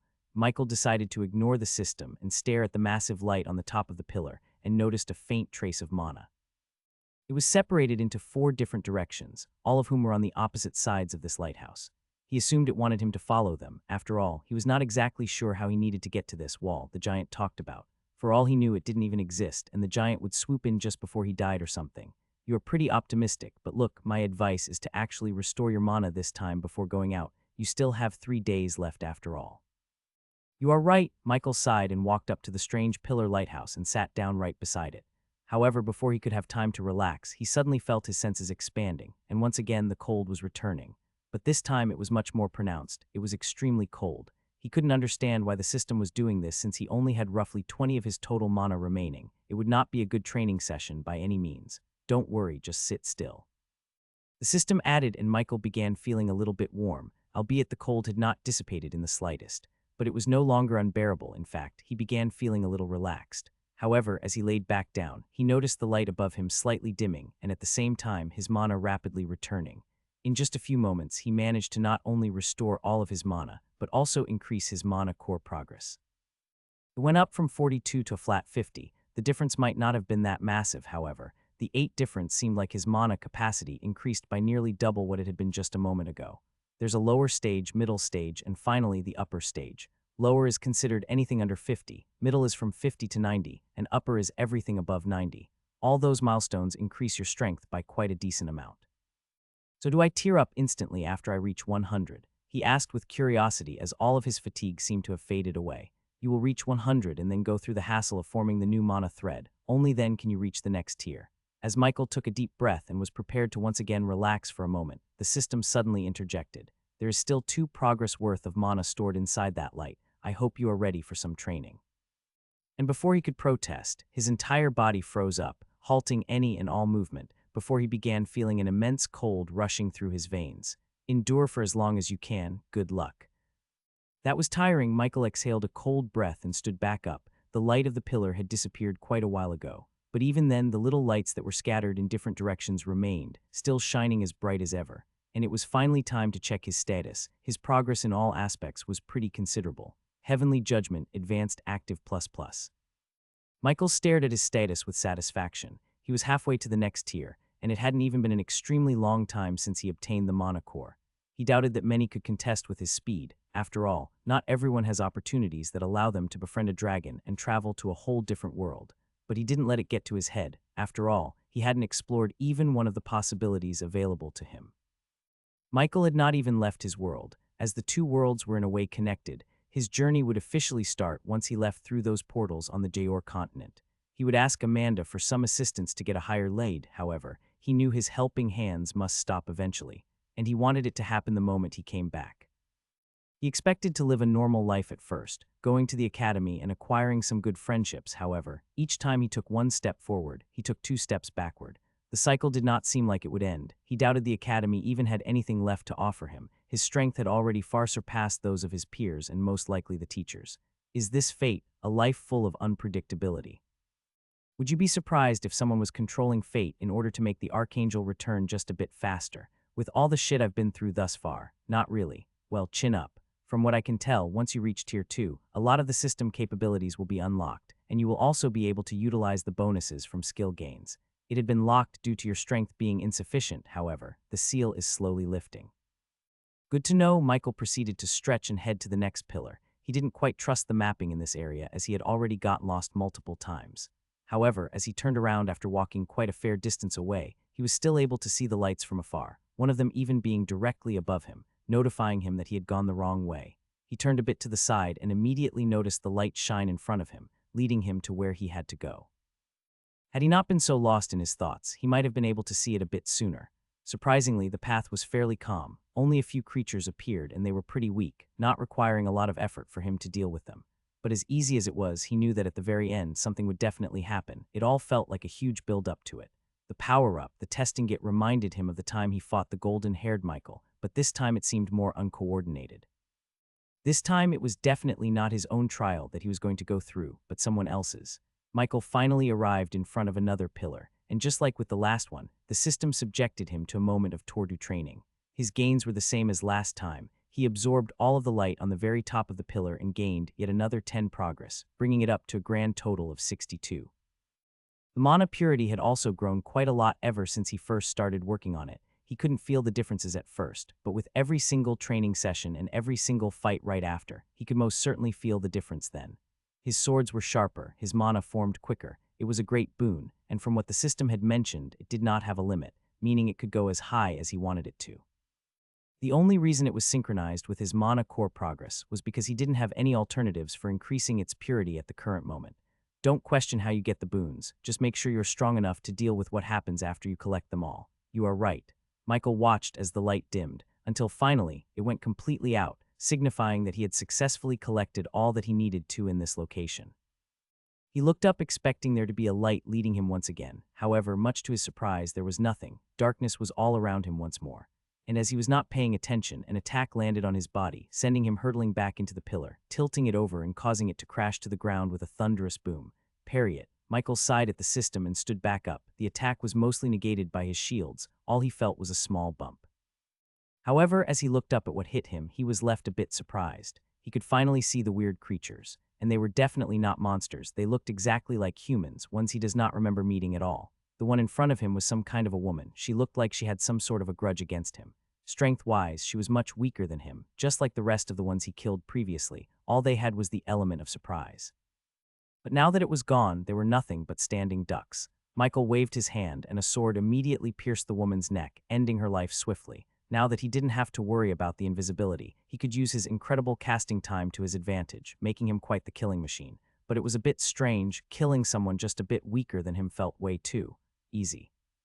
He could have done it with his eyes closed. If he wanted to, he could have simply dodged, yet his instincts were no longer screaming at him to dodge. Did you do something? Michael asked the system suspiciously. How could I have done something to your instincts? You literally got beaten up every single time since you came to this world. Your strength has grown too much, and so have your expectations for your opponents.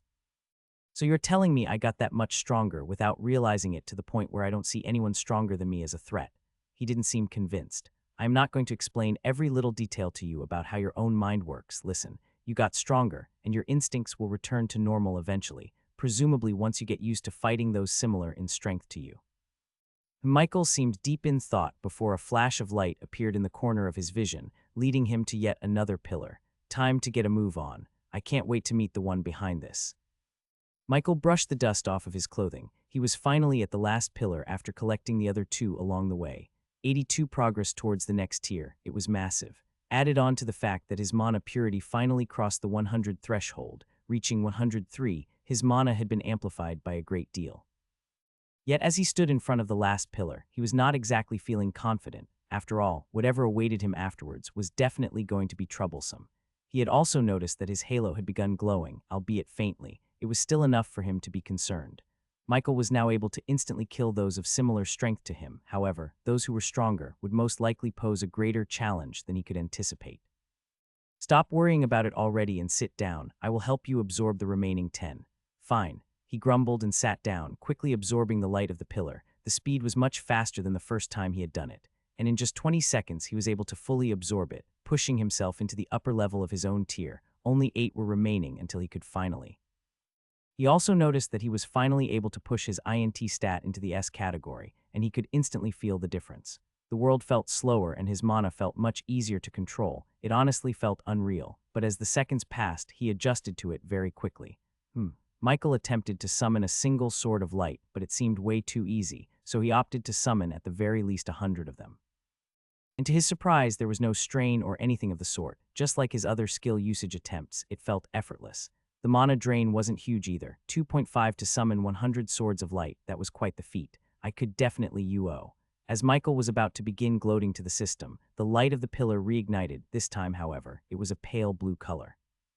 He could see the rest of the pillars in the distance, and they too were lit up, casting a bright light that seemed to be directing him to go to the very middle. This is a bit ominous. Michael thought and proceeded to follow the light, until eventually he ended up in front of some sort of arena. It looked like a massive slab of stone in the middle of nowhere, however. That was not enough for him to let his guard down. After all, there was a single man sitting on a chair in the very middle. Middle of Tier 2 from what I can tell. He nodded and walked up to and onto the arena, arriving right in front of the man, who, upon closer look, seemed to resemble him quite a lot. For Fu, as Michael was about to inwardly cuss at his own trials, the man spoke up. Stop whining like a bit H. Fuck. The man attempted to sound intimidating, however, he bit his own tongue. He's not you, he only resembles the current you, that's about it. His appearance might be a bit different in reality had this place been a little less weird. He listened to the system's words and continued staring at the man who seemed to be trying to hide away from his embarrassing little act. So, were you the one who was helping me? That's right, you wimp, I was tasked to. Steal your resolve. The man began talking while staring directly at Michael's eyes and his mana, confusion growing with each word he spoke. You are not the one I was told about. He took out some sort of notepad from his pocket. It seemed pretty comical given his previous impression. Michael raised his brow. And who were you told about exactly? Some kid who was supposed to be the last of something. One of the higher-ups asked me to train his resolve. But you are not him, are you? The man glared at Michael as a hint of bloodlust slowly crept up his spine. System. Michael backed off a little bit as he was not sure what kind of abilities the man in front of him had, coupled with the fact that this fight seemed to be one big misunderstanding. I have no clue if I am being honest, though by wimp I would assume he's referring to one of your previous selves. However, that wouldn't make much sense considering he was indeed told that someone would come. In this timeline. Michael thought for a moment before he furrowed his brows. He had a hunch that his thoughts were correct. What are the odds that I replaced the previous Michael, the one Kevin talked about? That's impossible. I was with you when you first came to this world, and I was there when I sealed your memories until your condition stabilized. It's highly unlikely for something like that to happen. Is it not? I mean, you were corrupted once, weren't you? Michael glanced at the man in front of him who was slowly taking out a pair of daggers from his waist. It seemed like he had already made up his mind. Are you saying that the Michael who Kevin knew was in actuality you with sealed memories? Listen, the case where someone took over last time was because I relinquished control for a mere moment. The system paused for a moment before once again continuing. This time its voice was filled with doubt. Though, I did have to do the same when I was forced to seal your memories. Time paradox, bullshit perhaps. On that note, how was I even chosen? Do you remember that much at least? No, I can only remember your previous life. I only gained sentience once you were transported to the other world. I guess neither of us knows shit then. Michael took a deep breath and spoke once again, trying to probe the man's personality. I am not sure who you were looking for, however. Don't you think some courtesy is in order? After all, you treated me so well with all of those gifts. However, the man finally drew his daggers and held them right in front of himself. You are nothing but a thief masking as the chosen one. I will cull you where you stand. Right, sure, but before you do that, can you tell me what you meant by the higher-ups? Who are they exactly? Michael tried getting some information out of the man. Besides, he was not sure who were his allies at this point. Ha, you imposter, you don't even know about them. The man seemed riled up as he finally dashed towards him, aiming straight for his neck. But with the system's assistance and his newfound strength, he was able to deflect the attack while also sending one of his own. He started off slow, only casting around 10 swords of light and trying to impale the man. However, the attacks were easily blocked. It seemed like the man was definitely not to be taken lightly. Need I remind you he's a tier 2. One in the middle stages at that. Don't let down your guard and fight with care. I'll handle the dangerous attacks. Michael cast a barrage of mirrored swords of light and watched with a small frown as the man deflected them all. Sure. This guy is so annoying to fight. Michael exhaled a painful breath as he backed away and cast his piercing light skill at the man. And much like his other skills, it was blocked or redirected. Michael was not sure how the man did it. After all, the skill was pretty difficult to detect. But not to him, apparently, as he kept on deflecting them and closing in on Michael, hitting him with pretty heavy blows despite only using daggers. He had the system to thank for the parrying. He didn't have to worry about it at all. The only thing he needed to focus on was attacking and not getting his head cut off. I don't suppose Heavenly Judgment is off cooldown, he asked with annoyance as the fight didn't seem to be going anywhere. His mana was limited. He couldn't say the same for the man's physical abilities as they seemed to be much better than his own. However, everyone had limits, even if it didn't look like they did. I'll block the next non-vital attack. I want to try something. He informed the system and proceeded to fight as per usual. But unlike before, he showed more openings. He wanted the man to take advantage of them and hit him. Michael's reasoning was pretty simple. If the man could block the attacks with his daggers, would he still be able to do the same without them? The attack came, but it didn't seem like the man would fall for his cheap trick. Most of his attacks were still directed at the vitals. Gah. Fuck, one of those attacks managed to graze him, albeit slightly. But even then, it was enough to blow out one of his lungs. However, his passive regeneration mended his injury very quickly. It seemed like using heals on himself was no longer necessary unless they were fatal or more serious in nature. He didn't know if he could mend a pierced through heart or even a split into 2 body. However, he was willing to bet that he could. The man once again attacked, but this time, his daggers were heading for Michael's arm, seemingly in an attempt to cut it off. This fucker. He was glad at the fact that the attack wasn't heading for his vitals, however, it was heading towards his arm. It seemed like everyone's go-to method of injuring someone was cutting off an arm or two. He just had to experience it multiple times himself. The system didn't parry it and let it connect, however. Just as it embedded itself into his arm, he shut it tight with a shield, holding it in place. That seemed to throw the man off a little bit as he had a look of surprise on his face. He tried taking out the dagger, but it seemed as though it was stuck inside of his arm. Michael made sure of that. With only a single dagger remaining, his chances of winning grew by a lot. Michael backed away and cast a few shields in front of himself, blocking off the man's approach while also beginning to summon hundreds, if not thousands of swords, which were all heading towards the single daggered man. He attempted to replicate Heavenly Judgment, however. There seemed to be some kind of a rejection that made it impossible for him to finish the skill. Safety mechanism against your own stupidity. Thank me later. Michael ignored the system's words and stared at the man who now seemed to show a hint of struggle. However, he knew better than anyone that he hadn't used his affinity yet. The entire fight, he only used his daggers and a little bit of mana and not a single skill from what Michael could tell. Unless deflection was his skill. He thought for a moment but dismissed that idea. It seemed too far-fetched. A single sword connected with the man's thigh, throwing him a bit off balance before he let out an inaudible shout, one that seemed like a high-pitched shriek to Michael's ears. However, it seemed to have broken all of the incoming swords of light. It also managed to push Michael back slightly. It was now his turn to show surprise. What was that? The wind affinity, perhaps. It seems like he is going down the path of sound. It means he uses sound to fight. So as long as I can't hear him, I'm fine. Michael asked for confirmation as he was considering his choices. The vibrations would still affect your brain. However, I could focus all your defensive capabilities on it, making you pretty much immune to his affinity. That seems pretty simple. Is there a catch? Yes, I would need to seal off your hearing for a bit, that is, until you finish the fight. Michael looked in thought for a moment before nodding, do it. And the moment he said that, his hearing completely disappeared and the system's outer shields did too. I said full focus, be careful. The system warned him and Michael turned to look back at the man. His appearance looked a little haggard. It seemed that his little shriek was not able to completely destroy all of the swords as there were holes clearly visible in his body. However, the fight was much more balanced now. Michael could see the man saying something and then his expression turning to one of confusion, then right after, shock. It seemed like he figured out what Michael had done and decided to take the fight up front once again. He doesn't have a lot of life left. He thought as his eyes of the healer skill overlooked the man, there was a little flame that was growing weaker by the moment. He assumed that was the man's life force. It would definitely coincide with the injuries he took. Michael took one step forward, baiting the man into a defensive stance, and in that one little moment, he sent a bunch of swords directed at the man's feet. The man dodged by jumping upwards, however. Michael was prepared for that, as in the next moment, an invisible sword cut off the man's hand which was holding the dagger.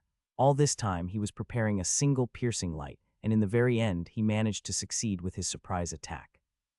The man looked at Michael in terror as he caught his own hand and pried it open, taking the dagger out and attempting to swing at him once more. However, it was to no avail, as the hand managed to be lopped off as well. It was much way easier for Michael to take advantage of this fight now that he had made the man panic, and all that was left was to finish it. However, he still wanted answers. Who exactly were these higher-ups, and why was this man tasked with toughening him up? System, is there any way for you to safely let me talk with him while also protecting my brain? He asked as he stared at the man who was shaking and seemingly preparing to run away. I can interpret the words he speaks and relay them in your mind, just ask your questions. All right. Michael walked up to him and kicked him in the stomach, hurtling him down on his back. Who are you and who are your so-called higher-ups? He asked away and saw the man mumble something. Fuck you, imposter. Michael stared at the man for a moment and sighed. He dealt with these kinds of people back in his time in the military, and every single time they remained quiet, the devoted cultist type. I see. Michael waved his hand and turned around, hearing a plop on the ground as the system had restored his hearing. Well, that was pretty unproductive. Yup. Michael proceeded to walk off of the arena and sit down on the very last step, acting like some sort of a chair. So what now? So how do you feel fighting someone who is a tier higher than you? Honestly, not as hard as I expected it to be, Michael answered truthfully while lying down on the last step of the arena. The fight might have been harder had the matchup been a bit different, since in this case, Michael completely countered his opponent. He even had a buff where his stats slightly rise when he faces an opponent a tier higher than him. At least you know, don't let this little win get to your head. Anyways, go back to check up on him. The illusion should have been dispelled by now. Michael nodded and stood back up, walking back to the man he had just killed, and much to his surprise, he no longer looked identical to him. Instead, he looked plain, way too plain. It was one of those people with not memorable appearances. It did not look like he had any remarkable features either, as Michael spent a few minutes inspecting him, maybe on the arms. He thought as he turned to one of the severed arms in the distance and walked up to it, picking it up.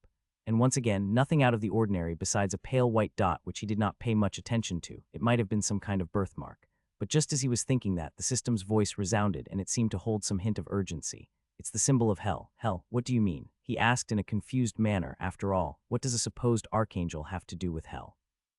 There are a few types of people that come from hell, some who came out willingly, and those who were sent out for a purpose, effectively possessing the soul of another being. That white dot right there is the indicator of possession. Michael stared at the dot and rotated the arm around, checking for any other irregularities. However, there were none. Are you sure? I am 100% sure. As for what their purpose is with you, I don't exactly know. After all, from the memories I can recall of your interactions with hell, not a single one of them is positive. Huh, what a shitfist. I have to deal with fanatics, and now even with the being of hell, my life sure is eventful, huh? Michael chuckled at the situation. It seemed like he would not catch a break anytime soon. And in that same matter, another ominous feeling arose, followed by a question. So did I kill him or only the body? Only the body, sadly. Your attacks are not able to damage souls yet. So I can expect him to report everything that has happened to the people who sent him over. Exactly. But look on the bright side, you have a motive for growing stronger much faster, since if you fall behind, you will be killed. Michael rolled his eyes and threw the man's arm back onto the ground. He had gained all the information he needed. The daggers were thrown by the side, and Michael decided to walk up to them and pick them up. They seemed to be of pretty decent quality. And much to his surprise, the modifiers appeared upon picking the two daggers up. Scarlet Surge Uncommon. Attacks using this dagger cause the opponent's blood to clot and slightly inhibit mana flow, able to create a predictive field around yourself, assisting you in blocking attacks. Michael stared at it with widened eyes. The options were certainly very good, however. One thing confused him. What's with the quality? Uncommon for something like this. After you acquired a mana core, the system went through a full recalibration. Item rarity did as well. The previous sniper you had would not even fall into the common category. It would be considered trash instead. Huh, interesting. Michael picked up both of the daggers and swung them around. He had learned some techniques back in the military, but he was not the biggest fan of dagger fighting. He was thinking of giving it to one of his classmates or maybe even Astria. However, he doubted that she would accept. After all, she fights just like him, using her own mana to create all sorts of different offensive spells. Maybe give it to Kevin in exchange for some information relating to hell. He did mention fighting one of their princes after all. That's a pretty good idea, Michael agreed instantly and hung the daggers on his waist before looking all around himself. The darkness had disappeared, replaced with a big empty room. He expected to see the pillars, but it seemed like they had disappeared as well. It might have just been one big illusion. And he could finally see the wall that Giant was talking about. Odd-colored was definitely accurate. It had different shades of the same color, blue as well as yellow and other kinds of colors. It did not make much sense to him. The system was not saying anything either. He assumed it did not know anything as well. Is there anything more I can gain from this room? He asked the system as he took a look at his status once again. The fight against that man made his progress rise by another 2, bringing it up to a total of 94. He was nearly there. No, the dense mana dispersed shortly after you killed the man. Now it's nothing but a simple training room, however. That does not mean you can't gain some progress. After all, the cold is perfect. Sure. Michael sat down and made himself comfortable. After all, since there would not be any more dangerous situations happening, the system would not be holding back in the slightest. Ready. He nodded at the system's words, and in the next moment he felt his eyes freezing up, and shortly after, he lost his vision. Isn't this much colder than last time? He asked with a frown as he could feel his whole body stiffening up. He was slowly losing control of it. It's fine, you still have a decent amount of mana left. Remember, I'll heal you. Fine. 3 days later. Michael let out a cold breath. All this time, he had only focused on absorbing the mana and nothing else. That's why his progress shot up to 99. He felt like only a small nudge was left until he finally reached 100. Just keep doing what you were doing and soon enough you will reach it. Your speed is already faster than most of your past selves. Some took years to even reach half, whereas you took almost 2 weeks. I suppose. Michael chuckled and stood up, using mana to remake his clothing as the previous pair turned into icicles. It seemed like even mana was able to get frozen. So that's it then, he asked for confirmation as he began walking towards the wall in the distance. That's it, time for you to go back to your own world. He nodded and placed his hand on the wall, injecting a bit of mana into it. Immediately, the ground shook as the massive door from earlier opened. He tried opening it during the few days he spent training, however. He was not able to. It seemed like the wall in front of him was some sort of key. Michael walked out of the room and noticed the other giants acting the same. It appeared that Fafnir had not done anything drastic. He went back to the very peak and noticed the surroundings, which were a tad bit twisted, almost as if a fight had broken out. However, upon closer look, he realized that the marks resembled those that Astrea usually made, ones that were sharp and precise. As he arrived right in front of the house, he felt a surge of mana from inside. It seemed much stronger than the man's he had faced earlier. And the moment he opened the door, quite an interesting sight greeted him. Astrea. Astrea, what are you doing? She was sitting on the ground and seemingly drawing something. He could not exactly tell what it was since she was not the greatest of drawers, however. There was a short text that caught his eye. But it seemed like it was not related to the language he had learned back in the temple. The one in front of him seemed similar but different at the same time. She appeared to be startled as he jumped up and quickly used her threads to get rid of the writing on the ground. Michael. You are back, what's with her? He raised his brow at the sight. She was usually the calm and collected type, but now she was acting like he saw something he should not have. Though his eyes quickly widened upon sensing her mana just before he left, she was at the lower stage, but now it seemed like she was about to reach the upper stage. Just what happened? Michael was pretty confused. Here he thought his progress was fast, yet here she was, nearly doubling his efforts in the same amount of time. However, he won't judge. Maybe something happened in those 3 days that he was gone that made her get stronger rapidly. But he assumed it would not hurt to ask, how did you get so much stronger? And he was met with a small smile, her previous startled look completely gone. It's a secret. Of course it is. He sighed, but then suddenly a thought came up in his mind, one that he could not help but debate while he was training. I am going to go back to my world soon. Do you want to come with me? Astrea's eyes widened, as if she had not expected him to bring that up, but she quickly composed herself and shook her head. I am sorry. I still have some unfinished business I have to deal with, she said apologetically. The business she was referring to was most likely her life before meeting him, more specifically, the ambush that had happened which caused her to run away. It seemed like she was working hard on figuring it out, and he did not want to be the one to stop her from doing so. However, as he was about to drop that topic, she once again spoke up. But when we meet again, I'll go with you. It's a promise. She held up her pinky finger right in front of him. Michael stared at her for a moment and nodded, accepting her gesture and finalizing the pinky promise. Do you want my help with the business? He asked just in case. He did not know when he would return to this world again. No, it's my battle. I want to avenge my family by myself, she said with a determined look. I see. Michael could not refuse her, yet it did not feel good to let her go just like that. He just hoped that the pinky promise would hold up, as insignificant as it was. Suddenly, an impatient voice came from right beside them. "Are you two done already?" Michael turned and noticed Fafnir holding a passed-out Thrym by the collar. Damn, he does not look okay. He glanced at Thrym and noticed a bunch of bruises and even a popped-out bone, and then there was Fafnir. He seemed perfectly fine. "We are ready," Michael said as he let go of Astria's pinky and walked up to Fafnir, who now had a small smile on his face. "Good, hey you." Take him. Fafnir threw Thrym at a nearby giant and without even waiting for an answer, grabbed both Michael's and Astria's collars, immediately disappearing from the mountain. "I can't see anything," Michael thought as his eyes were being bombarded by the wind. It seemed like the speed at which they were moving was far too fast for him to handle. In the next moment they arrived in front of some kind of distortion in space, and just as Michael was about to speak, both he and Astria were thrown into the distortion.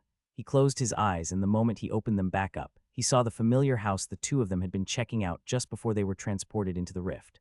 And along with them, Fafnir came too, walking out of the rift calmly and once again picking up the two of them by their collars. "Can you stop doing that?" Michael grumbled as his vision once again began shifting, until finally he appeared right in front of a much bigger rift, one that seemed to be on one of the floating islands. "Girl, are you coming with, or should I drop you off elsewhere?" Fafnir suddenly asked, and she explained her destination. It seemed like she wanted to be taken to a city near the one where she had been raised. Astria waved at Michael before being picked up by the collar and disappearing. "Bye." He waved at the empty air, and in the next moment Fafnir reappeared. "I'm surprised you managed to end up in a rift. Someone's been going around causing cracks in space. Be glad you ended up in the little people's realm, or else you might have really died." Fafnir scolded and began walking to the rift. "Little people." Michael raised his brow and followed after Fafnir. However, he did have a little question that had been on his mind for a while. "How did you know I was in a rift?" "I was following. I decided to get some food, but then you just disappeared suddenly, so I had no choice but to go find you," he said nonchalantly and stepped through the rift, leaving a puzzled Michael behind. "A stalking dragon, your future is not looking so bright." Michael ignored the system's comment and sighed, "So he saw everything. Huh, system, how much of the training you put me through is supposed to be secret?" It doesn't look that strange to onlookers, more so a dragon who had probably lived for several millennia if not much longer. He looks to be some kind of ancient dragon after all. Fair enough, Michael decided it was finally time to go through the rift, and so he did. The journey was not as bad as the first time he had gone through it. His halo had protected him. But now it was a smooth process, so he just simply closed his eyes and waited for the weird sensation of mana interacting with him to disappear until eventually he reopened his eyes. And much to his and Fafnir's surprise, the sight in front of them was not what they expected. Dark clouds surrounded them, and the smell of smoke did not fail to enter their noses, however. Coupled with that was the smell of blood. They were currently in some kind of area in the inner part of the city. It looked pretty secretive, yet at the same time pretty open. It seemed like this was where they were hiding the rift. He was not exactly sure how no one had found out about it yet. Fafnir did not waste any time and kicked the space in front of them, creating a massive hole that tore through everything in its path. And what finally greeted their eyes were a bunch of ruined buildings and all sorts of corpses flung around the streets. Huh. What the fuck? "Fafnir, are we in the right place?" Michael expressed his doubt. He just could not believe that the sight in front of him was Vivum. This is Vivum, and before you think anything stupid, this is the correct timeline. Time flows the same in both worlds. Fuck. What the fuck happened then? Michael walked forward onto the street as Fafnir was not answering him, as if frozen in place. He could see the corpses of humans scattered around, some burned while the others pierced cleanly through. Yet there were a few little goblin-like creatures scattered around the ground as well, though their color was a bit different. Instead of the usual green, it was red. Added onto the fact that they had miniature horns and a tail, they were most certainly not goblins. They are imps, clumps of the chaotic mana from hell who acquired sentience. Yet even then, they are seen as nothing but trash, though it seems like they were enough to deal with the civilians. Hell again. Michael frowned and walked up to one of the imps to inspect its body. And just like the system said, they were nothing but clumps of mana, however. He was a bit curious why they were not dissipating. After all, weren't they dead? Their mana lingers for quite some time unless someone makes sure to get rid of it personally, though judging by the state of the city, there wasn't exactly someone with free time to do the job. I see.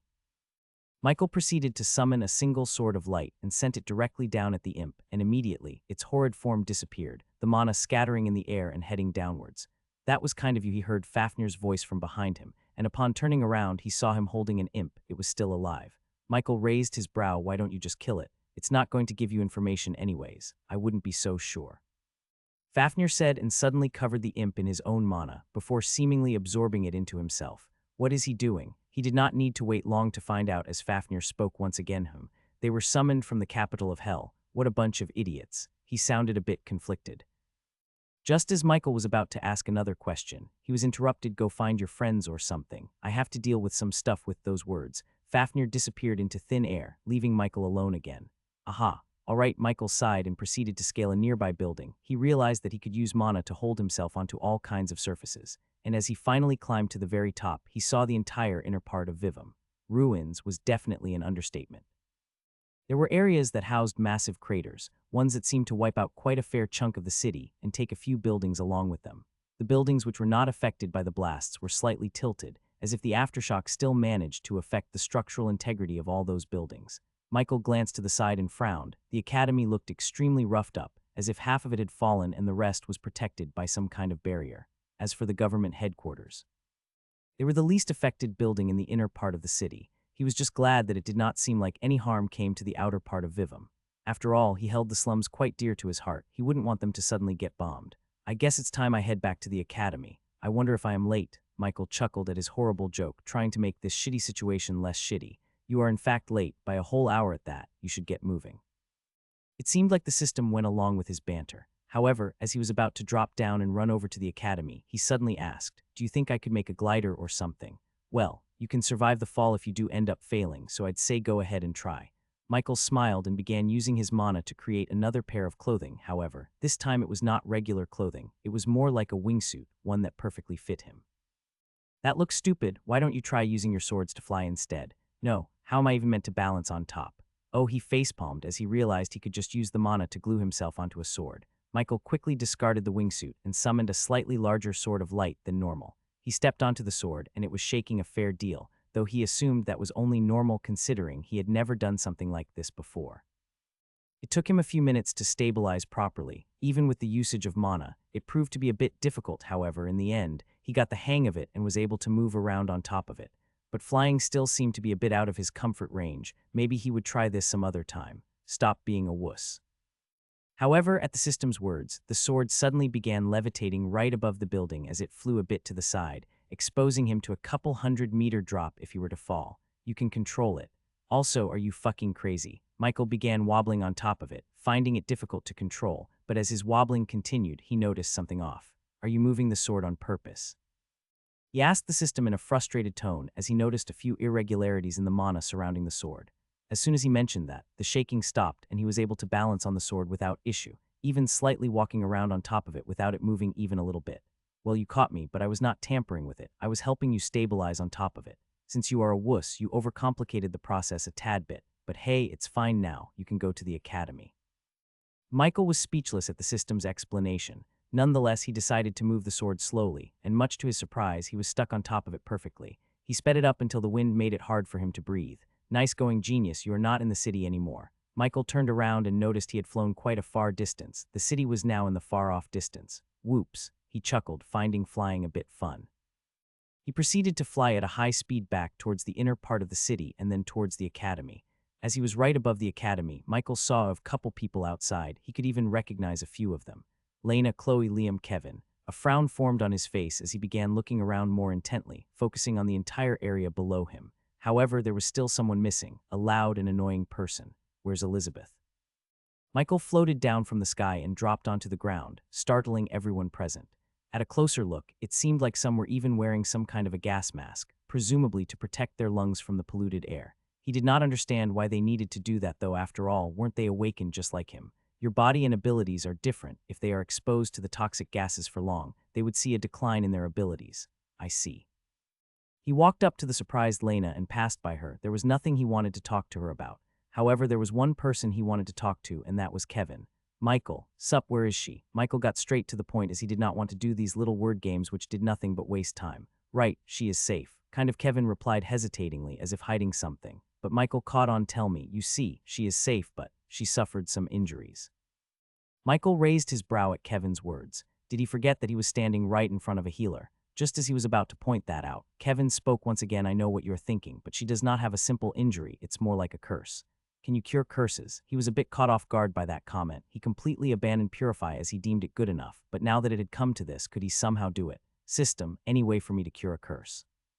However, the moment he asked that, one of the people present fell to the ground, breathing out heavy breaths, and soon after, a couple more followed. The people who noticed this did not seem too bothered, heading over to the fallen people and picking them up, taking them back into the academy. You should really start using Eyes of the Healer like a passive skill. I don't understand why you have it off most of the time. At the system's comment, he frowned and imbued mana into his eyes. Immediately, he was able to notice what it was talking about. Every single person present had some sort of black blob attached to their mana. He stared at one of the people who had one of the bigger blobs, and it seemed like it was moving, until eventually it disappeared. However, the person was not fine. Instead, they fell to the ground like the previous batch. Is this what Kevin meant by cursed? Yes, the residual demonic mana seemed to infect all the people present. Well, except for Kevin, he seems to be doing just fine. Michael glanced at him for a moment and noticed he was indeed fine. In fact, it almost seemed like the black blobs of the other people were reacting to him. However, he was not able to confirm his suspicions as more people began falling. It seemed like an extremely dire situation. System, can I or can I not upgrade my Purify? He asked for the last time since the system seemed to gloss over his earlier question. Yes, it's pretty simple. Just cast Purify while also channeling your inner mana. It should be a bit more effective. It might even cure these curses. After all, the light affinity can deal with most if not all ailments. Michael listened attentively and decided to test it out. It did not seem that difficult. He walked up to one of the people who was about to pass out and cast Purify while mirroring the mana flow with his inner mana. Immediately, the person was surrounded by a golden color, and soon after, the black blob disappeared completely. The person seemed startled, and so did the others around Michael. No one expected the curse to be lifted so easily, not even Kevin. That's it. He was a bit conflicted by how easy it was to cure this so-called curse. That is indeed it, told you it was easy. Yeah, Michael nodded, however. A sudden thought sprang up to his mind as he turned to the shocked Kevin. Where's Tony? He was met with silence. Kevin was just standing there scratching his chin as if he did not want to talk about it. But Michael wanted answers. Tony was the saint who replaced him after all. Even if he was deemed incompetent by others, he still had an image to uphold. Kevin, he asked again, urging for an answer. And finally, Kevin sighed deeply and began explaining the city went to shit, and that bastard tried fleeing. I caught him and forced him to heal the injured, but... His tone kept growing more and more irritated with every word he spoke. While I was busy transporting the injured, he ran away. He somehow dispelled my shadows so I can't even find him anymore. Michael listened with a frown. It seemed like the moment he left the city alone, it had gone to shit. I see. I will deal with him when I find him. Anyway, could you tell me what exactly happened while I was gone? Kevin nodded and began recalling the events that led up to what they were currently seeing. The bombs, the demons, the battles afterwards. It all happened so fast. None of them expected to have to deal with something like that. That was especially so for Kevin. According to his timeline, there should have been a massive dungeon break which did result in some casualties, but nothing extremely severe to the point where an entire city was put at risk. The imps were not much to Michael, but to the others, they did prove to be a bit of a challenge. From what he could tell, Kevin and Chloe had gotten much stronger, not tier 1 yet, but very close. However, it seemed like Chloe was avoiding him, which confirmed his previous suspicions of her most likely being related to the vampires. Though that talk would come much later, he had other stuff he needed to deal with now. The range of his Purify was pretty massive, coupled with the fact that he could use it in an area, which proved to be quite an asset. Michael raised a single hand and cast Purify into the air while also channeling his own mana. Immediately, a golden glow began emitting from his hand and spreading across the entire area around him, covering most if not all of the people present. Those who had fallen to the ground due to the curse seemed to regain consciousness as well, quickly jolting onto their feet and staring at Michael with wide eyes. He had barely used any mana, yet he managed to cure so many people. However, he noticed something strange as his Purify enveloped Kevin. There was some kind of a reaction to his mana. It almost seemed like his spell was cast back onto him, though he doubted that was possible. After all, Kevin uses shadows, not light. However, as he focused more and more, the connection only grew stronger. It was coming from one of the shadows around him. Kevin seemed to notice the strange look Michael was giving him as he stepped back a bit. Kevin, what do you have there? What do you mean? Kevin replied cautiously as he was not sure what Michael was referring to, though by his gaze alone, he could tell it was not something trivial. Let me rephrase, did you pick something up recently? Something that, I don't know, has some special light-based effects. His eyes widened upon hearing that, and he immediately took out something odd looking from one of his shadows. It looked like some kind of glass cage with a feather inside. Is this a joke? Michael glared at him. He could not feel anything from the feather in front of him. If anything, it seemed like any ordinary pigeon feather. I understand that you might have acquired some kind of strange hobby, but as he was about to berate Kevin, a small, almost unnoticeable wave of mana escaped from the feather. However, it did not go unnoticed by Michael. He was fairly sensitive to light affinity mana by now. You can have it, I don't really know what to do with it. Anyway, Kevin threw the glass cage at Michael with seemingly no care. System, what is this? It's a feather. No shit, whose feather? He rolled his eyes at the system's untimely sarcasm. I can't tell, however, you can absorb this feather from what I can see. What effects would it give? Beats me. How do I absorb it? Same as with the pillar's light, he questioned as he held the glass cage closer to his chest. Pretty much, yes. But it would be best if you did so when no one was around. The density seems a bit higher than the light from the pillars. Sure, Michael nodded and made a pocket out of mana in his clothing, storing the feather safely. Now that he figured out the little matter regarding the strange energy, it was time for him to take up the healer's mantle. After all, who else would do it? Tony was nowhere to be seen, though if Michael did see him, he would have to teach him some manners. Michael nodded at Kevin and turned back to Lena, who had not even said hello to him. He believed that she held some sort of resentment for him. But no matter how much he thought, he could not recall wronging her at any time. Being late to her lessons was definitely not enough to cause this kind of conflict, or so he hoped at least. Take me to where the unconscious people are. Also, if you come across any injured, take them to me as well. Are you ordering me around? Michael raised his brow. Yes. Do you not want to help the injured? That's fine. She grumbled at Michael's shameless straightforwardness and signaled for a nearby student to come to her. Show him where they are. With those words, she proceeded to head into the city. Michael did see some people lying around when he was flying, some even seemed alive. He just hoped her baseless grudge would not inhibit her morals. The student led him into the academy and then down a flight of stairs, which he does not remember seeing before. In front of him was a door, one that was slightly open, revealing the inside. The room looked like some kind of a hallway of hospital beds. It was like a miniature hospital in of itself. However, there were not many doctors to attend to the patients from what he could tell. There were some white-robed individuals, ones that he remembers seeing once he first entered the city, but they looked exhausted, some of them even passed out. And upon closer look, Michael noticed that they too had caught the curse, although the spreading was much slower than on the other people he had seen. I guess they are healers for a reason. Actual healers, he acknowledged their efforts. Even if they had not managed to cure the curse, they were at the very least able to minimize any other kind of damage the people might have suffered. Well, that's how you would have been. A normal healer. Your pace and decision-making were something that not even I could have expected. What do you mean? When you first got to this world, I had a plan prepared for you. You become a healer, slowly level up until it is finally time for you to be introduced to mana control. But as you might have already noticed, you skipped everything and went straight for the big guns. Well, joke's on you, I guess. Are you sure that plan was prepared by you or the so-called time paradox you? Michael wondered as he could not be sure. After all, these past few weeks had made him question quite a lot of things. There was a plan in place the moment you regained your memories, however. It was a bit different than the one I attempted to lead you on. Had you followed the other one, similar circumstances might have happened like they did to the other Michael. You mean I get kidnapped or something? Precisely, though even with my plan, a lot of irregularities arose. You were not supposed to encounter Meph, neither were you supposed to be on this continent, but I guess fate steered you in this direction. I guess it did, didn't it? Michael chuckled and walked to the very middle of the room. The healers that took notice of him had widened eyes for just a moment, before a relaxed sigh escaped their mouths. Michael stood in the very middle of the room and raised his arm, once again covering every single person present with his enhanced Purify, completely ridding them of the curse. However, unlike the previous people, not all of them immediately woke up. It seemed like the fatigue they suffered was a bit too great. Just as Michael was about to turn around, he spotted an individual who managed to sit up straight. It was quite a familiar face. Look who we have here. He grinned as he began walking towards the person. Tony, how have you been? Michael asked with a small smile which did not mirror his inner intentions. Why are you here? Tony seemed surprised to see him, yet his expression turned more sour by the second.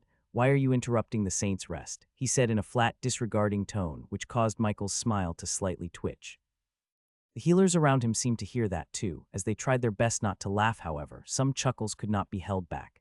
Is this guy an idiot? Michael genuinely wondered at Tony's shamelessness. He abandoned the people and ran away, yet here he was, comfortably lying in a bed after being cured by Michael. Why are you just standing there? Piss off and let me rest. All right. System, any creative ideas on how to deal with him? Cut off his tongue, maybe. That seems pretty original. Or you could always just kill him, not like the world will miss someone like him. I can't just kill him. He's still the saint in name, even if he was utter trash.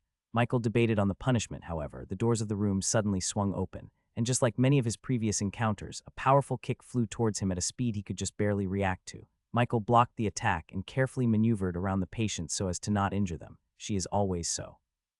Hot-headed, Michael sighed at the woman in front of him. Do you always have to make an entrance, Amanda? Shut up, you came back a little earlier than you were supposed to. Where's father? Amanda crossed her arms and stared at him. but as she did so, her eyes slightly widened once again. You are almost tier 2. What are you made of? Surprise, I was stuck somewhere and your father came to get me. That's about it. As for where he went after we came back, I don't know. Michael replied honestly. He knew she did not have the best of tempers around here. I see. Amanda stood still for a moment, as if thinking about something. That was until her gaze landed on Tony. She walked up to him with a blank expression and placed a single finger on his forehead. How would you rate your performance during this time of crisis? She said in an eerily emotionless voice, which caused a shiver to go down Michael's spine. Tony seemed startled as he replied in a shaky voice, and Miss Amanda, I tried doing my best. However, it seemed like Amanda was not buying it. If even the students knew about what he had done, how could she not know? After all, Tony was personally assigned to his position by none other than Amanda herself. Just as Michael was about to step up and say something, Tony's head was blasted to bits, but before the blood could spill onto the other patients, it pooled into a single small ball before disappearing. Damn, Michael couldn't help but gulp at the sudden development. However, every single patient around them seemed unbothered, almost as if they were relieved at what had just happened. Amanda sighed and turned back around to face Michael. How do you feel about becoming a saint for the second time? What are my benefits? He went straight to business, putting the incident that had just happened behind him. Same as before, just much more money. How about it? Do you think I am some sort of idiot? Michael quickly shot back. His strength was nearly at tier 2, yet she wanted to hold him down with just a bit more money. Either she was trying to be unreasonable, or she was just testing his intelligence. Fine, what do you want? Michael thought for a moment, however. He had already planned out what he wanted to ask. Give me unlimited access to that world, oh, and don't expect me to stay in this city for long. I will be heading out pretty soon.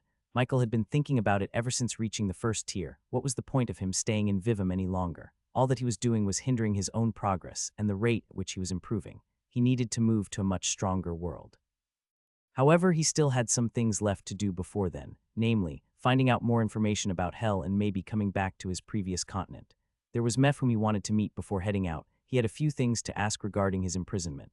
After all, so far everything seemed to fall into place much too perfectly. There was a high chance that whoever imprisoned Meph was also connected to him in a way. As for Rebecca, he did not even know where to start, however. It would not hurt to swing by the orphanage. Maybe he could even pick up some sort of lead where she could have gone.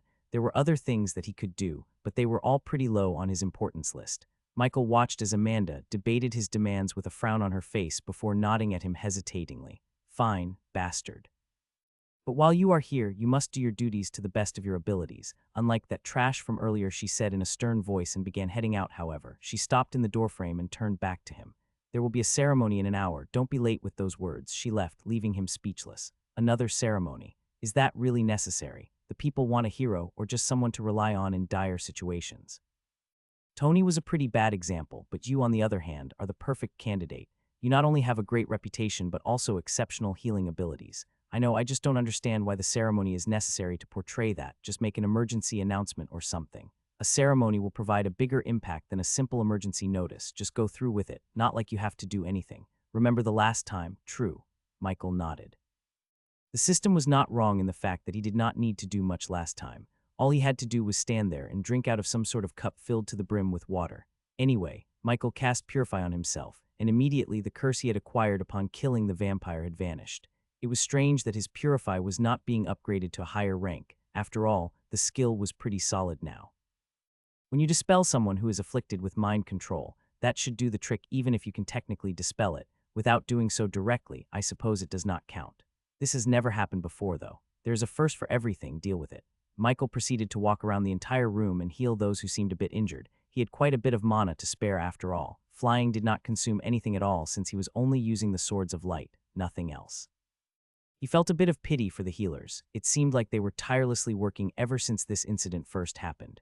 The casualties were in the thousands, maybe even much more. After all, massive bombs were quite literally dropped onto the city.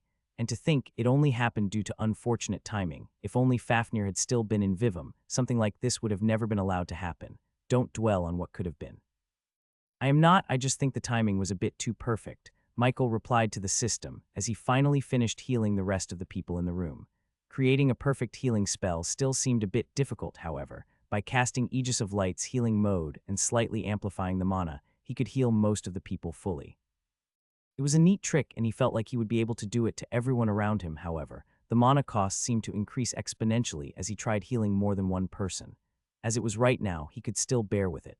After amplifying it, the mana cost decreased a tad bit, more than double if he had to guess. He could not find out the exact amount as in the system's status screen, it displayed that it was 1 now, a pretty good adjustment.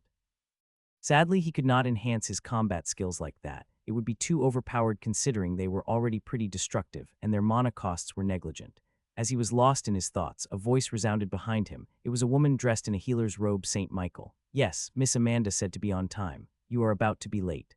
Oh, shit, Michael thanked the woman and headed outside of the academy. He summoned a single sword of light and got on top of it, immediately taking off into the sky. However, there was one problem. She did not tell me where I was supposed to go. Did you forget? At the system's words, an extremely detailed map appeared. It had all sorts of dots scattered around, be it green, yellow, or even red. The map also included a 3D view that he could zoom into. It was extremely convenient. It was like a bird's-eye view. Now where are you? Michael focused on the map. He could almost make out the details of some individuals. Added on to the fact that if he zoomed in enough, he could roughly feel their mana, it would not be hard to spot Amanda considering she is one of the strongest people in the entire city. First was Fafnir, of course, but it did not seem like he was currently in the city. After a few seconds of searching, Michael finally found her, and much to his surprise, she was at the church at which he was first declared a saint.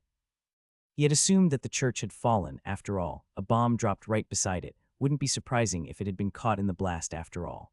But as Michael flew over there, he saw the whole church as well as its courtyard completely intact, as if a barrier had blocked the blast completely. He floated down and landed right in front of Amanda, who seemed to not mind him being nearly late. Change into this, she tossed a white robe that seemed similar to the saintly robe he wore at his previous inauguration. And like the old one, it was nothing special either, just a simple piece of cloth.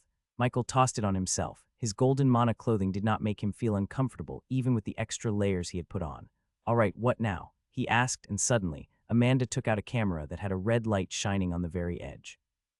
It meant that she already started recording. Better yet, his clothes were all wrinkly and he still had a bit of dried blood on his face.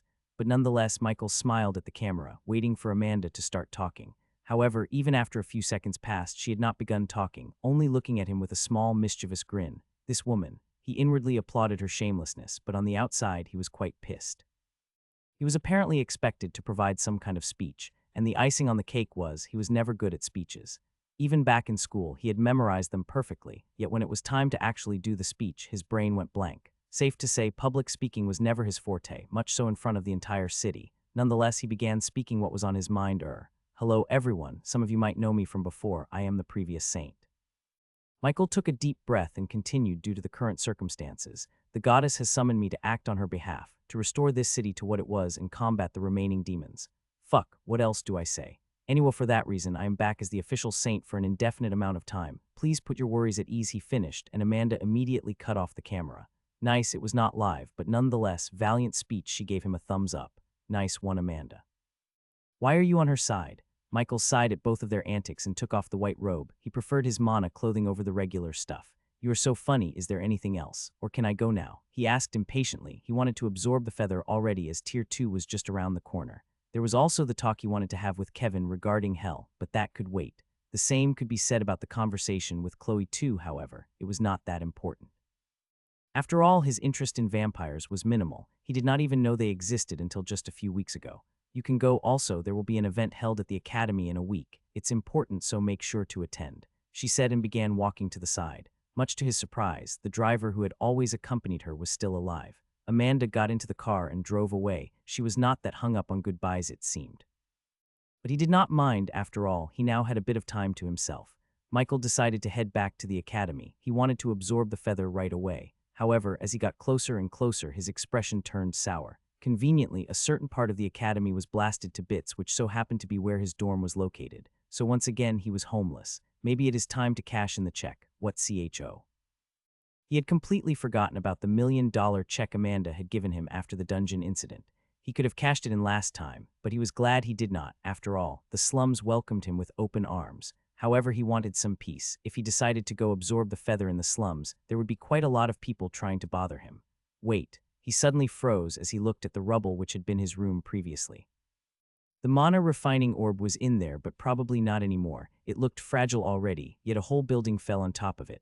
Fuck, system, is it still there? Michael asked with a tinge of hope. Maybe it was not broken and he could recover it. It's gone. I can feel the faint fragments of mana from it.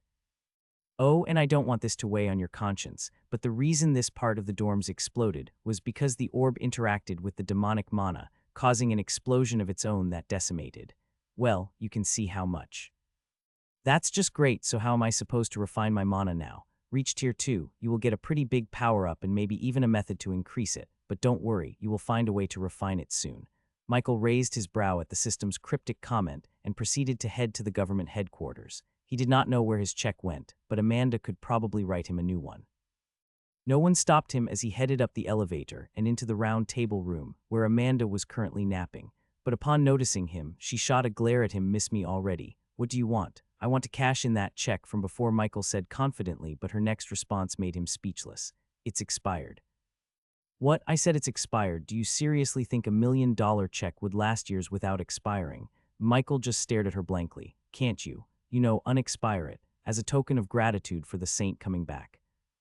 Just tell me what you need instead. If the budget is not too high, I'll get it for you. As for the check, the city is not currently able to provide just anyone with $1 million to spend, Amanda explained patiently. It seemed like she could do at least that much for a saint. Good enough. All right, get me. Oh, this is massive. Michael was currently in some sort of penthouse situated in the outer part of the city.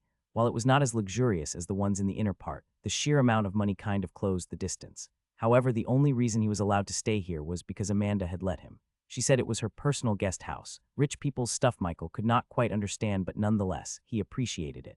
And now, it was time for him to absorb the special feather. He took the glass cage out of his little pocket and placed it on the desk in front of him, inspecting the feather a bit more closely. However, besides the mana it was radiating, it did not feel that special. He could definitely see himself mistaking it for a regular feather. Take it out and sit down already. How much time are you planning on wasting dawdling around the room? Fine. Michael snickered and twisted the glass cage open. However, the moment he did so, it felt like the time around him froze. The feather was suspended in the air just in front of him, and the TV that he had been watching was now stuck on one scene. System, he called out but did not receive an answer. Well, isn't this a little familiar? Michael thought, and suddenly the feather began emitting a faint golden aura while slowly floating towards him. Do you wish to go down this path? A voice resounded, however, he could not tell from where. But as realization dawned upon him, he turned back to the feather in front of him. No fucking way is a feather talking to me. Unless it is. Michael reached out to the feather and it backed away slightly, not letting his arm reach it. Do you wish to go down this path? The voice, which he assumed was the feather in front of him, spoke out again. What path? He asked, not expecting a response. However, the feather flew over to him and stopped just in front of his face. Seraphim.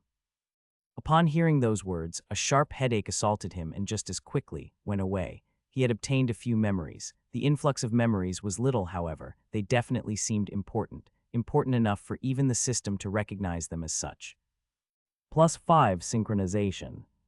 But just as he was about to rejoice at that fact, another message plopped down in front of his eyes. It was golden in color. 25 synchronization reached, entering halls of reflection.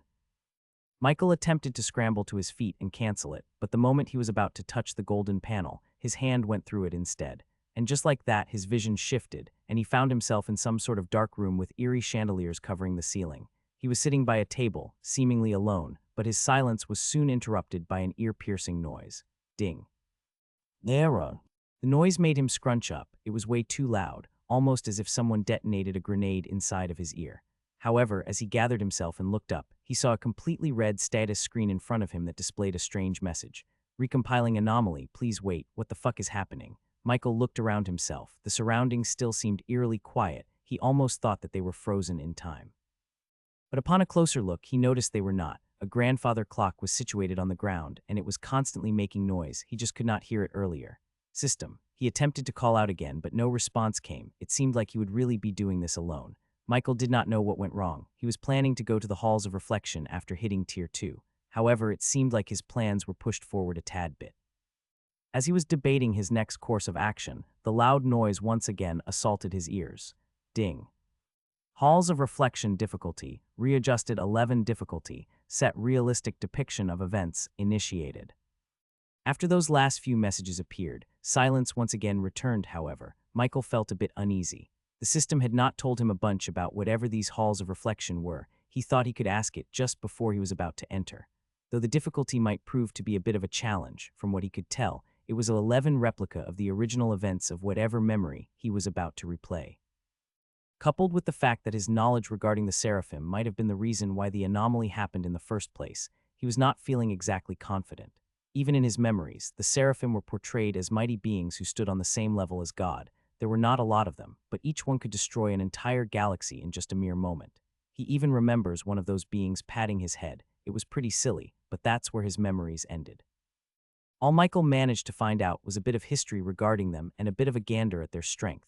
He could not remember any names, maybe he did not know any in the first place. From what he knew of archangels, Michael was one of the more important ones, however. The books never described an encounter between him and the seraphim. So, what's the plan now? He instinctively talked in his mind, as if seeking the system's opinion. However, no reply ever came. Michael looked around the empty room and table before kicking back and standing upright. The room looked oddly abandoned, yet at the same time, he could tell someone was living there. Dust was scattered everywhere, yet a few places were completely spotless, those being his seat and the seat right in front of him. But despite that, he could not feel anyone in the house. Michael was glad that his skills worked at the very least. If he had gone in prior to obtaining a mana core, he might have struggled a bit. But now that his skills were all mostly connected, it was no problem at all. He decided to head outside of the room, not like he would gain any more information from it. He had already scouted it to the best of his abilities. It was a pity that the map was not available. He would need to learn how to use it similarly to the system once he gets back. However, just as he approached the door and opened it, instead of the hallway, what greeted his eyes was a field of grass. What the? He let go of the door handle and went into the grassy field. The air around him felt a little suffocating.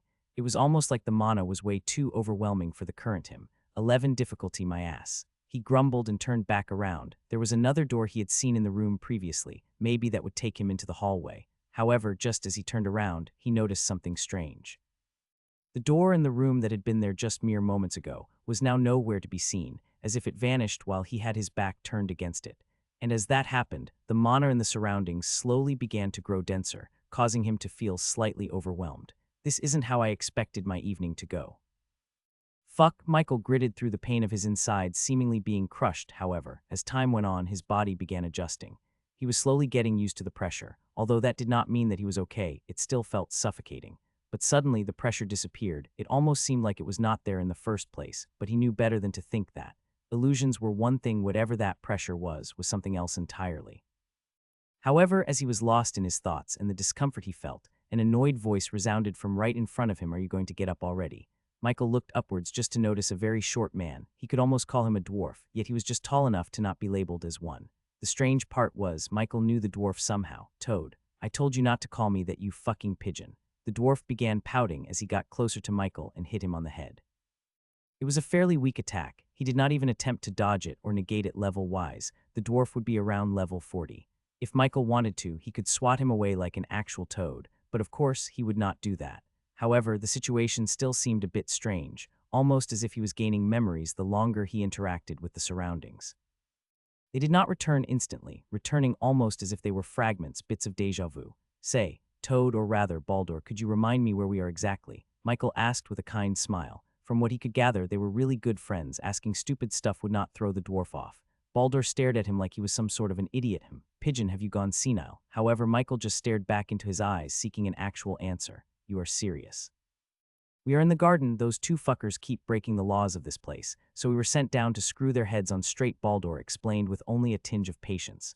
Garden, those two. Michael raised an eyebrow at the development. He had some thoughts on where he could be just from those indicators. Well, and the fact that he was technically an archangel, it would not be surprising for him to be associated with the beginning of everything. He decided to try playing along if his suspicions were correct then. Which one broke the rules this time? Could you remind me? The same one as per usual. Eve decided to eat another nectar. I believe the world tree can't hold on much longer. Maybe this is fate, Garden of Eden. Well, aren't I in a tricky location? Michael grumbled inwardly. There were a lot of stories and theories that were related to this particular place. To find out that it actually existed all along seemed a bit unreal. Even after all he had encountered so far, this situation seemed like a bit of a stretch. He was a bit confused. Why was this part of his memories? And why exactly was this noteworthy enough to be included in whatever the halls of reflection were? Her again? Seems like she never learns. Michael chuckled and patted the dwarf on the head, and the moment he did so, his body froze. You. Baldur was shaking from anger as he glared in his direction. He had done it out of habit, or he thinks he did at least. It felt natural. Sorry, I needed a handrest for a moment, Michael added and began walking forward. The elevation increased in one particular direction. He assumed that was where the garden actually was. But just as he began walking forward, the ground shook slightly. It was barely enough for most to notice, however. For Michael, it was definitely not difficult. He turned around to look at Baldur and saw him just standing there with wide eyes before quickly dashing in the opposite direction of where Michael was going.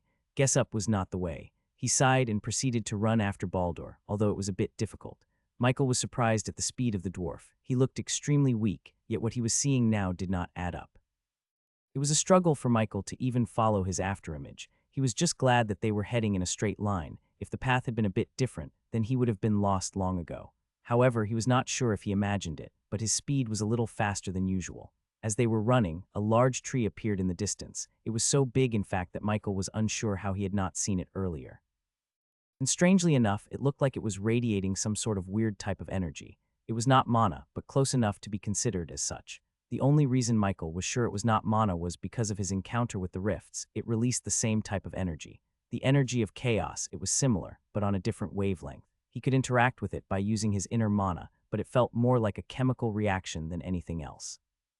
Baldur had already arrived by the entrance of the garden and was waiting for Michael with an impatient look on his face. "Pigeon shit, you sure enjoyed taking your time, didn't you? Why would I rush over? She already ate the nectar, didn't she?" Michael tried excusing his lack of speed with logical reasoning. "Well, no shit. That's where we come into play to reset what she had done." Baldur walked up to him and smacked him on the head again. This time, however, the force behind his smack was much larger than before. It almost felt like he had been smacked by a Tier 1 individual. But for some reason, it did not hurt as much as he thought it would, almost as if he had gotten stronger. "No way, right." Michael chuckled at his thoughts and cast a single sword of light. The cast time was pretty much instant. He could not tell the difference from that alone, so instead, he decided to send the sword into the ground. And upon doing so, he was left a bit speechless. Did I do that? All he did was cast an ordinary sword of light like he had done all this time. However, the effects were a bit much. His previous attack would have simply cut into the ground and dug deep, but instead a small crater appeared. From a half-assed attack nonetheless. Even a little bit of excess mana was left floating around, signifying the destructiveness of the simple sword of light attack. Staring at the crater, he could not help but think, what if I cast Heavenly Judgment? However, he quickly stopped that thought. It was in the back of his mind and he preferred not to need to use it unless absolutely necessary. There was also the fact that he did not know how to replicate the attack properly. After all, he had only used it once and it was by accident. As he was lost in his thoughts, Baldur's annoyed voice resounded from in front of him. "Are you done playing around? Let's go." "Right. So how do we reset it again?" "Same as usual," Michael asked as he followed after Baldur. The surroundings were a bit strange. There was a gate separating the outside from the inside, yet appearance-wise, it looked the exact same as the outside. Sort of. "Adonai ordered us to evaluate the two subjects one last time and make a decision," Baldur replied absent-mindedly as the two of them continued walking towards the massive tree. "Adonai." As they were walking, all sorts of buildings began shifting into sight all around the both of them. They all looked rather unique, however. They all had something in common. And that was the architecture. It looked dated, but at the same time, there were some modern-looking buildings that Michael could compare to those currently in Vivum. There were also buildings that he could not even comprehend. They looked like massive clusters of a bunch of little particles glued together with mana. As he looked deeper into one of them, he could see some semblance of a room. It was compacted inside one of those small particles. However, it suddenly disappeared from his vision, followed by a slight pain on top of his head. Baldur used his fast speed to smack him again. He could not even react this time. "Get your head out of your ass, please. It's your turn to talk with them." Michael froze for a moment. "Can't you do it this one time? I'll buy you a drink." However, he was sternly denied. "Fat chance, pigeon. I am not falling for that again." "Fine." The two of them finally arrived at the base of the massive tree, and right in front of it was a massive gazebo. It was covered in all sorts of plants, giving off the impression that it is in tune with nature. But as Michael looked closer, he could notice the previous technology embedded in the walls of the gazebo. It was minimal, but it was still there nonetheless. And he could also feel two individuals, one a man, and the other a woman. The mana they were exuding was by far the highest he had ever felt. He could not accurately determine Amanda's or Fafnir's mana, so Michael assumed that these two individuals were just a bit weaker. But they were still strong enough to instantly kill him if they wanted to, at least the previous him. Michael was currently strengthened. He was not sure how it happened, but a little power-up was always nice to have, even if it was temporary. Baldur nudged him with his elbow. "Go in, don't fuck this up, pigeon. I don't even know what I'm supposed to ask them." Michael sighed and patted Baldur on the head before quickly dashing inside, just barely avoiding another slap on the head. The moment he went inside, the two individuals met his gaze. However, both of their eyes seemed blank, as if they were not completely there. Both of them stood up and bowed in his direction. "We greet the angel in training." Their robotic voices made a shiver go down his spine. It felt unnerving. At ease, he replied naturally, as if the new memories were filling up what he had lacked. Michael cleared his throat and began improvising. So, what happened this time, Eve? Pattern 506. She repeated the same action 4 times in a row now, Eve replied in a robotic, emotionless voice. However, he raised an eyebrow instead. Why is she talking in third person? Describe the action, Michael instructed, trying to make sense of this peculiar situation. Yes, sir. Eve, model 1059B65, succumbed to emotional overload, leading to her synapses frying. Is that it? Michael asked, as the dwarf did mention something about a nectar. He assumed it was the forbidden fruit the books mentioned. However, much to his surprise, there was nothing else to note. That is it, sir. He was a bit too curious to let it pass. However, and the nectar. Consumed, sir. Eve will be remodeled very soon. Michael rubbed his forehead, seemingly not understanding any bit of what this Eve in front of him was saying. She was a robot, or something similar for that matter. A being that lacked emotions, a perfect life form. He froze as he noticed what he had just thought. Those words certainly did not depict his thinking. If anything, he believed imperfections are what makes individuals perfect. Yet those memories came like some sort of a stream, and just like the rest of the memories, they assimilated with his mind perfectly. Michael decided to put his inner conflict on hold, and he turned to the other person who had just been blankly bowing. Do you have anything to report? Adam, no. He replied in a cold voice that did not depict his previous emotionless self, and Michael noticed it. The cold voice was very uncharacteristic of these supposed robots. Are you sure? He asked Adam again, but all he received was silence. However, just as Michael was about to question Eve about what was going on, Adam suddenly spoke up. What is our purpose? Michael was confused for just a moment, as in the next, another memory resurfaced, just to die.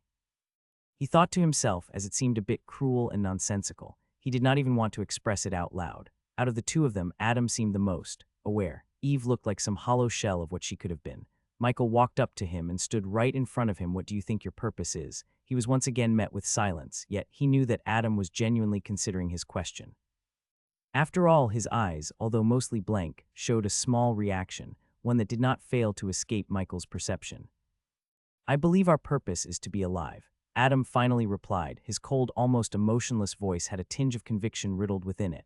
Michael simply nodded at him. Elaborate. Yes, we have been here since the first light, living without specific purpose. Are we not meant to find a way to be alive? What do you think being alive means? Michael asked patiently. The conversation was unpleasant, but he could at the very least act humanely. Thinking, seeing. Feeling with our own skin, not this lump of glass. Adam suddenly tapped his arms together, and one part of them shattered slightly. But just as quickly, it regenerated back as if nothing ever happened. However, Michael noticed something odd in the way Adam began speaking. We want to be like you, the angels. You all have flesh, so why can't we? Adam began walking towards him, his movements like those of a marionette. He began speaking, his expression more defined than before. But the moment he got near Michael, he lifelessly dropped to the ground. However, he began speaking once more, in a voice that was similar to Eve's. Adam, model 1059B65, authority breach, subject terminated. Michael watched it with a blank look as the body once again stood up as if nothing ever happened. And just like Eve, Adam now also had an emotionless, detached look. What the fuck did I just witness? Michael stared at the two beings in silence, seemingly unsure of how to proceed from the current predicament. It seemed like the two beings had a consciousness, but whatever happened to them was beyond him. Subjects, models. He contemplated in his head and began walking around the room, and the two once again tracked his movements with their emotionless eyes. It looked quite freaky, but if they were robots, then it was pretty understandable. Michael decided to be upfront about his concerns. Whether this whole situation was real or not, he did not care. Who created you? Adonai, the two replied in unison. Who's Adonai? The one above all, they once again replied with their emotionless voices. It seemed like getting a straight answer out of them was a bit of a stretch. But from what he could gather, this Adonai might be the name of God. Quite frankly, he did not even know God had a name. He assumed Baldur would know a lot more, but if this was all a simulation, he might hide the information from him, just like the two of them were currently doing. Maybe I am not asking the right questions. He sighed and turned his gaze back onto them. What was your original goal, the reason for your creation? Adonai is conducting tests for a new species he had in mind. We are the representation of his progress. Michael raised his brow. Adam and Eve before the actual Adam and Eve. Is that even possible? However, as his fruitless discussions continued, Baldur suddenly entered the gazebo with a conflicted expression. They are here, they. He could not help but ask. He hated being left in the dark to this extent. Especially so because the memories he had been obtaining up until recently had completely stagnated. The other pigeons, who else? Baldur replied and walked up to Michael, grabbing him by his wrist and leading him outside. and the moment he stepped out of the gazebo, a few golden-haired individuals were in front of him, 3 to be exact. All of them had wings which were much more sophisticated than Michael's. His were still lodged inside his back. The most he could do was feel them. One of the angels hovered down and landed right in front of Michael. Trainee, any anomalies this time? The angel pointed with his chin at the gazebo where Adam and Eve were located. Michael's memories were stirring, and he could only see one answer. It felt fanatical, as if he could not defy them. However, he did not know whether it was because this was all a simulation or something else entirely, but he was able to resist. He did not know what lasting effects his decision would incite, but it was worth a shot. After all, the previous him said yes. What would happen if he said no? Maybe this was what the trial was all about, to test his will. He hardened his expression and looked straight into the angel's golden eyes. Nothing, as per usual. The angel stared at him for a moment, as if making sure that this information was correct. Michael could feel a wave of mana go inside of him and wrap around his heart. He did not try to dispel it since it did not feel dangerous in the slightest. It just seemed like the angel decided to check if he was lying, directly. The mana surrounding his heart quickly dissipated, and the angel did not even say a single word before backing away, floating back to the other 2 angels in the sky. And with a single glance back at Michael, all 3 of them disappeared from his vision. It almost seemed like they used some kind of teleportation, similar to Chloe's abilities, but it seemed more complete. Michael shrugged off his confusion and turned back to the gazebo. However, Baldur's widened eyes caught his attention. "What's wrong?" he asked. "Was there someone else coming? You lied." You could tell." Michael raised his brow. Even if he did not sound the most convincing, he made sure to control his heartbeat and everything else that could indicate that he was lying. But as he was expecting to get an answer from Baldur, he was struck in the abdomen and sent flying right beside the gazebo, just barely stopping himself from crashing into it. Michael clutched the lower part of his abdomen. Even through a shield he always had on, the attack pierced clean through. But thankfully, his passive healing capabilities were enhanced even further in this trial. Healing his injury only took a few moments. "What were you fucking thinking?" Baldur screamed at him from a distance. Michael was a bit frustrated at the attack, but decided to let it go. From what he could recall, he had done something similar to Baldur before, just on a bit bigger scale. "Calm down, Toad. Don't you think those 2 were a bit interesting? To the point where it would be quite amusing to see how they would turn out if given enough time." He tried reasoning with Baldur using what little logic he could come up with. "Is that why you decided to piss off the angels of truth?" "Oh." Michael was speechless at Baldur's comment. "I heard your conversation with one of the subjects inside, and from what I could tell, they are being born from mere emotions." Baldur slowly began walking up to him again. "So now tell me, what would happen if these 2 beings who were supposed to be the epitome of perfect turned imperfect?" Michael furrowed his brows at Baldur. "And what exactly are we? You are acting upon frustration, and I am acting upon my whims. What separates us from these so-called imperfect beings? You don't understand, do you?" Baldur finally closed the distance between himself and Michael. "Why, can't answer me because I'm right," Michael taunted. "We are whole, we are pure. We were born from the grace of Adonis. Those things were not. If they were to be reborn as they currently are now, they would be the polar opposites of both you and me." Michael tilted his head a bit, seeing the direction in which this conversation was heading into. "Are you implying the creation of a new race that is born purely from emotions?" It sounded familiar to him, as if he had been down this path before, but from what he could see of his memories, that did not seem to be the case. "Michael, you're making a big mistake here." Baldur proceeded to tug the belt on his waist, pulling out a single rapier from out of nowhere. Baldur. Michael's heart ached at the fact that he would have to fight his friend for seemingly no reason. He saw his own reflection from the blade of the rapier, and he looked nearly identical to the man he had fought back in the arena inside the dungeon. Golden hair and golden eyes were a bit too majestic for his liking. He looked the exact same as the 3 angels that arrived earlier. So be it. Michael got into a stance and began summoning his swords of light. The mana cost was negligent to the point where even after summoning thousands of them, not even one had been used. However, as he was about to begin fighting, Baldur slashed at the air right beside him, and suddenly, a large pool of blood emerged from seemingly nowhere. But in the next moment, 2 angels appeared. Both seemed to have been beheaded by Baldur's slash. His previous dwarven appearance had disappeared, replaced with a pair of wings and similarly golden-colored hair and eyes. He turned to Michael with a massive grin. "You didn't think I'd let you do stupid shit on your own, did you?" "Baldur, you idiot." Michael could not help but chuckle at his antics. The memories, which had previously stagnated, began returning. Their friendship was deep-rooted, to the point where it seemed like they were friends ever since the 2 of them could walk. They lived in a city surrounded by technology, and it was situated somewhere in the sky, with all kinds of different angels flying around. There were also some big blobs with wings that looked absolutely disgusting, but Michael ignored them. After all, he did not know the importance of the memory he had received. But that was all, a little insight into his childhood, a childhood inside of a city in the sky. He did not have many friends. He could count them all on one hand, however. Most of them had disappeared after he became an angel in training along with Baldur. Michael could not recall the specifics of how that came to be. It almost seemed like there was some sort of academy, however. He was not completely sure. After all, he only had bits of more important memories rather than something whole. As he was lost in thought, Baldur walked up to him and tapped him on the shoulder with his rapier, before suddenly swinging it to the side and once again drawing blood. Another angel fell just like that. Baldur, is there no way for us to avoid, killing them? Michael asked as he cast a shield on both himself and Baldur. They don't die, idiot. They will be back in like a week. Oh, right. Michael nodded at him, taking in the information he did not know at all. It seemed like these angels were an immortal bunch. He could feel a line of mana heading towards him from quite a distance away, yet he was easily able to track it. The moment the line got near him, he cast a sword of light, and immediately he heard a small pop, followed by the body of one of the angels falling onto the ground headless. They were moving extremely fast, but it seemed like his firepower was a bit superior to theirs. All of a sudden, a wave of mana began being emitted from the gazebo where Adam and Eve had been staying. He did not go to check, as it did not seem ominous at all. It almost seemed like they were slowly regaining their strength instead. Since Michael had already decided to see through his previous decision to the end, he would do it, defend the duo from the incoming angels. But he did not understand one thing. Why exactly were they fighting? They knew that Michael lied, but he doubted that they knew about the emotions the two beings possessed. Michael could not help but think that there was another motive for them to attack. He decided to test his theory, waiting for a singular golden line to approach him, before he cut slightly above where he did previously. That resulted in a figure skidding past him with their wings cut off at the stem. The person seemed to be in pain, but Michael did not care as he walked up to the figure and picked it up by its golden hair. "Tell me, why are you attacking us?" he asked and stared at the figure, who did not seem to be listening to him at all. Michael turned to Baldur to see if maybe he could extract some answers from the angel. However, he noticed him fighting and winning against 4 of them at once. Suddenly, the angel who he was holding began flailing around and shouting, "You dare lie." It was quite a sight, and Michael could not help but wince at this behavior. So far, the only people he encountered were fanatics.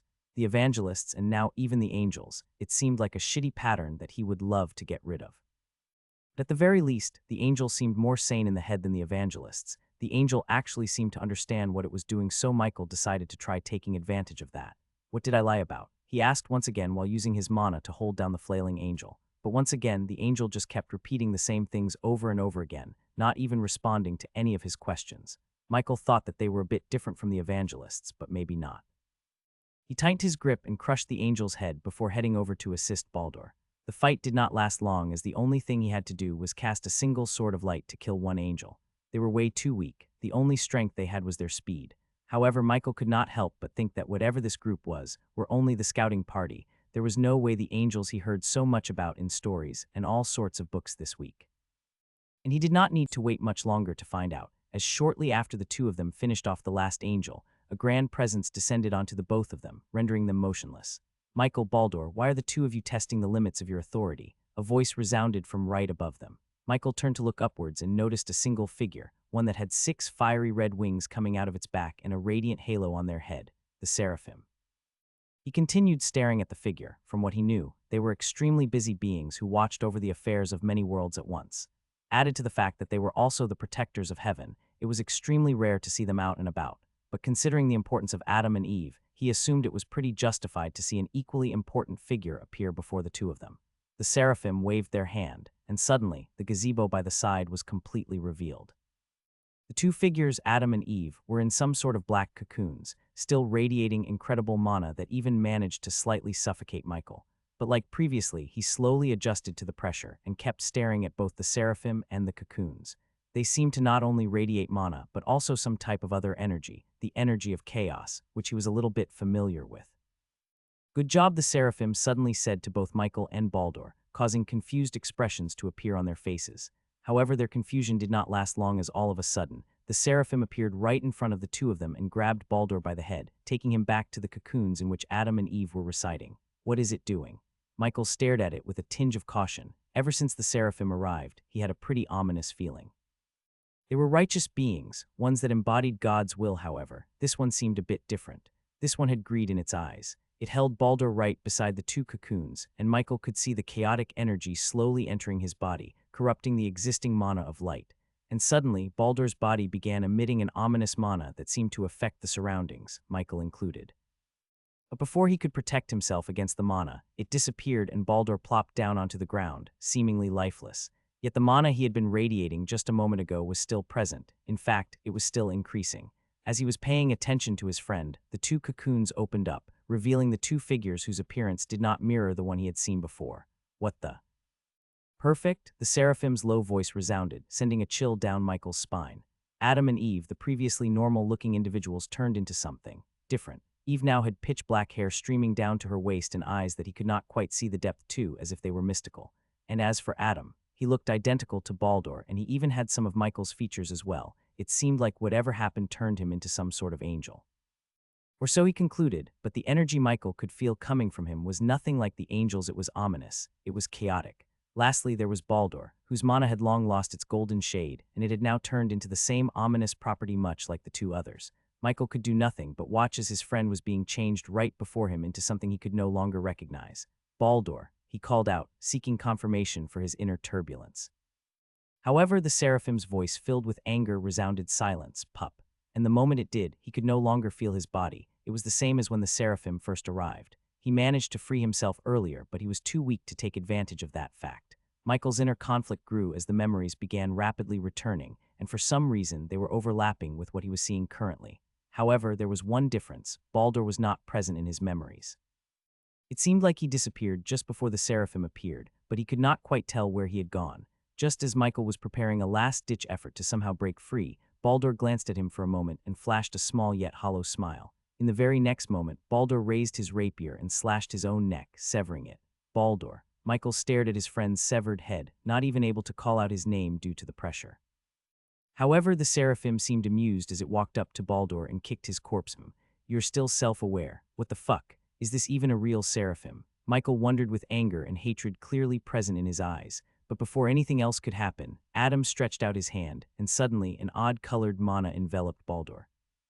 It held some of the golden characteristics, yet at the same time, it was crackling with an ominous black color, until finally it mixed together and formed some sort of murky golden color. However, as it enveloped Baldur, it began doing something strange. The blood vessels, which were cleanly cut off, began regrowing and reattaching themselves to his head.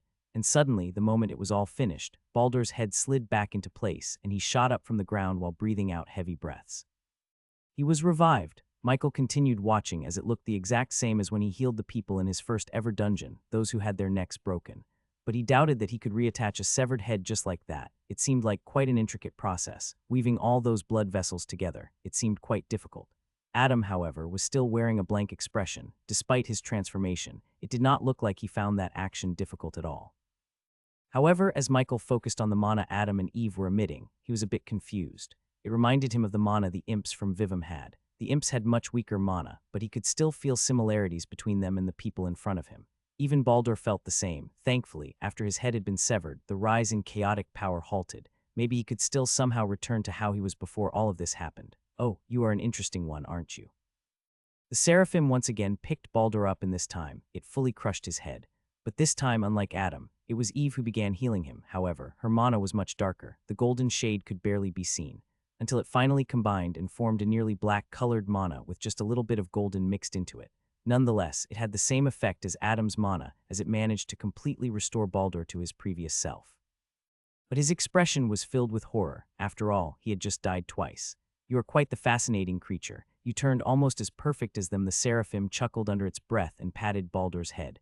However, it was not a normal pat, as his head once again exploded. But this time, Baldur did not need any healing to reassemble himself, as it only took a few moments for him to look as good as new. Michael stared at him with both anger and regret, as the seraphim kept crushing his head just for him to heal back up again, faster and faster each time. That was until Baldur finally collapsed onto the ground. The expression of pure despair on his face was clearly present, and yet Michael could not do anything. All he could do was stand by and watch as the supposed seraphim kept on torturing his friend. But eventually it stopped and with a sigh, walked right up to Michael. So, little pup, what should I do with you? The seraphim wiggled its fingers and made Michael levitate into the air while also slightly twisting his limbs, just enough to dislocate them but not to break them. Michael could feel a fair deal of pain, but maybe because of the adrenaline or something else entirely, he completely ignored it and locked eyes with the seraphim, who had a slightly confused expression on its face. you are also a bit strange. Who are yo? The seraphim's words froze as the entire world around them seemed to come to a stop, and then a loud noise traveled through Michael's ears once again. Ding. Error. Recompiling anomaly, please wait. Michael watched as the seraphim retraced its step just before it had started walking towards him. It almost seemed as if time had begun rewinding. It was an incredibly strange experience. The pain he felt just a few moments ago disappeared. He even forgot what the pain felt like. But aside from that, his memories of the events just a moment ago remained engraved inside of his mind. Do not look into the seraphim's eyes. Michael saw a message appear before it once again disappeared, and the time around them began flowing once more. The seraphim began walking towards him, and once again made him levitate in the air. So, little pup, what should I do with you? Don't look into its eyes. He thought with all his might, as it was starting to become a bit painful to bear this torture. Yet, when he imagined what Baldur felt, he thought of himself as a wuss for complaining about dislocated joints. Michael tried his best to avoid eye contact, and it seemed like he succeeded, as the seraphim got bored of levitating him around as it suddenly flicked its finger to the side. He could not understand what happened, but he was now looking at his own back. You are worthless. The seraphim kicked Michael, who was lying nearly lifeless on the ground, and proceeded to walk back to Adam and Eve, as well as the unconscious Baldur. Michael felt like he was dying. He fully expected his passive regenerative abilities to be enough to heal him back up. However, it seemed like whatever attack the seraphim had done was imbued with too much mana for him to get rid of. It was almost felt like he was trapped in agony until he loses consciousness. He could just barely see the seraphim pat both Adam and Eve on their heads, causing them to go unconscious and making them levitate in front of it. It did the same with Baldur, but since he was already passed out, knocking him out was unnecessary. A portal appeared right in front of the seraphim, and just before it entered through it, Michael could hear it mutter a few words. Adam, Eve, who should you be? It placed Baldur on the ground upright as if he was some kind of walking stick. Michael could suddenly hear very loud laughter that nearly exploded his eardrums. I know, you will be Cain. However, it suddenly stopped and sighed. Or Cain. I don't want my underlings laughing at you. With those words, the seraphim went through the portal, leaving Michael all alone and dying. But just as he thought he was really going to die, a familiar golden-haired figure entered his sight, walking up to him and touching his halo, making him feel just a little bit rejuvenated. He could see a small smile on the man's face, one that he hated to see previously. You don't look so well, last archangel. Michael's neck began healing at a rapid pace as he could finally readjust it into its normal position. And as he did so, he stared at the man in front of him. It was the golden-haired man from the arena, the person who he got his halo from. Why are you here? Michael suddenly asked as he stood up, almost tumbling due to his previous state. Why do you think? You would have died if I had not come. The difficulty was certainly no joke, the golden-haired man said and shrugged while walking towards the destroyed gazebo. Michael decided to silently follow after him. He could not disagree that without his help, he might have really died. As the two of them finally arrived at the destroyed gazebo, the man bent down and picked up a tiny fragment off of the ground. It was a murky golden color, similar to the mana Adam had used. The man looked it up and down before crushing it in his hands and sighing. Want to know something? The man asked as he returned his gaze back to Michael. Sure, you see, I wanted you to tell the angels about Adam. I tried really hard to get that through to you, but it seems that you are just like me, the man said with a small smile. However, Michael's eyes widened. The voices he heard, ones telling him to do the opposite of what he had done, looked like it was the doing of the man before him. Just who are you? He could not help but ask. They met twice now. Or more perhaps, it was hard to tell. Maybe he was always there, influencing some of Michael's past actions. The man chuckled and suddenly disappeared from Michael's vision. He could no longer feel his mana anymore. However, a voice suddenly resounded inside his mind, one that he recognized all too well. I wonder, you. He was speechless. He had suspected it to a certain degree, but he could never confirm his suspicions. Well, I didn't want to hold your hand all along the way, but yeah, I have been watching all along. That seraphim noticed me previously, so I had to use the halls of reflection to turn back time a bit. The system said and once again appeared right in front of him. But alas, the outcome was the same as before. A pity. I really wanted to see what would have happened if you told the angels about him. Michael sighed and brought his hand up to his forehead. So, what are you exactly? A system or me from the past? There were still a few irregularities, such as the vision he had back in the fragmented memory from his first trial. Who was the person who implanted the so-called system into him? I am both you and the system. As for your other concern, it should be the other archangels. I can assure you, they are on your side. However, Michael raised his brow at the response. Why are you saying should?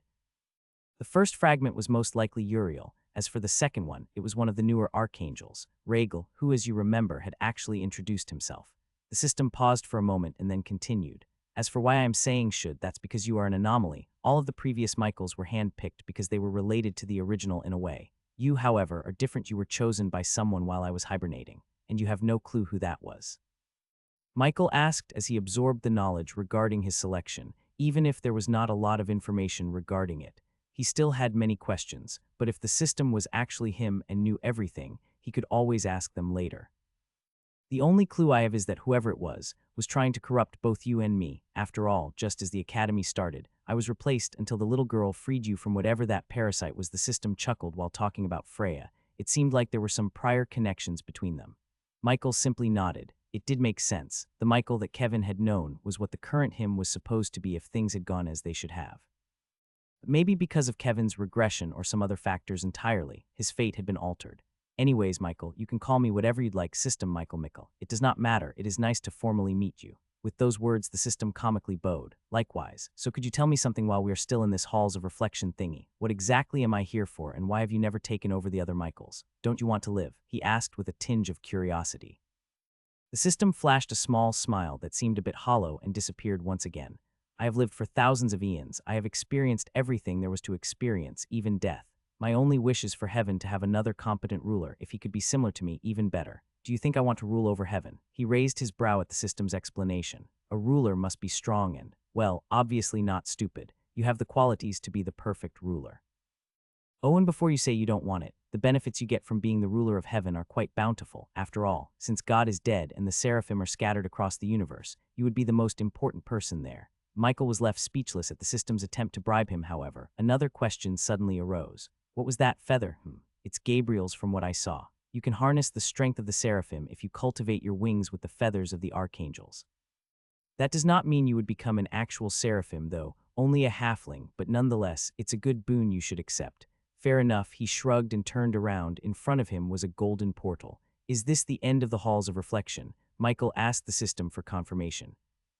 Yes, it is a place where I can directly show you important memories and past events that could prove helpful to you in the future. Just take it as yet another boon you can indulge in once every couple of months.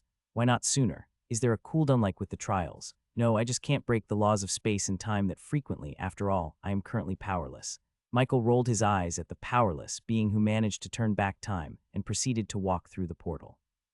Halls of Reflection, Act 1 complete. He saw a golden message appear the moment he returned back to his room. It signaled the end of his little unexpected outing. There were many questions remaining, like who was the seraphim who did that, and how did Adam and Eve play any significance in his future? Michael immediately felt a lot weaker. It seemed like the power gain was only temporary, and it was now back to what it was just before he entered. He stared at the floating feather in front of him as the familiar voice once again resounded, "Do you wish to go down this path?" And without doubt, he accepted. Yes. The moment Michael uttered those words, the feather disappeared from in front of his eyes, and suddenly, he could feel a sharp pain traveling up his back. He immediately fell to the ground as it felt like he had been completely paralyzed. The pain, however, was still growing and getting more intense. Endure, it won't take much longer. Easy for you to say, Michael shot back while attempting to roll on the ground. It was an annoying type of pain, as if an itch you could not quite scratch. Stop being a pussy, it's just a little bit of pain. Ha, so you are now dropping the formalities completely. What's the point in formalities? I nearly exposed myself once in the past, and now that we are on the same page, it doesn't matter. Michael grumbled and remembered the one time the system broke character. He had not thought much of it at the time since he thought it was due to his own influence. But if it was like that, then how about the dungeon and other stuff he had encountered? The system could have definitely prevented it. Obviously, I could have, but I deemed Meph an ally, not a foe. As for the others, they also proved to be of no threat to you. The real challenges will begin once you finally leave this world and head to one of the less charted worlds. Michael took deep breaths and began slowly standing up once again. The pain was slowly starting to fade on the Dayor continent, right? Yes, there should be quite a wide selection of worlds there. Or so I have been told. Gabriel was not much of a talker. Your archangel friend, Michael asked as he began stretching. His body felt stiff all over. Yes, the one whose statue you first saw, as well as the one whose feather you just took in. He is quite the spirited lad. What do they call them nowadays? Oh right, Tsundir. A shiver went down his spine. It reminded him of Kevin before he knew of his actual identity. So he is from this world then. What about you? He asked with a tinge of curiosity. I am the only archangel who had been born right after God himself. The others were selected, hence why I was a pureblood, and apparently so are you. I see. Michael finished stretching and decided to take a look at his status, and upon opening it, he noticed that there were a couple of new options added. However, what really caught his eye was the progress bar as it displayed 100, meaning he could finally tear up. Most of his stats were also S-ranked besides charisma and strength, which for some reason were both stuck at A and B rank respectively. I guess that little bit of excess energy was enough. All right, sit down, I will weave the thread for you. He listened and sat down on a nearby sofa. You sure I can't just do it myself? As soon as he said that, a soothing feeling began rising up from the bottom of his spine. It felt similar to how he first obtained the mana core, just a lot less painful. I would have if your light affinity was below supreme rank, however. Since it isn't, I don't want you risking your life for nothing. The first people to figure out how to weave their mana core threads did it through trial and error. They wasted a lot of time and a lot of mana, since every time you fail at weaving the core, your mana drastically decreases. Michael's eyes widened at that explanation. Is that only for people who have a supreme ranked affinity? Sort of the higher rank the affinity was, the more intricate the weaving process became. It only increased in difficulty since you have a flow core. One wrong move and you might just be paralyzed for a few months. Just weave the thread already. Michael sighed and relaxed on the sofa, letting the system finish what it was already doing. He expected there to be some sort of reaction or something similar when tearing up, however. It was pretty plain. All that was different from the average day was that he could feel his strength steadily increasing. Michael was unable to check his own status during the weaving process. It seemed like the system had locked him from doing so. And finally, the weaving process was finished. The strength of his mana increased by leaps and bounds. His mana purity nearly doubled as well. But most importantly, the halo above his head began shining a bright golden light. It slowly enveloped him, and he could feel a surge of information entering his brain, assimilating with his already existing memories. Ding. Archangel Michael's signature skill acquired, Sanctuary. Sanctuary Superior Active. A domain of light that you can control freely. Doubles the casting time and power of all your existing light affinity skills while inside the domain. Cost 50 MP. Radius 100 meters around the caster. Duration 1 minute. Cooldown 1 week. Michael stared at the new skill in wonder. It looked incredibly powerful. It said he could control the domain freely, which means he could increase the gravity just like the system did against him, or even do more incredible stuff while inside. However, the cooldown of a week threw him off a bit. He had hoped it was a skill he could just use constantly. After all, his chances of winning any fight greatly increased with this new skill. The cost, duration, and cooldown will decrease the stronger you get. After all, it wasn't my signature skill for no reason. As for the radius, it will double every single time you tear up. Anyways, go check out your new status. Bluzz. Name Michael. Age 14 years old. Race human. Affinity light supreme. Mana purity 73,200. Mana core flow. Mana core rank tier 1 tier 2, 0 progress to next tier, Seraphim progress 1-7. Titles Ruthless Combatant.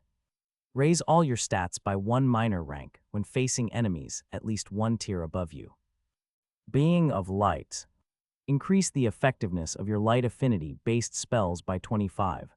Stats. HP 100-100 region 5 HP per hour. MP 100-100 region 10 MP per hour. SDR Tier 1 a 728 Tier 2 F100 total equal 828. End Tier 1 S 843 Tier 2 F100 total equal 943. AGI Tier 1 S 820 Tier 2 F100 total equal 920. INT Tier 1 S plus 1000 Tier 2 F100 total equal 1100. CHA Tier 1 B 502 Tier 2 F100 total equal 602. Skills Skill Merging Skill Sacrifice. Herald of Light Advanced Passive. Mirage of Light Intermediate Passive. Physical Enhancement Intermediate Passive. Eyes of the Healer Intermediate Passive. Hand-to-Hand Combat Beginner Passive. Shooting Mastery Beginner Passive. Discipline Basic Passive. Heat Resistance Basic Passive. Cold Resistance Basic Passive. Sanctuary Superior Active New. Heavenly Judgment Advanced Active. Purify Intermediate Active. Aegis of Light Intermediate Active. Piercing Light Intermediate Active. Sword of Light Basic Active. Veil of Detection Basic Active Plus Plus. Oh shit. You got quite a few good boons, didn't you? The system teased Michael a bit, but he was too busy staring at his updated status. The mana purity shot up all the way to 200. It was at 121 just a few moments ago. His strength really was no joke now, or so he hoped at the very least. Yes, you are a tad bit stronger than the average newly ascended Tier 2, but just slightly, don't get ahead of yourself. Michael attempted to cast a Sword of Light, and he did not expect it to appear as fast as it did. It managed to even startle him a bit. His previous casting speed was already incredibly fast, but now it was much faster. He doubted that anyone would be able to react to his attacks. Frankly, it seemed a bit too overpowered. System, what are those numbers near the stats? Am I finally getting the good old stat numbers back? Michael asked as he stopped playing around with his newfound casting speed. He would test out the destructiveness a bit later. He did not want to completely destroy Amanda's apartment just yet. The numbers are categorized into ranks based on their amount. For example, F would be from 50 stat points to 99, F from 100 to 149, and so on until you reach the maximum, which is 1000 or S+. The total will combine all of the previous tiers and add them up. Obviously, the bigger the number, the better. 50 stat points for F. Is there a rank prior to that? No, you tier up and are automatically given 50 points for each stat. You got 100 because of your skill physical enhancement. Fair enough. Are these stats the same as before, as in before I received a mana core? Not exactly, the calculations are different, and these stats are a bit easier to increase. Even INT, the stat that should boost your mental acuity, can be increased by merely casting spells. You have a very fast casting speed, one that looks abnormal to others. Without the INT stat to balance it out, you would not even be able to cast a single spell successfully. Michael nodded in understanding. He had not paid much attention to his INT stat, or more like how the others react to him in battle. Maybe that was because he rarely fought someone equal to him. So INT is the easiest stat to level up then, and CHA is the hardest. He asked one last time for confirmation. For you, yes, it should be the opposite. You get CHA stat points just from people finding you attractive, but since you don't really interact with others that much, the stat does not rise. Michael was left speechless. Was he not a saint previously? Should that not have increased his CHA by quite a lot? Sexual attraction, Michael. The people who were worshipping you as a saint merely found you to be cute-looking, a mascot of sorts. The CHA stat is similar to the bewitching ability of demons. It's a wonder I was able to acquire it too, though I guess I did look a bit stellar. And he was once again left speechless. It sucked beings in such a young body. Even if by now he looked nearly 20 when he was a saint, Michael still looked fairly young. His charisma stat did rise quite a bit from his time in the other world. He just wondered why. Isn't it obvious? You are like eye candy for Astria. Michael sat back down on the sofa and turned on the TV while slowly processing what the system had just said. I thought she was staring at me with curiosity. He sighed and slumped further into the sofa. Nope, but I don't blame you, I was the same. I didn't know she liked me up until my death. How did you die? Michael asked with curiosity. He no longer felt as energetic as he did previously. It seemed like the charisma talks in Astria had drained him of his energy a tad bit. I fell into a trap and had a couple of artificially created black holes made of mana collapse onto me. I don't really remember much after that, though. So do you remember the very first Michael? Or I guess the second one right after you? He was the polar opposite of me, an absolute pussy who ran away from every single battle that came his way, added on to the fact that he sided with the demons. I can't say I have a very good impression of him. Michael chuckled. That does not sound very fun. Of course it isn't. Imagine watching and not being able to do anything to stop someone like that, someone who is allegedly carrying your legacy. I won't get into the details, but Uriel made a countermeasure for that. You might remember it from the second trial. I do. He nodded and proceeded to think for a moment before asking yet another question. Do you remember how you first began reincarnating as the system or whatever? I vaguely remember it. One of the seraphim managed to retrieve my soul right after I died and handed it over to the archangels. After that, my soul was forged into that little blob you saw in the first trial, or that's what I gathered anyway. My memory has grown foggy of those times. Michael could tell that the system was hiding something, but he could not really force the information out of it. As insensitive and cautious as he was, he would respect the boundaries. Right, enough of that depressing stuff. Let's go back to Astria. What do you think about her? That's a bit of a change, no, but she does seem unique, and my heart always beats oddly fast when I am around her, though I assume that's because of your influence. He questioned the system. No, I have not interfered with your emotions in the slightest. The only thing I showed you was the memory of how the two of us first met. She's not the same individual as she was before, I can assure you that much. I could barely recognize her. She seemed pretty accurately depicted according to the memories, though. Michael tilted his head at the system's comment. Your brain is filling in those memories, just as her brain is filling in the memories of you. You are two different people entirely. The only connection you two have to your previous selves is the bits of memories that keep appearing, almost as if déjà vu. So are you telling me she still likes me even though I am not you? Michael began switching the TV channels a bit anxiously. Even in his past life, he never settled down. He did go on a few dates with some girls, but it never led to anything where he could develop any romantic interest. That's right, I am glad you feel that way though. At the very least, you are not following my footsteps in one category. Right. Michael took a deep breath and looked at his status once again. There was one more new option that he forgot to ask the system about. What is skill sacrifice? It's one of the perks I exchanged many of your skills for. With its abilities, you can bypass a lot of the restrictions placed on your power growth. Skill sacrifice makes it so you can choose one or more skills to sacrifice, and in exchange, you can power up a skill of your choosing. That sounds pretty overpowered, but is it worth it? Isn't skill merging still better? Michael wondered. After all, skill merging produced a higher ranked skill than the ones he used to merge together with.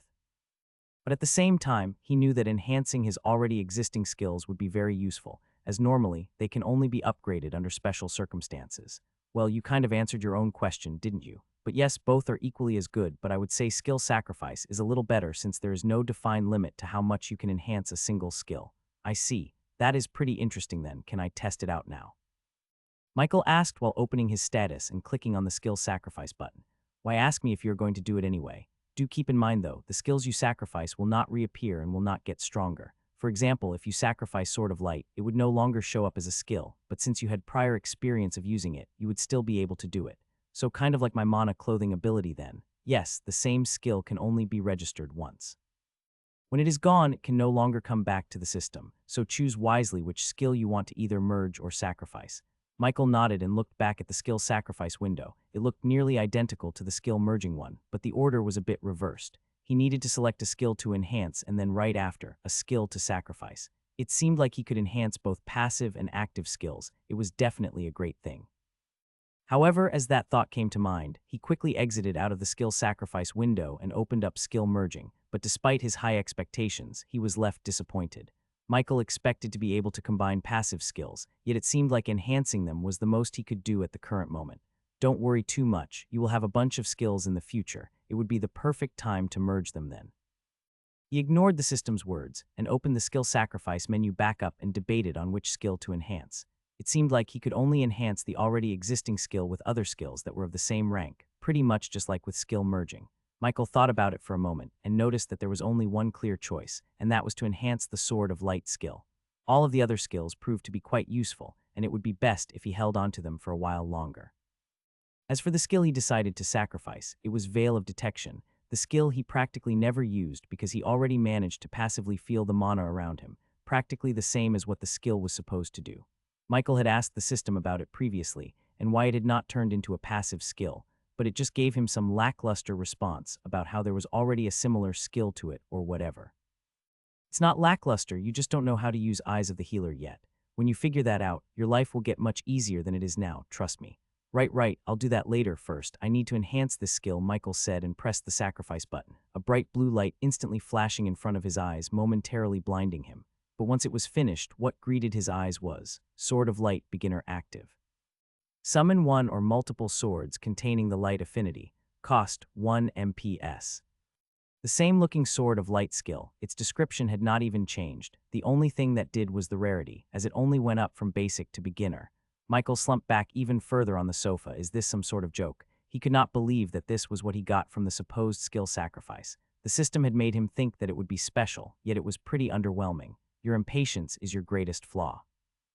The skill did get enhanced. Maybe you would have found it out if you used it. The description is the same though. Michael stood up off of the ground and listened to the system's words even though he was a tad bit doubtful. He summoned a single Sword of Light and much to his surprise, it seemed like it had gotten sharper. It seemed like the cost had been reduced by a fair deal too. Michael just could not understand why it was not in the description, would have saved him a minute of sulking. As I have already said, there are limitations. One way to bypass them is to not update the new status description. The skill's power had increased by at the very least 2 times, hence why it might seem sharper to you. You talk about limits, but aren't you the Archangel Michael yourself, the one who had been turned into a system? Why would there be limits? Michael asked as he walked back to the sofa. He pretty much finished all he wanted to do. The feather had been absorbed, and he could see it in the status screen. Besides that, he could not even feel that it was even inside of his body. I had won too many negative encounters with the other Michaels for there to not be a limit. I imposed it myself and made it practically impossible to remove. As for the feather, just think of it as a resident inside of your own body until you awaken your bloodline. Oh, sorry for bringing back bad memories. Michael apologized. He could tell from the system's previous and current tone that it did not like talking about those particular times. It's fine, you will get to experience those memories in the future as well. I am just giving you a heads up that they won't be pretty. Anyways, I think it's time for you to go visit Kevin. Or are you planning on lazing around until that academy event? Michael's hand, which had been reaching for the TV remote, froze. Of course not, I'll go. He stood back up and walked towards the door. How big is the map range now? He asked as he headed down the elevator, and after telling the receptionist that he would be checking out, he casually summoned a single sword of light and flew into sky. I can feel around 30 kilometers around you now. The halo had unsealed a bit of my own strength as well. I can also use it as a catalyst now. Just make sure to channel mana into it when you're not doing anything. It stores up and I'll use it if an emergency arises. Sure, Michael nodded, and a map appeared right in front of his face, displaying the entire area of Inner Vivum. He looked around for a few moments, looking for one area in particular. Michael had looked all around the entire hospital and could not find Elizabeth, but if she could be anywhere, it would be right next to Kevin. After a bit more searching, he finally found Kevin's mana signature, and it was weak, however. What surprised him the most was the fact that there were quite a lot of red dots surrounding him. And as he suspected, just a few meters away from Kevin, there was also another mana signature he could feel, and even from this distance, he could tell that it was Elizabeth and that she had really been cursed. You should go. Kevin is having some trouble with the imps, it seems like. Oh, and do try to find out more information from him. The Michael he talked about is not part of my memories. And you couldn't tell me this sooner. Michael's eyebrow twitched at the system's comment, but before they could argue further, he felt a lot of mana be unleashed from where Kevin currently was. It was not the normal kind of mana instead. It was the chaotic kind he felt from the imps as well as Adam and Eve. And well, Baldur, they are summoning a demon. Hurry up already. Michael sighed and began flying as fast as he could towards Kevin and Elizabeth. I know. It did not take long for Michael to arrive, and the sight before him sent a chill down his spine. There were heaps of demonic corpses, most of which exuded that nasty chaotic aura and seeped together with the surroundings. For some reason, ever since first feeling that type of mana, he hated it. Michael assumed that maybe it was the opposite of his light affinity or something. Darkness is the opposite to light. Chaos is a bit different. You don't have to worry about the specifics for now, though. Just go deal with the little shits down there already. Right, Michael nodded and glanced a bit to the side. There was a giant circle that radiated chaotic mana, and there were a bunch of imps gathered all around it. Is that where they are summoning the demon from? Michael asked as he slowly made his way down. From what he could feel, there was no demon yet, as if no connection had been established. The chaotic mana earlier was most likely from the place where the little imps were trying to summon the demon from. But it did feel a bit strange. Whereas the imps had mana that was just a tiny bit similar to Adam and Eve's, the place on the other side of the magic circle radiated mana that felt as if he's standing right before them all over again. It's the demonic realm where most, if not all demons reside. It is only natural for you to feel familiarity since the demons are like the children of Adam and Eve, or more like only Adam. The bastard was able to create demons just from his mana alone. Meanwhile, Eve was not too keen on it, so she just handled the logistical affairs. Michael listened attentively to the new information. It seemed like the imps, demons, and Adam were more deeply connected than he had anticipated. But there was still one question in his mind. What about Baldur? Cain is his name now. I have met him, and he is not the same person as the one you saw in the Halls of Reflection. He is just like those demons, except he is practically immortal. Even I couldn't kill him. I see. Michael waved his hand effortlessly, and every single imp before his eyes had their heads pierced. Due to the light affinity, he immediately purified them. No corpses made from mana were remaining. However, the magic circle had not died down yet. In fact, it seemed like it had grown stronger. The chaotic mana became even more chaotic after the deaths of the imps, and then another wave of that wretched mana assaulted him, but this time he could feel a presence behind it. It was not just pure chaotic mana anymore. There was an individual who was sending out that mana, and whoever it was, their strength was leaps and bounds above Michael's. System, shouldn't I just take the two and run? There's no way I can kill something like that. Demons can't physically enter lower worlds. This one would be sending like a puppet made out of mana, one that was similar to the imps. There are special circumstances where they can, but it's more of a descent, meaning it is limited. So do I just wait for it to appear, can't I? Stop it. Michael wondered and walked around the magic circle. There were all sorts of engravings around it that he could not quite understand. But nonetheless, he felt like he could disrupt it since the engravings were glowing and radiating a tiny amount of mana, meaning, in theory, he could possibly disrupt it. You can, and quite easily at that, however. It would be better for you to fight the demon to get more accustomed to their style of fighting. You will be encountering quite a lot of them in the future since you are like my successor and all. What is the point, though? Isn't the demon going to be severely weakened anyway? He could not understand the reason behind the system's insistence. If this puppet demon was similar to the imps, couldn't he just simply kill it with a wave of his hand? Demons are different from imps. Even if they are extremely weakened and are puppets, their combat style as well as physical endurance more than makes up for the lack of strength. If you say so. Michael sighed and sat down on his sword, just slightly above the ground. Look, don't feel too discouraged. I am doing this for a reason, all right. Right, of course you are. He rolled his eyes and began forming a small couch out of the swords, using his mana clothing ability as if he were making some sort of mattress. You could just go check up on Kevin and Elizabeth instead. Michael glanced to the side a bit and saw Kevin, who had fallen to the ground right next to Elizabeth. All things considered, he was not injured, only exhausted. He cast Purify on Elizabeth and then a couple of heals on the two of them just in case. Just as he had done so, he turned back around and noticed the chaotic mana intensifying further and condensing a small figure right in the very middle of the magic circle. The figure slowly began forming its own body, shaping into that of a humanoid, yet it had a pair of black horns and its skin was a light shade of red. There were also two pale white dots on the demon's head, but Michael did not pay much attention to that. Be on guard against this one. Michael tilted his head at the system's words and locked eyes with the demon. Its eyes were a dark golden color. It did not feel very pleasant to look at for some reason. He gauged the demon's strength and it seemed to be around Michael's, lower tier 2. Yet the chaotic mana it released felt a bit odd, as if there was more to it, a different kind of mana that completely drowned out the chaos. Demonic mana, the more pureblood a demon is, the more chaos its mana contains. I see. Michael began walking up to the demon. He made sure his shields were up so he would not get killed instantly. He arrived right in front of it, and it did not seem to react to his presence. That was until another burst of mana shot through the magic circle and engulfed the demonic puppet. Immediately, the pressure increased by many folds, as if the being he felt through the magic circle was right before him. However, he knew that was not the case. Its strength remained the same, lower tier 2. However, the demon tilted its head and suddenly began talking. You remind me of those pigeons. Are you a descendant of theirs? Its tone held no visible malice. Michael could tell that it did not ask that question with mere curiosity. It was more of a confirmation. But nonetheless, he had not planned on talking it out with the demon anyway. He planned on letting it go through the magic circle and then killing it. And if I am. Well, aren't you funny? The demon laughed at Michael's response. However, its laugh quickly faded, replaced with a serious expression, a stark contrast from its easygoing self just mere moments ago. Now it was just staring at Michael in silence with clear malice in its eyes. I don't think you need an expert to tell you that you managed to piss off the demon. Yes, no shit. Michael did not back down and continued holding eye contact with the demon before him, but he could not quite tell what the system was talking about. It felt like just a stronger imp in all aspects.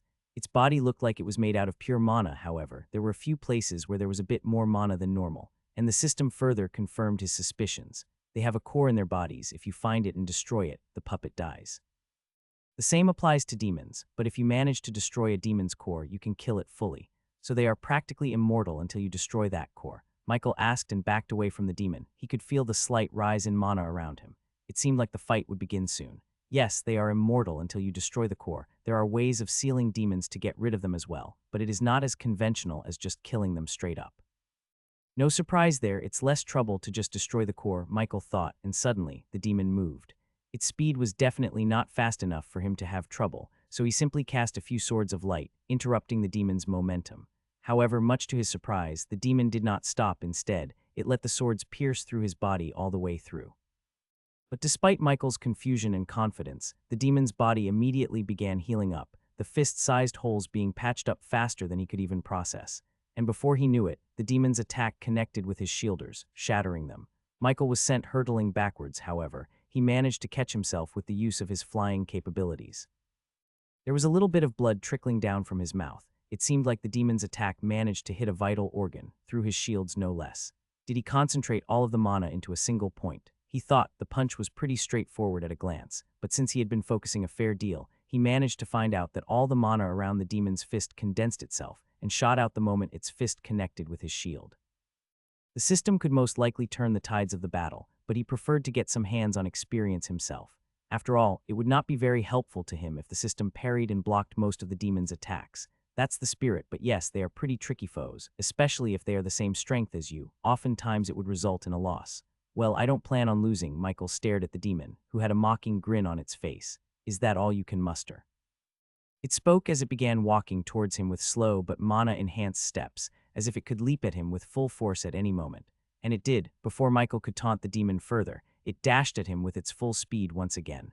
But this time, he was a bit more prepared. Michael summoned a multi-layered shield that would prevent the demon from breaking through all of it at once. He stacked multiple small shields together. The mana cost was pretty negligent now, so he could afford to do that much at the very least. The outcome, a shield with extremely high durability. Even though it had not been recognized as a system skill, it seemed incredibly powerful. The demon's attack once again connected with his shield, however. Unlike before, when it shattered, this time the attack was reflected, using the demon's momentum to send it towards the side. Even without the system's assistance, parrying attacks was not the most difficult thing in the world for him. After all, his INT stat was incredibly high, so high to the point where if he focused hard enough, most attacks seemed like they were in slow motion. And even if his body could not react to the attacks, his skills could. His casting time was slightly faster than his perception, ensuring that as long as he could sense the attack, his skills would always activate in time.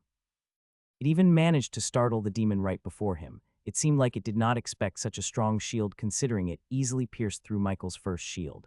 Michael couldn't help but let out a small chuckle at the sight of the demon before him. It felt oddly satisfying seeing it in disarray. "What's wrong? Is that all you can muster?" Michael taunted, and suddenly, he was once again sent hurtling back. The attack this time was much faster than the others, just a tad bit weaker. Silence. The demon exclaimed as it once again dashed at him.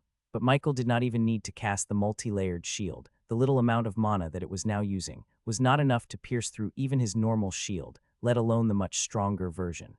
It did seem like it was trying to concentrate its attack to pierce it, but maybe because of the amount of mana or some other factors entirely, it was not able to.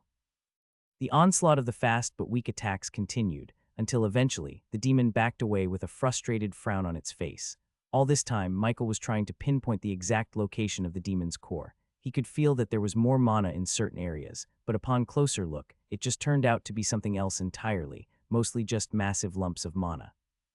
He tried using the eyes of the healer, but it proved a bit too effective. Once he activated it, the only thing he could see was a murky purple energy, not the demon's body. It would be a bit difficult to fight like that, so he decided not to use it. However, now that they were a few meters apart and neither one of them was attacking, Michael decided to use it once again. Immediately, a single white light appeared in the very center of the demon's abdomen. It was moving around.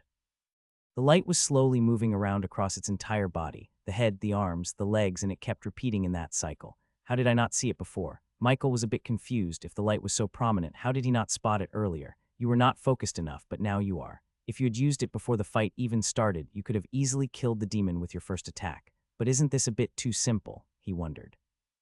If all it took was a single moment of concentration to spot the demon's weak spot, how was this supposed to be a challenge? It is simple because you have my skill, the all-seeing eyes, which you inconveniently named Eyes of the Healer.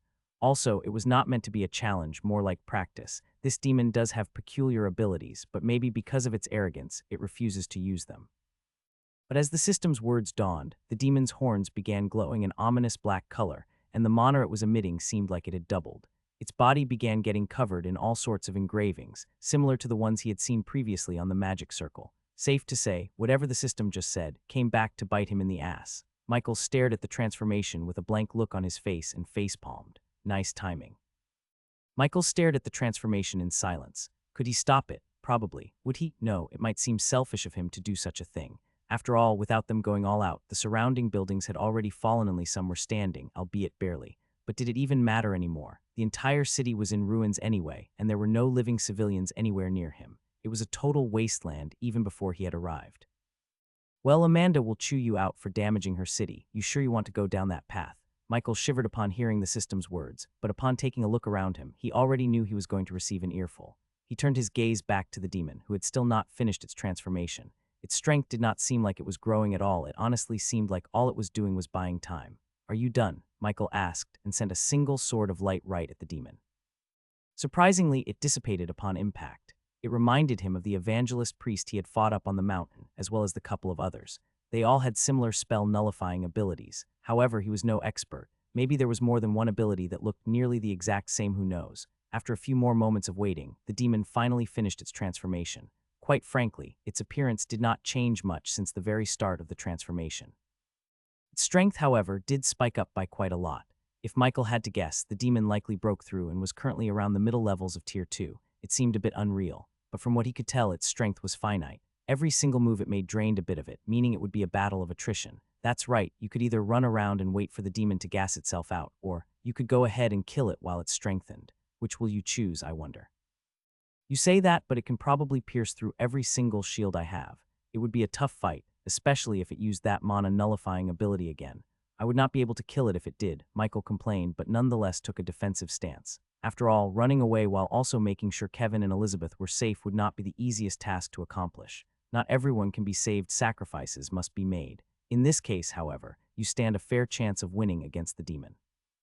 You just have to kill it before it kills you. Pretty simple, I'd say. Yup, very sim. Michael's sarcastic words were cut off by a dark ball heading straight for him at an extremely fast speed. He did not waste any time and summoned up his multi-shield. He could feel at a single glance that whatever that dark ball was, a simple shield would not be able to stop it. And his assumption was correct, as the moment the ball connected with his shields, most of them shattered. The attack counted as a block, thankfully, meaning he still had most of his mana left. There were 3 choices he could opt for currently. The first, Heavenly Judgment, and focus on protecting Kevin and Elizabeth. The second, try his hand at beating the demon by himself with no extra power-ups. Definitely not an impossible task, just a bit dangerous. And lastly, Sanctuary, his newest skill, which could completely turn the tide of the battle at the cost of merely 50 of his total mana. He was not sure whether the skill really cost that much, or if his mana capacity just wasn't increasing. He certainly remembers feeling it expand back in the training room, but maybe he was mistaken. The capacity is being changed out for spell enhancement, also known as mana purity. It perfectly suits your current battle style. After all, you don't really have a wide variety of spells at the current moment. I hope after this battle, you play around with your own abilities a bit more, as the possibilities are nearly endless. I see, and yeah, sure, I still have roughly a week to burn until that academy thingy or whatever. Michael agreed with the system. He had been relying on Swords of Light to be his main attack spell. While it was not necessarily bad, it would be more beneficial for him to combine Piercing Light or something similar with it, but alas, the rarities differ, so it was impossible for him to currently combine the two of them. Mirage of Light was also something he just instinctively used, but most of his opponents up to date had figured it out. It was just an ability he used on the side. Maybe it would show its strength the stronger his abilities grew. Michael could imagine casting Heavenly Judgment with the Mirage of Light skill. It would certainly be a unique experience, but as he thought that, he froze. Wait a moment, system, is that possible? Theoretically, yes, but due to the high amount of mana Heavenly Judgment emits, you would need to find a way to suppress it to not make it too obvious. The simplest way would be for you to learn how mana absorption works. Right, put that on your agenda as well. Sure. Michael sighed and glanced at the demon. Its dark golden eyes were emitting a faint but ominous glow. However, as he began trying to move, he realized something was blocking him, and upon looking down, he noticed a pair of purple tentacles holding onto both of his legs, rendering his movements fruitless. Michael quickly cast a Sword of Light to destroy those tentacles. However, it was too late, as in the next moment, 3 dark balls were quickly heading in his direction. He could not dodge, and he doubted he could block all 3 of them, but nonetheless he had to try. Tens of multi-layered shields appeared in front of him, acting as one massive shield against the incoming attacks. The dark balls seemed to hit the shield, however. They dissipated just before they managed to connect with the shield. It seemed a bit too abnormal. In the next moment, his suspicions were confirmed as the system's voice resounded inside his mind. Above you. Upon hearing those words, he immediately turned his head upwards, and what greeted his sight was a massive purple blob that was slowly but steadily floating down towards him. The mana it emitted seemed a bit too much, to the point where he wondered how he had not managed to see or feel it previously. It was similar in energy to his divine judgment, though of course a bit weaker, but nonetheless, it was impossible for him to escape his predicament. The only remaining choice he had left was the choice he should have made from the start. He dragged out the fight too much, playing around with the demon while it was trying to kill him the entire time. It was not like he would never face a demon again. A blunder, one that happened because he wanted to fight a demon fair and square. Even in stories back in his old world, he read that demons could never be trusted. It was foolish of him to expect a fair fight in the first place. Good that you now use that skill already. Michael nodded and looked upwards, his halo slightly shining and covering the entire area around him in his own mana, as if feeling his intent. He took a deep breath and muttered, "Sanctuary." As soon as those words left his mouth, the area his mana had previously encompassed turned golden. It was like one massive barrier stretching out from him to a radius of 100 meters. Michael felt his mana reduce drastically but ignored it. After all, within this massive golden barrier, he could control everything. From the movement of mana to how oxygen, gravity, space, and even time worked, it was as if he were the god of the entire domain. because you are. Don't meddle with space and time yet. They are the few interesting laws that should be best explored once you are a bit more experienced in the usage of mana. The others you can use freely, though. Gotcha. Michael nodded and stared at the massive purple blob above him. It was practically within his domain, know at least part of it anyway. He could likely wave it away with a few spells, but he wanted to try something a bit more interesting. There were so many different possibilities. One such possibility was mana nullification. The domain seemed to operate based on his imagination, so in theory, it should work. The air weaved around him as if ignoring his presence.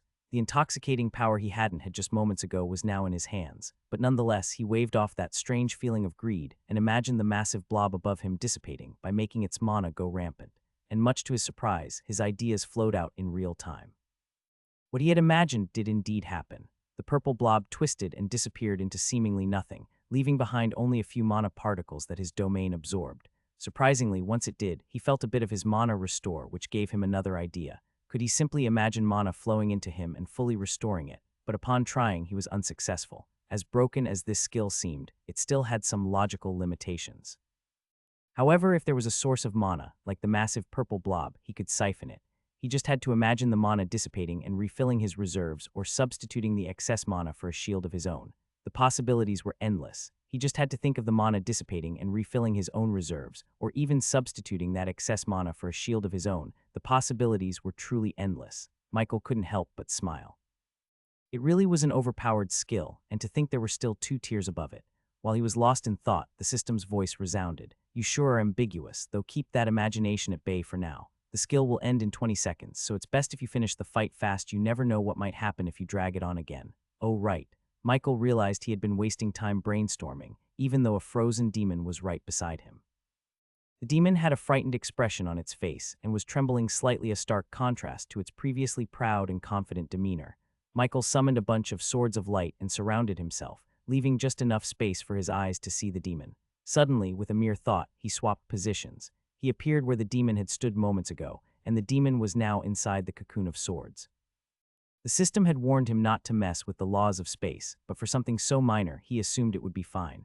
After all, his only intention was to switch place, nothing more, nothing less. He could have ended the fight with less effort, but he wanted to experiment. Too bad the duration was short and the cooldown was a whole week. With a clench of his hands, the swords pierced the shocked demon. Michael aimed everywhere its core was definitely not safe, and he was right. In the next moment, he felt the demon's mana dissipating at a much faster rate. It seemed its core held all its mana, and now that it was destroyed, the demon was putting up its last struggle. However, much to the demon's horror, Michael imagined the dissipating mana flowing into him, restoring his reserves at the same rate it depleted for the demon. The demon attempted to dash at him, using its remaining mana to slice him in half, but the gravity around it increased so much that it collapsed to its knees. All the while, Michael stared at it expressionlessly. How could a skill like this even exist? He found it hard to believe he wouldn't be able to kill higher-tier foes with Sanctuary. It has its drawbacks. Also, higher-tier beings are resistant to lower-tier mana. While it might challenge them, most would shrug it off. Even removing oxygen wouldn't work. They could just use mana to breathe. Unless you're equally strong or stronger, you can't disrupt their mana. Drawbacks, Michael wondered, absorbing the information about the skill. It was overpowered, but against stronger foes, its efficiency would drop. Still, it meant that as long as someone was of equal strength and the skill wasn't on cooldown, he could almost certainly win. He approached the demon, whose demonic mana had nearly run out. The dark golden light was fading from its eyes. Any last words? He asked. Maybe it would tell him something interesting. It looked like it would die before his skill ended anyway. Much to his surprise, the demon began laughing, trying to hold itself back to speak. "Ha, you really are a unique specimen. I can't wait for you to come to the demonic realm." With those words, its body slowly deteriorated. Michael raised a brow in confusion. Why would I go there exactly? All you pigeon shits go there eventually. Don't worry, though. I'll prepare a grand welcome for when you do, it said with an ominous smile before its body turned to dust. It's right. I'm not sure if it's fate or something else, but we angels always end up in the demonic realm at least once. I've been there hundreds, if not thousands of times. Someone had to dwindle their numbers, so I volunteered. Is that so? Michael thought, ignoring the system as it rambled about its past and how many demons it had killed. It was chatty, no so much so that he wished there was a mute button. Still, it often gave good information. As the system rambled on, the skill ended, and a sharp headache assaulted him, causing him to stumble and fall to the ground. There's a drawback, as I said. The more special and creative the ability, the more it reflects onto you. While that spatial switch didn't seem serious, it's one of the reasons you're in so much pain now. Don't worry once you get used to the skill and its limits, the pain will fade. He nodded absent-mindedly, holding his dizzy head. Out of the corner of his eye, he saw Kevin beginning to move as if about to stand. Michael sent a wave of mana, picked Kevin up, and floated him over to where the demon had died, dropping him there. I guess now's as good a time as ever to ask him some questions. Wake up, Michael twisted Kevin's body around in the air, flipping it over several times until he finally woke up. Kevin was definitely conscious, it just seemed like he was lazy and didn't want to wake up. Fine, stop. He finally decided to drop the sleeping charade and used his shadows to stop himself in midair. He got stronger again, Michael noticed. Upon inspecting Kevin's mana, he saw that his strength had increased to the point where all he probably needed to do was form a mana core. The speed of his progress was a bit too fast, even by Michael's estimations. He assumed that if Fafnir hadn't helped him, the two of them would be on a similar level of strength by now. But alas, he had taken the opportunity and gained much more than he could have ever asked for. Even if Kevin formed his core, he would still be no match for him. Michael decided to put his cards on the table early. He took out the daggers he had received from the man possessed by a demon from hell. However, as he thought that, a bit of confusion arose in his mind. What's the difference between the demonic realm and hell? Hell is inside the demonic realm. It's like a continent, you could say. Each continent has its own laws and rulers. The demon you killed just now and the one back then are both associated with hell. Oh, that makes sense. Michael nodded inwardly and placed the daggers on the floor right beside Kevin. He still found it a bit hard to stand, his head was ringing, and soothing it with healing didn't really help either. It was probably something that would just go away on its own. After all, it would be a bit too overpowered if a simple heal could wash away the pain caused by a skill of that caliber. Kevin looked at the daggers with a raised brow. Are those for me? What am I supposed to do with them? I don't use weapons. It was an answer Michael half expected. After all, Kevin used mana just like he did. Michael himself would consider using a weapon if it met his standards. These daggers, however, were just some throwaway weapons he would thrust upon anyone he met. But if Kevin didn't want them, he could always give them to Chloe. The option of blood clotting might strengthen her vampiric abilities, as he was fairly certain she was some kind of vampire, one that controlled space. Maybe a special bloodline. He might ask her when the time came. So you don't want them then? Michael asked, levitating the daggers into the air and making them circle around the both of them. No, you can have them. Kevin shook his head and sat down comfortably on the ground. So what do you want? Michael chuckled at his words. What makes you think I want something? Just a hunch. Kevin said with a shrug. Well, you're right. I do need some information from you. He fiddled with the daggers, which were flying all around in the air. It felt quite odd to control them. It almost seemed like he was training his mana in the process. Say, what can you tell me about hell? Michael asked directly, noticing Kevin flinch. It's a wasteland filled to the brim with demons, a place I would much rather never go back to, but I need to kill Astaroth. Michael listened and nodded. However, he already knew these things. It would be more beneficial if Kevin told him something regarding the power systems of hell. I killed a man who had a pale white dot on his hand, as well as the demon just now, though it had 2 dots. What do you know about them? As those words fell, Michael could see Kevin's expression sour. It seemed he would finally gain some new information. Michael could ask the system about it, but since he was already here, he might as well ask Kevin. However, if he lied, the system would most definitely tell the truth. Those dots represent your rank in hell. A single dot means you're an underling, just slightly above an imp. 2 dots mean you're a regular demon, one who can enslave the single dots. 3 dots, you're practically a noble and can rule your own domain. 4 dots, you're in charge of an entire continent. There are 10 4-dotted individuals in total, Kevin explained, taking a deep breath. Lastly, 5 dots mean you're the king of all demons, the strongest demon alive. Their hierarchy is purely based on strength. Not just anyone can become a demon king or any other kind of dotted individual. There are some demons who decline their positions, mostly single dots, since serving a higher-ranked individual allows you to grow stronger much faster. Kevin finally finished his explanation, his sour expression unchanged. Michael couldn't help but ask, even though he already knew the answer. He just wanted to make sure. How many dots did Astaroth have? 3. He was one of the stronger demons too. I thought I stood a chance against him, but as the fight went on, I realized he was toying with me from the start.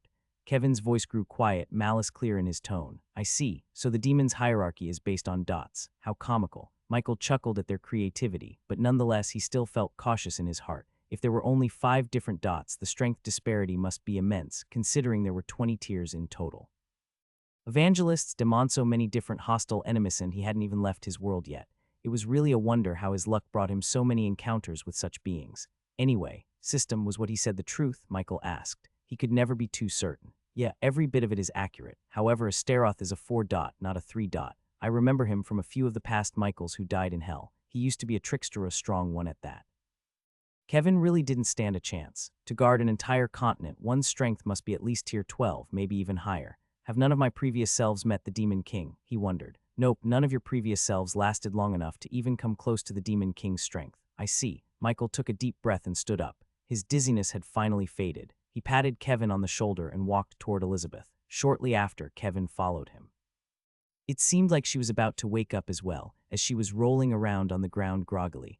Michael stopped a few meters away from her. However, Kevin kept walking and crouched down right in front of her. Liz, Kevin said, his voice shaky. Liz, did I miss something? Michael raised his brow at the pet name. However, what happened next made his eyes widen completely. Elizabeth shot up from the ground and hugged Kevin tightly. It seemed like she was saying something to him, but Michael's mind had already gone completely blank. I was gone for what? A week, right? Roughly, right. Then how did they become so close in just a week? Michael felt awkward standing there, watching the two of them hug it out, seemingly not stopping anytime soon. I'm glad the two of you are fine. See you in a week, he added, but was once again ignored. It seemed like he was not very welcome in their little reunion, so Michael took the hint and walked away. He had better things to do anyway. And those things are, probably watch some TV maybe. He nodded to himself in confirmation it did not seem like a bad pastime. However, once those thoughts ended, he remembered the system's advice. It had highly recommended that he test out his skills and their limits. Good, you are not completely hopeless. There are a few open spaces around here. The system said. Suddenly, a few pulsating markers began appearing on the map beside him. Several areas were highlighted, those with the least amount of people. Sanctuary skill. By far, it was his most overpowered skill yet. It was just a pity that the cooldown was so long, otherwise he would be using it in most of his encounters. There was Divine Judgment as well, but besides its destructiveness, the mana cost was way too high. He would only use it if he coupled it with the Sanctuary skill maybe, then he could negate the damage to himself, while also maximizing the damage to the opponent. Too many possibilities, and his luck was off the charts as well. If he had not gone up in tier and gotten the Sanctuary skill, the fight against the demon would have been much more difficult. It was a pleasant coincidence, one that Michael was glad had happened. After all, he probably wouldn't have played around with the demon like he did, resulting in that purple blob falling on him. But now that it had happened once, he would make sure it never happened again. Michael flew around the inner part of Vivum until eventually he landed in a pretty open space where no civilians were anywhere near him. The only things around him were a few imps. It was interesting how the people had not gotten rid of them yet.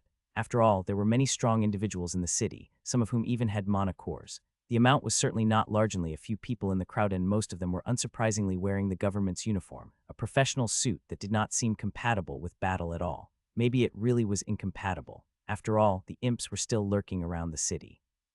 Michael cast a single sword of light and made it fly through every single imp in the vicinity. It was decent practice, since if he went too fast, he would lose control of the sword. If he went too slow, well, it wouldn't kill anybody. It was a bit difficult to balance, considering the speed and casting time of his skills were extremely fast to the point where it was easier to just do simple straight-line casts. But if he wanted to improve his mana-controlling abilities, it would be best to first control his most used spell. The attempts were not bad. He was able to skewer a few imps on his first try, albeit they were not exactly far apart. On the second try, he was even able to rotate the sword a full 180 degrees and strike another imp right behind him.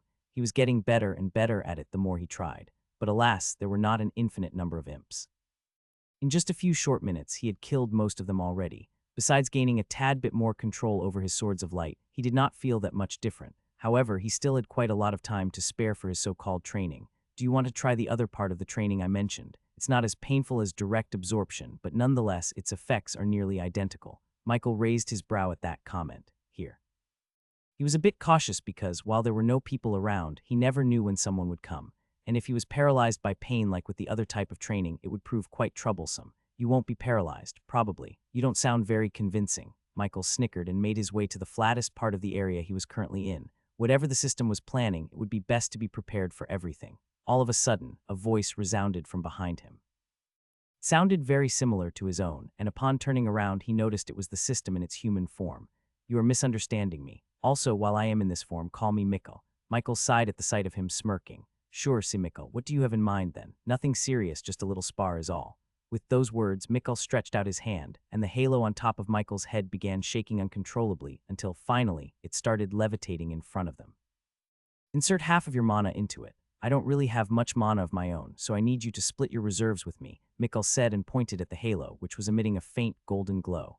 Michael didn't think too much of it, so he agreed. He walked up to the halo and placed his hand on top of it. Immediately, exactly half of his mana was extracted, and the golden glow intensified. That was until Mikkel walked up to the halo and took it, placing it right on top of his head. The strength difference did not seem that large. If anything, Michael was even a tad bit stronger, mana-wise, but he knew that his strength did not mean anything against Mikkel, as he quite literally had billions upon billions of years of experience. His combat prowess was obviously much, much higher than Michael's. So how are we going to do this? Michael asked. He would obviously lose in a battle, but it seemed like that was where the situation was heading. I'm going to teach you how to control your mana better. All you have to do is pay attention and survive. Simple, right? A shiver went down Michael's spine as he saw the small smile on Mikkel's face. Without wasting any time, he summoned a bunch of multi-layered shields to defend himself. However, that seemed to not work, as in the next moment, he felt pain in his left hand. Upon looking at it, he noticed that it was destroyed right at the elbow. It was so fast and precise that he could not even tell when it had happened. By now, his regeneration was much faster than before. It only took him a few moments to regrow a limb from seemingly nothing. The fact that it hurt remained, though. So how long are you going to spar with me? Michael stared at Mikkel, who had not moved a single muscle since his arm got obliterated. However, the next words made his expression sour. Isn't it obvious? You have a week of free time. Therefore, we will spend a week training. Fuck. A whole week had passed, and during that time, Michael's control over his shields had drastically improved. That was mostly due to the fact that his entire training consisted of being beaten up, while occasionally sending out an attack of his own. But obviously, none of his attacks connected, and Mikkel kept bombarding him with all sorts of attacks. However, it was not all fruitless. After all, his passive regenerative capabilities had grown by leaps and bounds. The number of times his limbs had been cut off was definitely in the triple digits by now. Added to the fact that he had learned how to concentrate the mana of his shields into certain parts, coupled with his multi-layered shields, it was quite a combination. The concentration made it so a single shield became fortified. If he did it on many shields stacked together, the amount of fortification increased by many folds. He felt like his combative abilities had increased as well, though he just hadn't had much time to test them since, until a few moments ago, he and Mikkel had been sparring. Only when there was an hour left before the academy did they stop, giving Michael some time to rest. Michael was just told to be there, nothing more, nothing less. However, knowing Amanda, she would most likely give him some diabolical task under the pretense of him being the city's only saint. But alas, he was exhausted. The amount of sleep he had gotten during the whole week was laughable. He was starting to think he might not have slept at all, but instead only imagined sleeping. All he could remember was being beaten up. However, now that his misery had ended, at least for the next hour, he could relax. Do you want me to come back out? An hour of training doesn't sound too bad. Michael flinched and rubbed his forehead. No, it's all right, he replied and decided to check his status. He wasn't expecting much of an increase, but nonetheless, it was as good a time as any to check it out.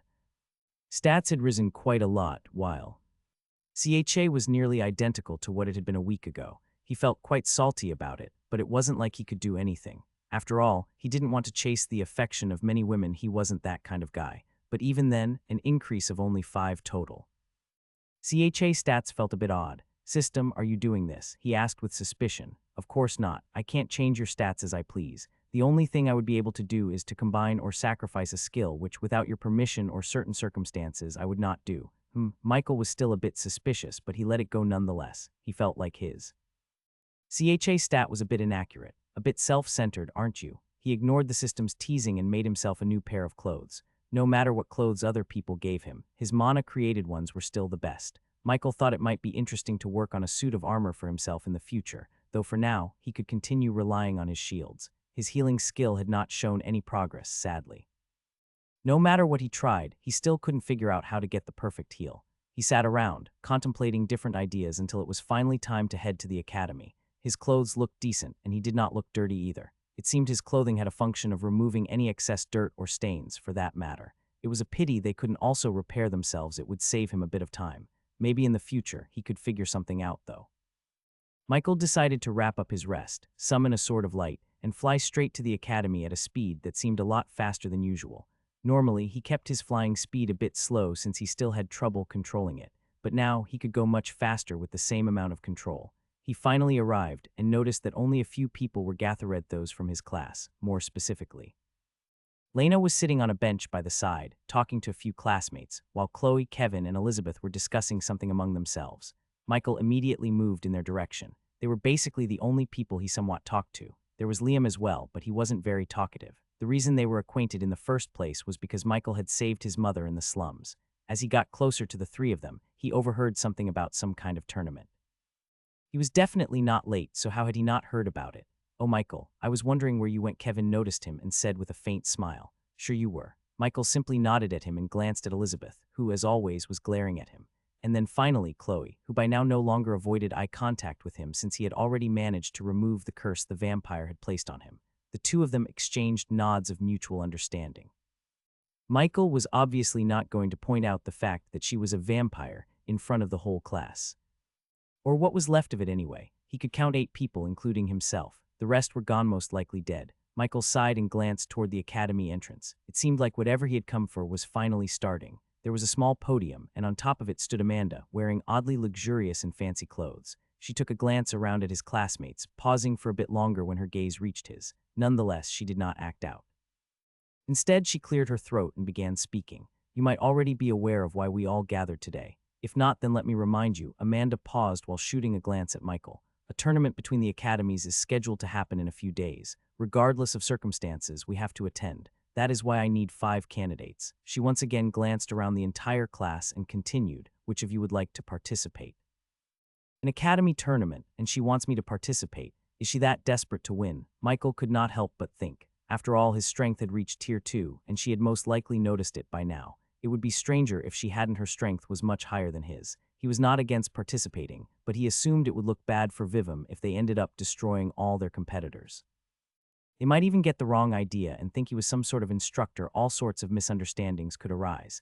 But he didn't really have anything else to do, so he decided to go through with it regardless. The participants were pretty obvious: Michael, Chloe, Elizabeth, and Kevin. As for the last one, he had no clue. Liam was a good candidate. Despite his looks, he was a close-range fighter, a brawler at that. His physique had undergone quite a big change as well. It reminded Michael of the people from the gym back in his first orphanage. Those guys were definitely buff, and now Liam was too. There were some other candidates, however. They did not stand out as much. After a bit of time passed, Amanda cleared her throat and spoke up again. "From your enthusiasm, I see most of you are eager. However, while I observed you, I picked out the 5 who will be going to the tournament, while you observed us." As if you didn't already have your ideal candidates in mind, Michael scoffed at her bullshit and continued to listen as she began calling out names. "Kevin, Elizabeth, Michael, Chloe, and lastly, Ella," she announced, waiting for everyone's cheers. However, no one cheered. That was because no one knew who Ella was. Who the fuck is Ella? Michael was clearly confused. He had memorized the names of everyone in his class, and not a single one of them was named Ella. But just as their confusion grew more apparent, a figure walked out from behind Amanda and stood among them. She looked ordinary. Brown hair and brown eyes. Nothing stood out. To the others, anyway. Michael could tell that she had a tier 1 monocore, not a common sight for someone so young. Probably some kind of setup. You know how Amanda is. She's most likely planting that girl to watch over you. While she's young, she's not as young as she looks. I can tell you that much at least.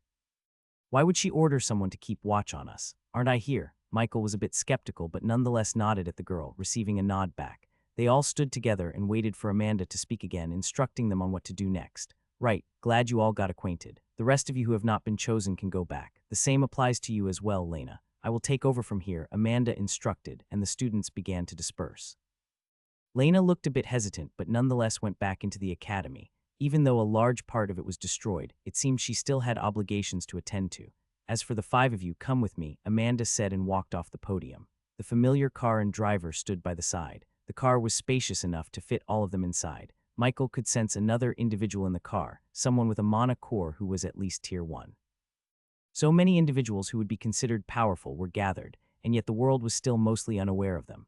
That just means the oath is working. Nothing to be surprised about. Michael shrugged at the system's comment and got inside the car. For some reason, the atmosphere felt a little tense. However, the strangest thing was that the person inside the car looked exactly like him, to the point where it felt like he was staring into a mirror. "This is your replacement, Michael." Amanda's voice rang out from behind him, causing further confusion. "What are you talking about? You and I are going to be doing something different. While these 5 participate in the tournament, we will be uprooting a certain scheme that has been brought to my attention," she explained as the car suddenly began moving. He was too in the dark to make any assumptions, so he simply nodded back at her. "This is a bit sketchy, no?" "Yeah, seems uncharacteristic for Amanda to seek your help when she's probably one of the strongest people in this world. But who knows? Maybe there's some secret agenda that requires your help. Must be it." Michael chatted with the system a little more as Amanda did not go into further details. The ride, aside from the occasional bickering between Kevin and Elizabeth, was relatively quiet. Due to the tinted windows, Michael could not see where they were headed. Not that it mattered, he had the system more specifically, the map. It showed they were heading southwest from Vivum. The only city in that direction was Ilarion. Its size was just slightly larger than Vivum's, but it was not as technologically advanced. That didn't mean they were primitive. Instead, they focused most of their research on magic and how to implement it into daily life. Their buildings might look as modern if not more modern than Vivum's. Nonetheless, the journey would take a few more hours. The continent was massive, and even though Ilarion was the closest city to Vivum, it was still far by Michael's standards. He found it fascinating that the person in the car felt like his double, just a little weaker. I wonder if he also has the light affinity. Michael tried to gauge the person's mana signature with his eyes of the healer. However, it didn't work, as Amanda suddenly stepped in front of him. "Don't do that. Keep your curiosity in check," she said in a threatening tone, shooting him a small glare before sitting back down. "Yeah, something is definitely up, I agree." After a few hours of driving, Michael could tell they were close. Only a few kilometers remained until they reached the city. Everyone else was busy on their phones. Michael, uninterested, decided to practice his mana instead. He cast a few swords of light and made them follow alongside the car, performing all sorts of turns, even killing a few monsters in the far-off distance. While his control hadn't improved as much as it did with the imps, his range had increased significantly. He could now control all the swords of light within a 10-kilometer radius. Finally, Ilarion appeared on his 30-kilometer map. At first, it looked relatively normal. However, the aerial view of the city was shocking. There were so many green dots that he could barely make out the buildings. As expected, a few red dots were mixed in. Finding them in such a large crowd would be difficult. After a few more minutes, the car stopped, and the driver got out to open the door. The moment Michael stepped out, his eyes widened. There were all sorts of Building 7 towers scattered across the skyline. All radiated massive amounts of mana. If Michael used his eyes of the healer, the only thing he'd see would be mana. But that wasn't all. The city had a ground floor as well, spacious, with only a few nearby houses. However, in the far distance, Michael could see many more using his map. All the buildings had mana engravings. It almost felt like the Rift situation all over again. However, everything was stable, meaning nothing would form. The city reminded him of Japan. He had visited a couple of cities a few times during his mercenary days, loving its architecture. Seeing a similar aesthetic here was heartwarming. Even the people wore traditional-looking clothing, many in yukatas, typically worn during summer festivals. The battle between academies is like a festival as well. It happens every 2 years. If you decide to stay in this world for some reason and attend the academy's 4th year, you might be able to participate. "No, it's fine. I'll just do the little side mission with Amanda and get going," Michael decided, noticing Amanda moving forward with the others following her. "Guess I will go along as well." Amanda seemed like she knew quite a fair deal about this city already. She led everyone towards some hotels and even struck up a few conversations along the way. He didn't expect her to be a social butterfly outside of Vivum, but she was unusual from the start, so it wasn't that surprising. The people of Ilarion were relatively weak. Most adults had not even reached level 20, and so far, he could only feel roughly 6 more people who had mana cores, and that was after scanning around the whole city. Michael was aware that there were methods of masking one's mana. However, he assumed it would not be that conventional in this world. After all, it was considered a lower world. The run-ins with powerful beings were coincidences, or so he liked to think anyway.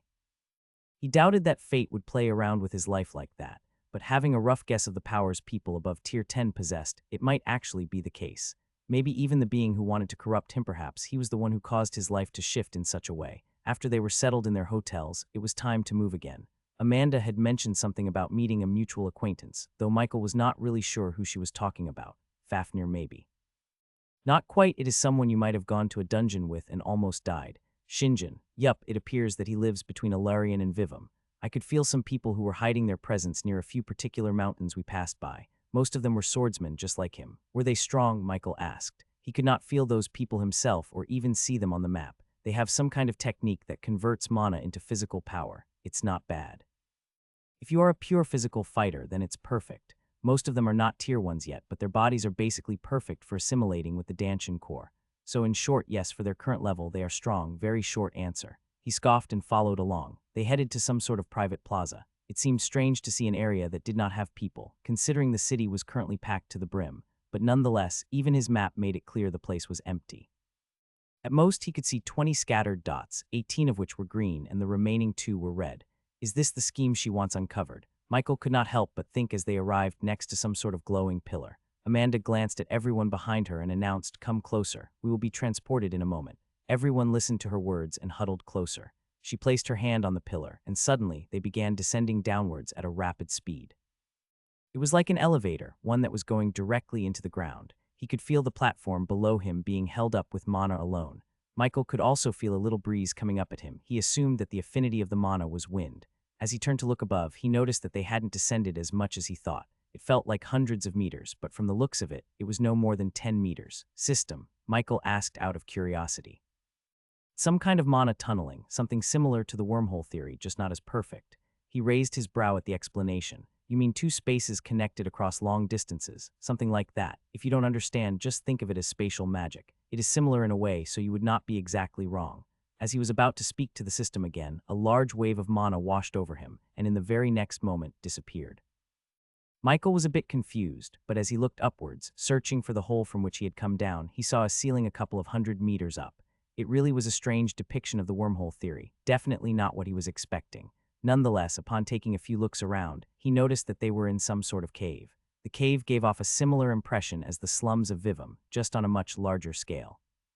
Taking a glance at his map, he could see a city not too far away. Many people were gathered there. However, even further inside of the city, there were the 20 people he had felt earlier. They were all gathered in some sort of large building at the highest part of the city. It almost looked like a cathedral. They were fairly separated when he had seen them above ground, but now they were practically all right next to each other. Amanda led them forward, and eventually they arrived at what appeared to be a cliffside overlooking the entire city below them.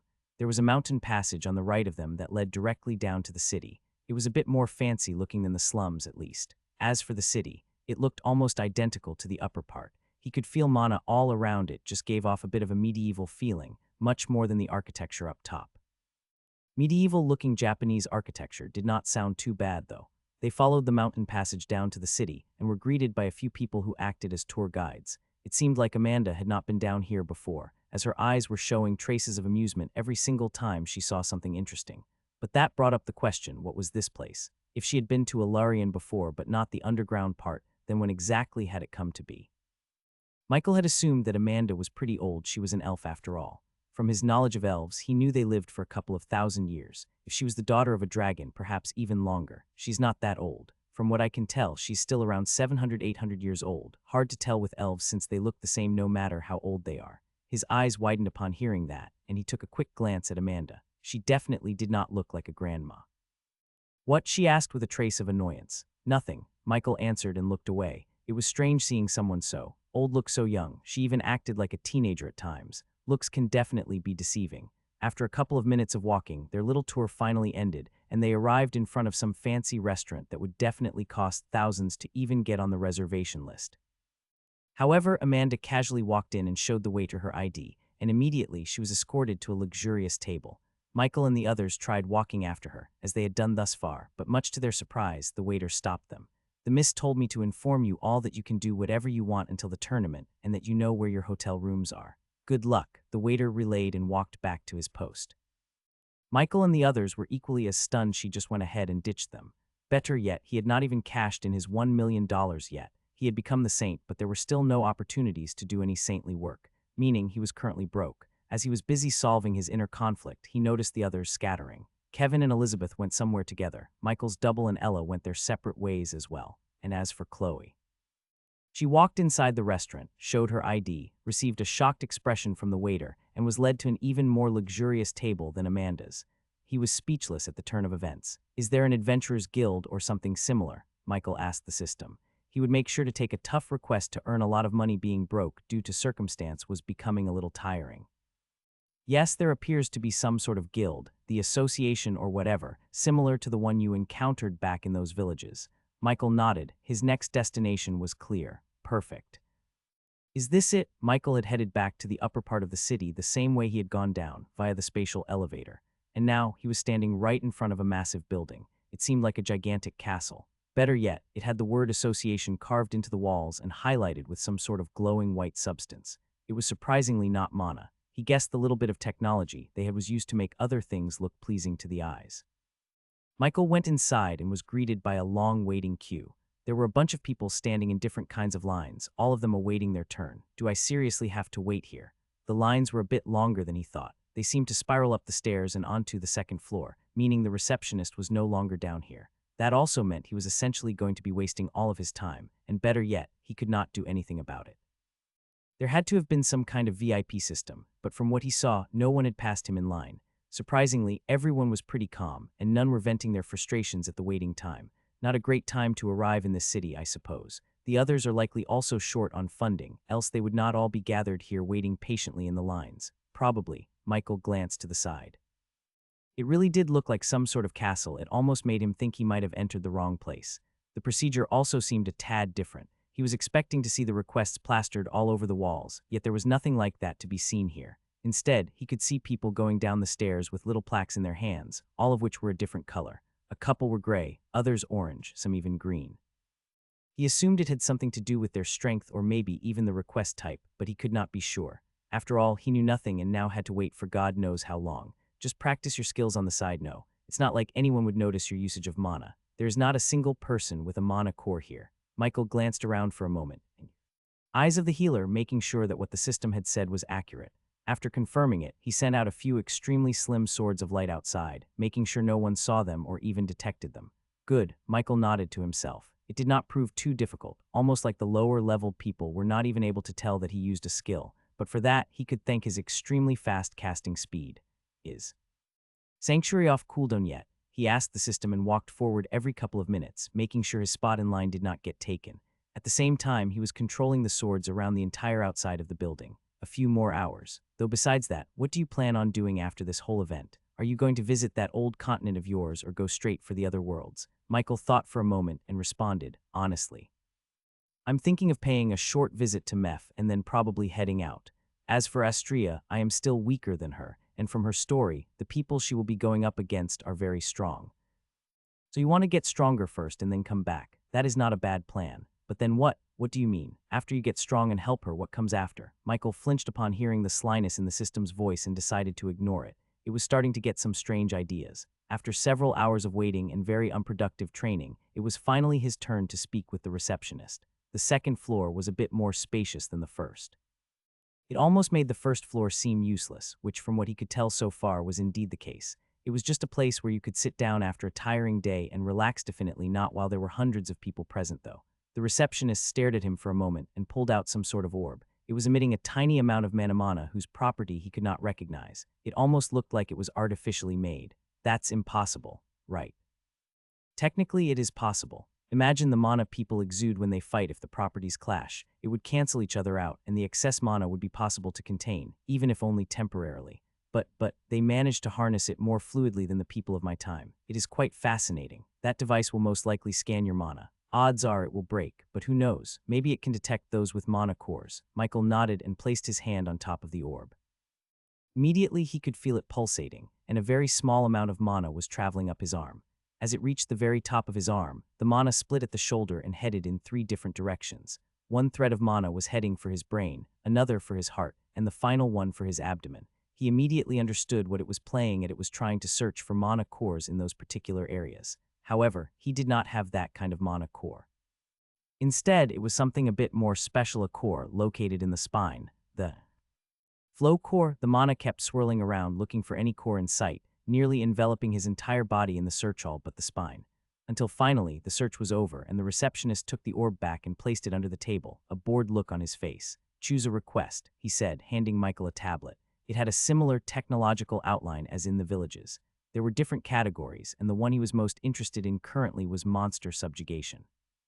Michael clicked on it, and after a few seconds of loading, it displayed a large list. At the very top, 1854 results was written, meaning he would be here for a while. There is a filter option on the left. Click it and sort it by difficulty. Oh, right. He followed the system's words and found the difficulty setting. It made him feel like an old man, not knowing how technology worked.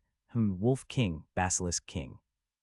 Michael thought while browsing the selection. All of the rewards were in the multi-million-dollar range. However, all of the requests were grayed out. The only ones available were simple requests, like taking down a group of goblins or some kind of dungeon subjugation, a low-leveled one at that. Michael glanced at the receptionist, who had been patiently waiting by the side, and asked, "Why are these requests grayed out? They are for the special kind of powerful people. Sorry, you don't qualify." He was met with a swift and fast refusal. So the requirement was for me to have a mana core, really. He sighed and summoned a single sword of light right in front of the receptionist, flying it all around the association building. He made it glow and even dim, split in half and reassemble. Finally done with his little performance, he returned his gaze to the receptionist, who was now staring at him with wide eyes. One moment. The receptionist said and quickly ran towards a door not too far away from the desk. Michael could not help but grin at the sight. Much better. After a few short minutes of waiting, the receptionist came back, followed by a burly and intimidating man. Yet it seemed like all his strength and muscles were for show, as he was barely level 50. Why are the people in this city so weak? Michael could not help but express as he walked closer to the receptionist's counter. I wouldn't be so sure. It's a pleasure to meet you, young lad. The name's Rowan. I am the leader of this branch, the burly man said as he stretched his arm out, asking for a handshake. Michael glanced at the man once again, a bit cautious because of the system's words, but nonetheless also stretched out his hand, accepting the handshake. Michael, good, it is nice to meet you. Rowan shook his hand enthusiastically before pulling him in a bit closer and whispering something only he could hear. We should probably continue this conversation in my office, don't you think? He said and ended the handshake, opening the little makeshift door for Michael to walk through. Sure, Michael agreed and followed along. It would not be the best of ideas to discuss things regarding the Monocore in front of many people. After all, he was under oath, and the strangest part was the man was also hiding his strength. When he went in for a handshake, his level began fluctuating from 48 to 52, and once the handshake was finished, it stabilized back on 50. How is everyone I meet able to hide their mana? He sighed at his unfortunate encounters. It would be really great if the system gave him a hint on how to hide it himself, but alas, it only helped him occasionally. The other kind of help included training her, more like beating him up until he acquires some knowledge on how to defend against the system's attack. And once he finally does that, the system increases its training intensity. Stop whining about it. You did get stronger, no? Yeah, Michael ignored the system and followed after Rowan. They went through the door right next to the reception and headed up a flight of stairs. Along the way, he could see multiple floors, all of which had long hallways followed by many rooms. That continued until they reached the 5th floor, where there was only a single door with the name Rowan written on it. The two of them went inside, and the moment they stepped through the door, Michael could feel some sort of barrier around the entire room. It seemed like it was blocking out the sound since inside there was some kind of contraption running. It's so loud, he couldn't help but express as he used mana to plug his ears. There was some device that was pumping out sound waves directly at the two of them. Michael glanced at Rowan and noticed he was completely fine, and as the seconds passed, the sound started to fade until finally, it seemed like it was barely even there. This little thing is what provides us that perfect noise cancellation. It's impossible for the others to hear anything from the outside, and if someone without a mana core dares to go inside, they would pass out from the noise, Rowan said in a proud tone and sat down at his desk. It only had a few documents laying around. There was a computer on the table, so that was probably where most of the information was being stored anyway. Aside from that, the room looked pretty normal for someone who looked like they lived in a castle. It almost seemed like a slightly more convenient office room. But that was probably Rowan's intention in the first place. It's not like he slept here. Probably. However, just as he thought that, a sofa by the window caught his eye. It had an interesting feature. Is that a foldable sofa? His suspicions were further confirmed when Rowan noticed his gaze. I treat the office like a palace. I sleep here, I eat here, I work here, and lastly, Rowan stopped himself and let out a cough. Anyway, what brings you into the city, Michael? Michael quickly glanced at the map, making sure the person in front of him was a green dot, and he was. However, just in case he wanted to be 100 sure, he's clear. Just don't tell him about your plans with Amanda. No shit. I came to participate in the Academy tournament, but until then I have some time to spare, so I was thinking of picking up a few requests, Michael explained briefly. He did not want to go too much into detail. You are a student, Rowan said with a raised brow, seemingly unable to believe the fact that someone like him even existed among the students. However, instead of further explaining himself, Michael showed him his Vivum ID, which clearly displayed his affiliations as well as status. Amanda was a bit annoying, but at the very least she got things done. After coming back from training with the system, he saw his ID card on the table, which had been updated back to what it had been when he was still the Saint. It was a pity the status screen no longer recognized Saint as a surname. It was a pretty nice addition to have it boosted his confidence just a little bit. Oh ho, so you are the Saint. It is a pleasure to meet someone of your stature, Rowan comically bowed, to which Michael simply ignored. He was cringing on the inside. However, right after bowing, Rowan spoke up again, this time in a serious voice. You said you wanted a request, right? How does eliminating a pair of cultists sound? Which cultists? Michael's eyes narrowed. If they were who he thought they were, then he would accept without a doubt, and the answer he received was in line with his expectations. Some white-haired folks that go around kidnapping people. We captured a few, but they always just killed themselves as a shallow-minded bunch. However, we might have gotten a lead on their headquarters. I see. I accept the request, Michael replied in a quick but steady tone, trying to mask his willingness to go on this request sooner. Ever since finding out about the demons and evangelists, he had been wanting to find out more information about them. The system was holding back quite a lot, and he did not pry either otherwise, it would just go quiet again. However, since the chance presented itself at such a perfect time, he would not dare refuse. Good, I knew you were the man for the job, Rowan said with a small smile as he stood up off of his desk and headed to a nearby file cabinet. Upon opening it, he pulled out some kind of phone that looked a bit too outdated. He walked up to Michael and handed him the phone. Despite its appearance, it looked rather sturdy. Better yet, it was infused with mana. You can turn it on by injecting your mana, Rowan added before he went behind his desk and sat down. Michael did as he was told, and suddenly a golden hologram appeared right before his eyes. It displayed some kind of structure that had many hallways, as if it were an ant nest. However, as he began reading the information right by the side, he realized that this was the building Rowan had been talking about. Cultist Base Camp 16, huh? He read the description of the entire structure, and after finally finishing it, he looked up at Rowan. When can I go? He asked and noticed Rowan looking at the watch on his watch before returning his gaze to Michael. Now. Michael headed straight for the very center of the city. According to the information he had read, the evangelist's base was somewhere in clear sight. He was alone, thankfully. It was best if no one else saw what he was about to do after all. Michael was definitely not planning on sparing any of those cultists. However, he ran into a few problems along the way during his search. He knew exactly where their base was, but the number of people in the area certainly did not help his case. There were a couple of red dots here and there, but upon tracking down those people, he noticed they were definitely not cultists. They didn't even look remotely intimidating. That was why he could not kill them to outsiders. It would seem like he had killed innocents. Michael definitely did not have the spare time to take these people into custody. All he wanted to do was kill the cultists and help Amanda with whatever scheme she was talking about. Though, what if I do something like this?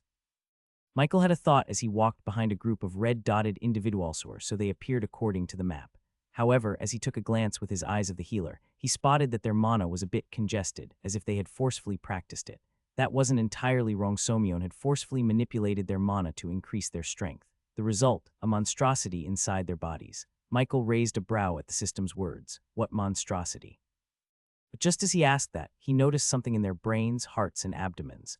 There was a black mass in each, radiating a faint amount of energy that connected to the congested mana in their veins, making it more swollen. None of them even flinched. He could only imagine the pain they were going through, but besides that, are those mana cores? In a way they are, but the energy inside them is limited. However much there is now, it will run out with each use of their mana. No, those cores are not made from normal mana. They are likely made with the mana of a regular demon. Of course they are. Michael let out a sigh. It was not surprising that everywhere he went, he was entangled with either demons or cultists, but now he was even more certain about what he planned to do. He wasn't sure if it would work, but he would give it a shot. He conjured 3 golden jackets and floated them over to the group, dropping the jackets right onto their shoulders. They seemed a bit confused for a moment. However, before they were able to take the golden clothing off, Michael shot a piercing light sword straight through all of their hearts. Just as they were about to drop to the ground, he used his mana to tighten the jackets around them and began levitating them to the side where the fewest people were gathered, practically an empty alleyway. The other bystanders did not pay much attention. No one saw him cast his skill, and they were too busy focusing on the floating structures to notice the 3 individuals who were hovering slightly off the ground, their heads propped up by the jacket's collars. I thought you wouldn't interfere with them. I wasn't going to, but since they were right in front of me, I couldn't resist. I might just do a little cleanup after this request is over. Michael shrugged. It was inconvenient, but he did have some time to spare before the academy tournament whenever that was anyway. Amanda would probably find him. After all, he wasn't going to participate, at least according to her. That meant he could let loose until then. Michael levitated the bodies further into the alley and then glanced behind him, making sure there were no more people. After confirming it was clear, he dropped the 3 dead individuals to the ground while dispelling the clothing he had made. As he did so, streams of blood began seeping from their bodies. However, Michael was too busy admiring his mana clothing ability. Oh ho, liquid absorption too. Get rid of them already. Yeah, about that. Is there anywhere I could dump them? He asked, scratching his head. Throwing them into a dumpster was an option, but panic would arise if someone found them. There were different ways to get rid of them, but none seemed well suited for the area he was in. I suppose I should give you a hint. Light reflection, it's a simple hint and an even easier solution. If you take more than 10 seconds, you're an idiot. No, I understand what you mean. Michael rolled his eyes at the system's words. It was referring to a solar death rayon he could use by reflecting light directly onto the bodies of the 3 dead people seated by the wall. Thankfully, the sun was conveniently stationed right above him, meaning he could easily try it. The only problem was that he didn't know how to create a mirror. The closest thing he had was his shield. Don't overthink it. He stared at the three individuals but could not come up with anything. None of his skills could reflect sunlight. Don't overthink it. You don't need an extremely overcomplicated solution for an easy problem. You can weave and solidify mana however you like. No. Michael thought for a moment, sighed, and summoned a slab of light. Instantly, he could see it perfectly reflecting the sunlight above him. It was directed at a building, but he hadn't paid much attention to it. Just as he was about to direct the sunlight onto the three bodies, he froze in place and dispelled the slab of light. The roof of the building that the sunlight had touched now had a giant hole in it, with magma flowing down and landing right next to him. Fuck, Michael was stressing out. That damage would definitely not go unnoticed, and if he tried to direct the sunlight onto the three bodies, he would likely take the whole building down with them. You are hopeless, came a voice from behind him. It was the system no Mikkel in its human form. Mikkel walked up to the group by the wall and summoned 3 slabs of light. Watch and learn. With those words, the slabs were infused with mana. The sunlight immediately descended onto one before traveling to another. What happened next made Michael's eyes widen. The second bounce of light enveloped the 3 individuals perfectly, melting them down to atoms in moments before hitting the last slab and traveling back upwards.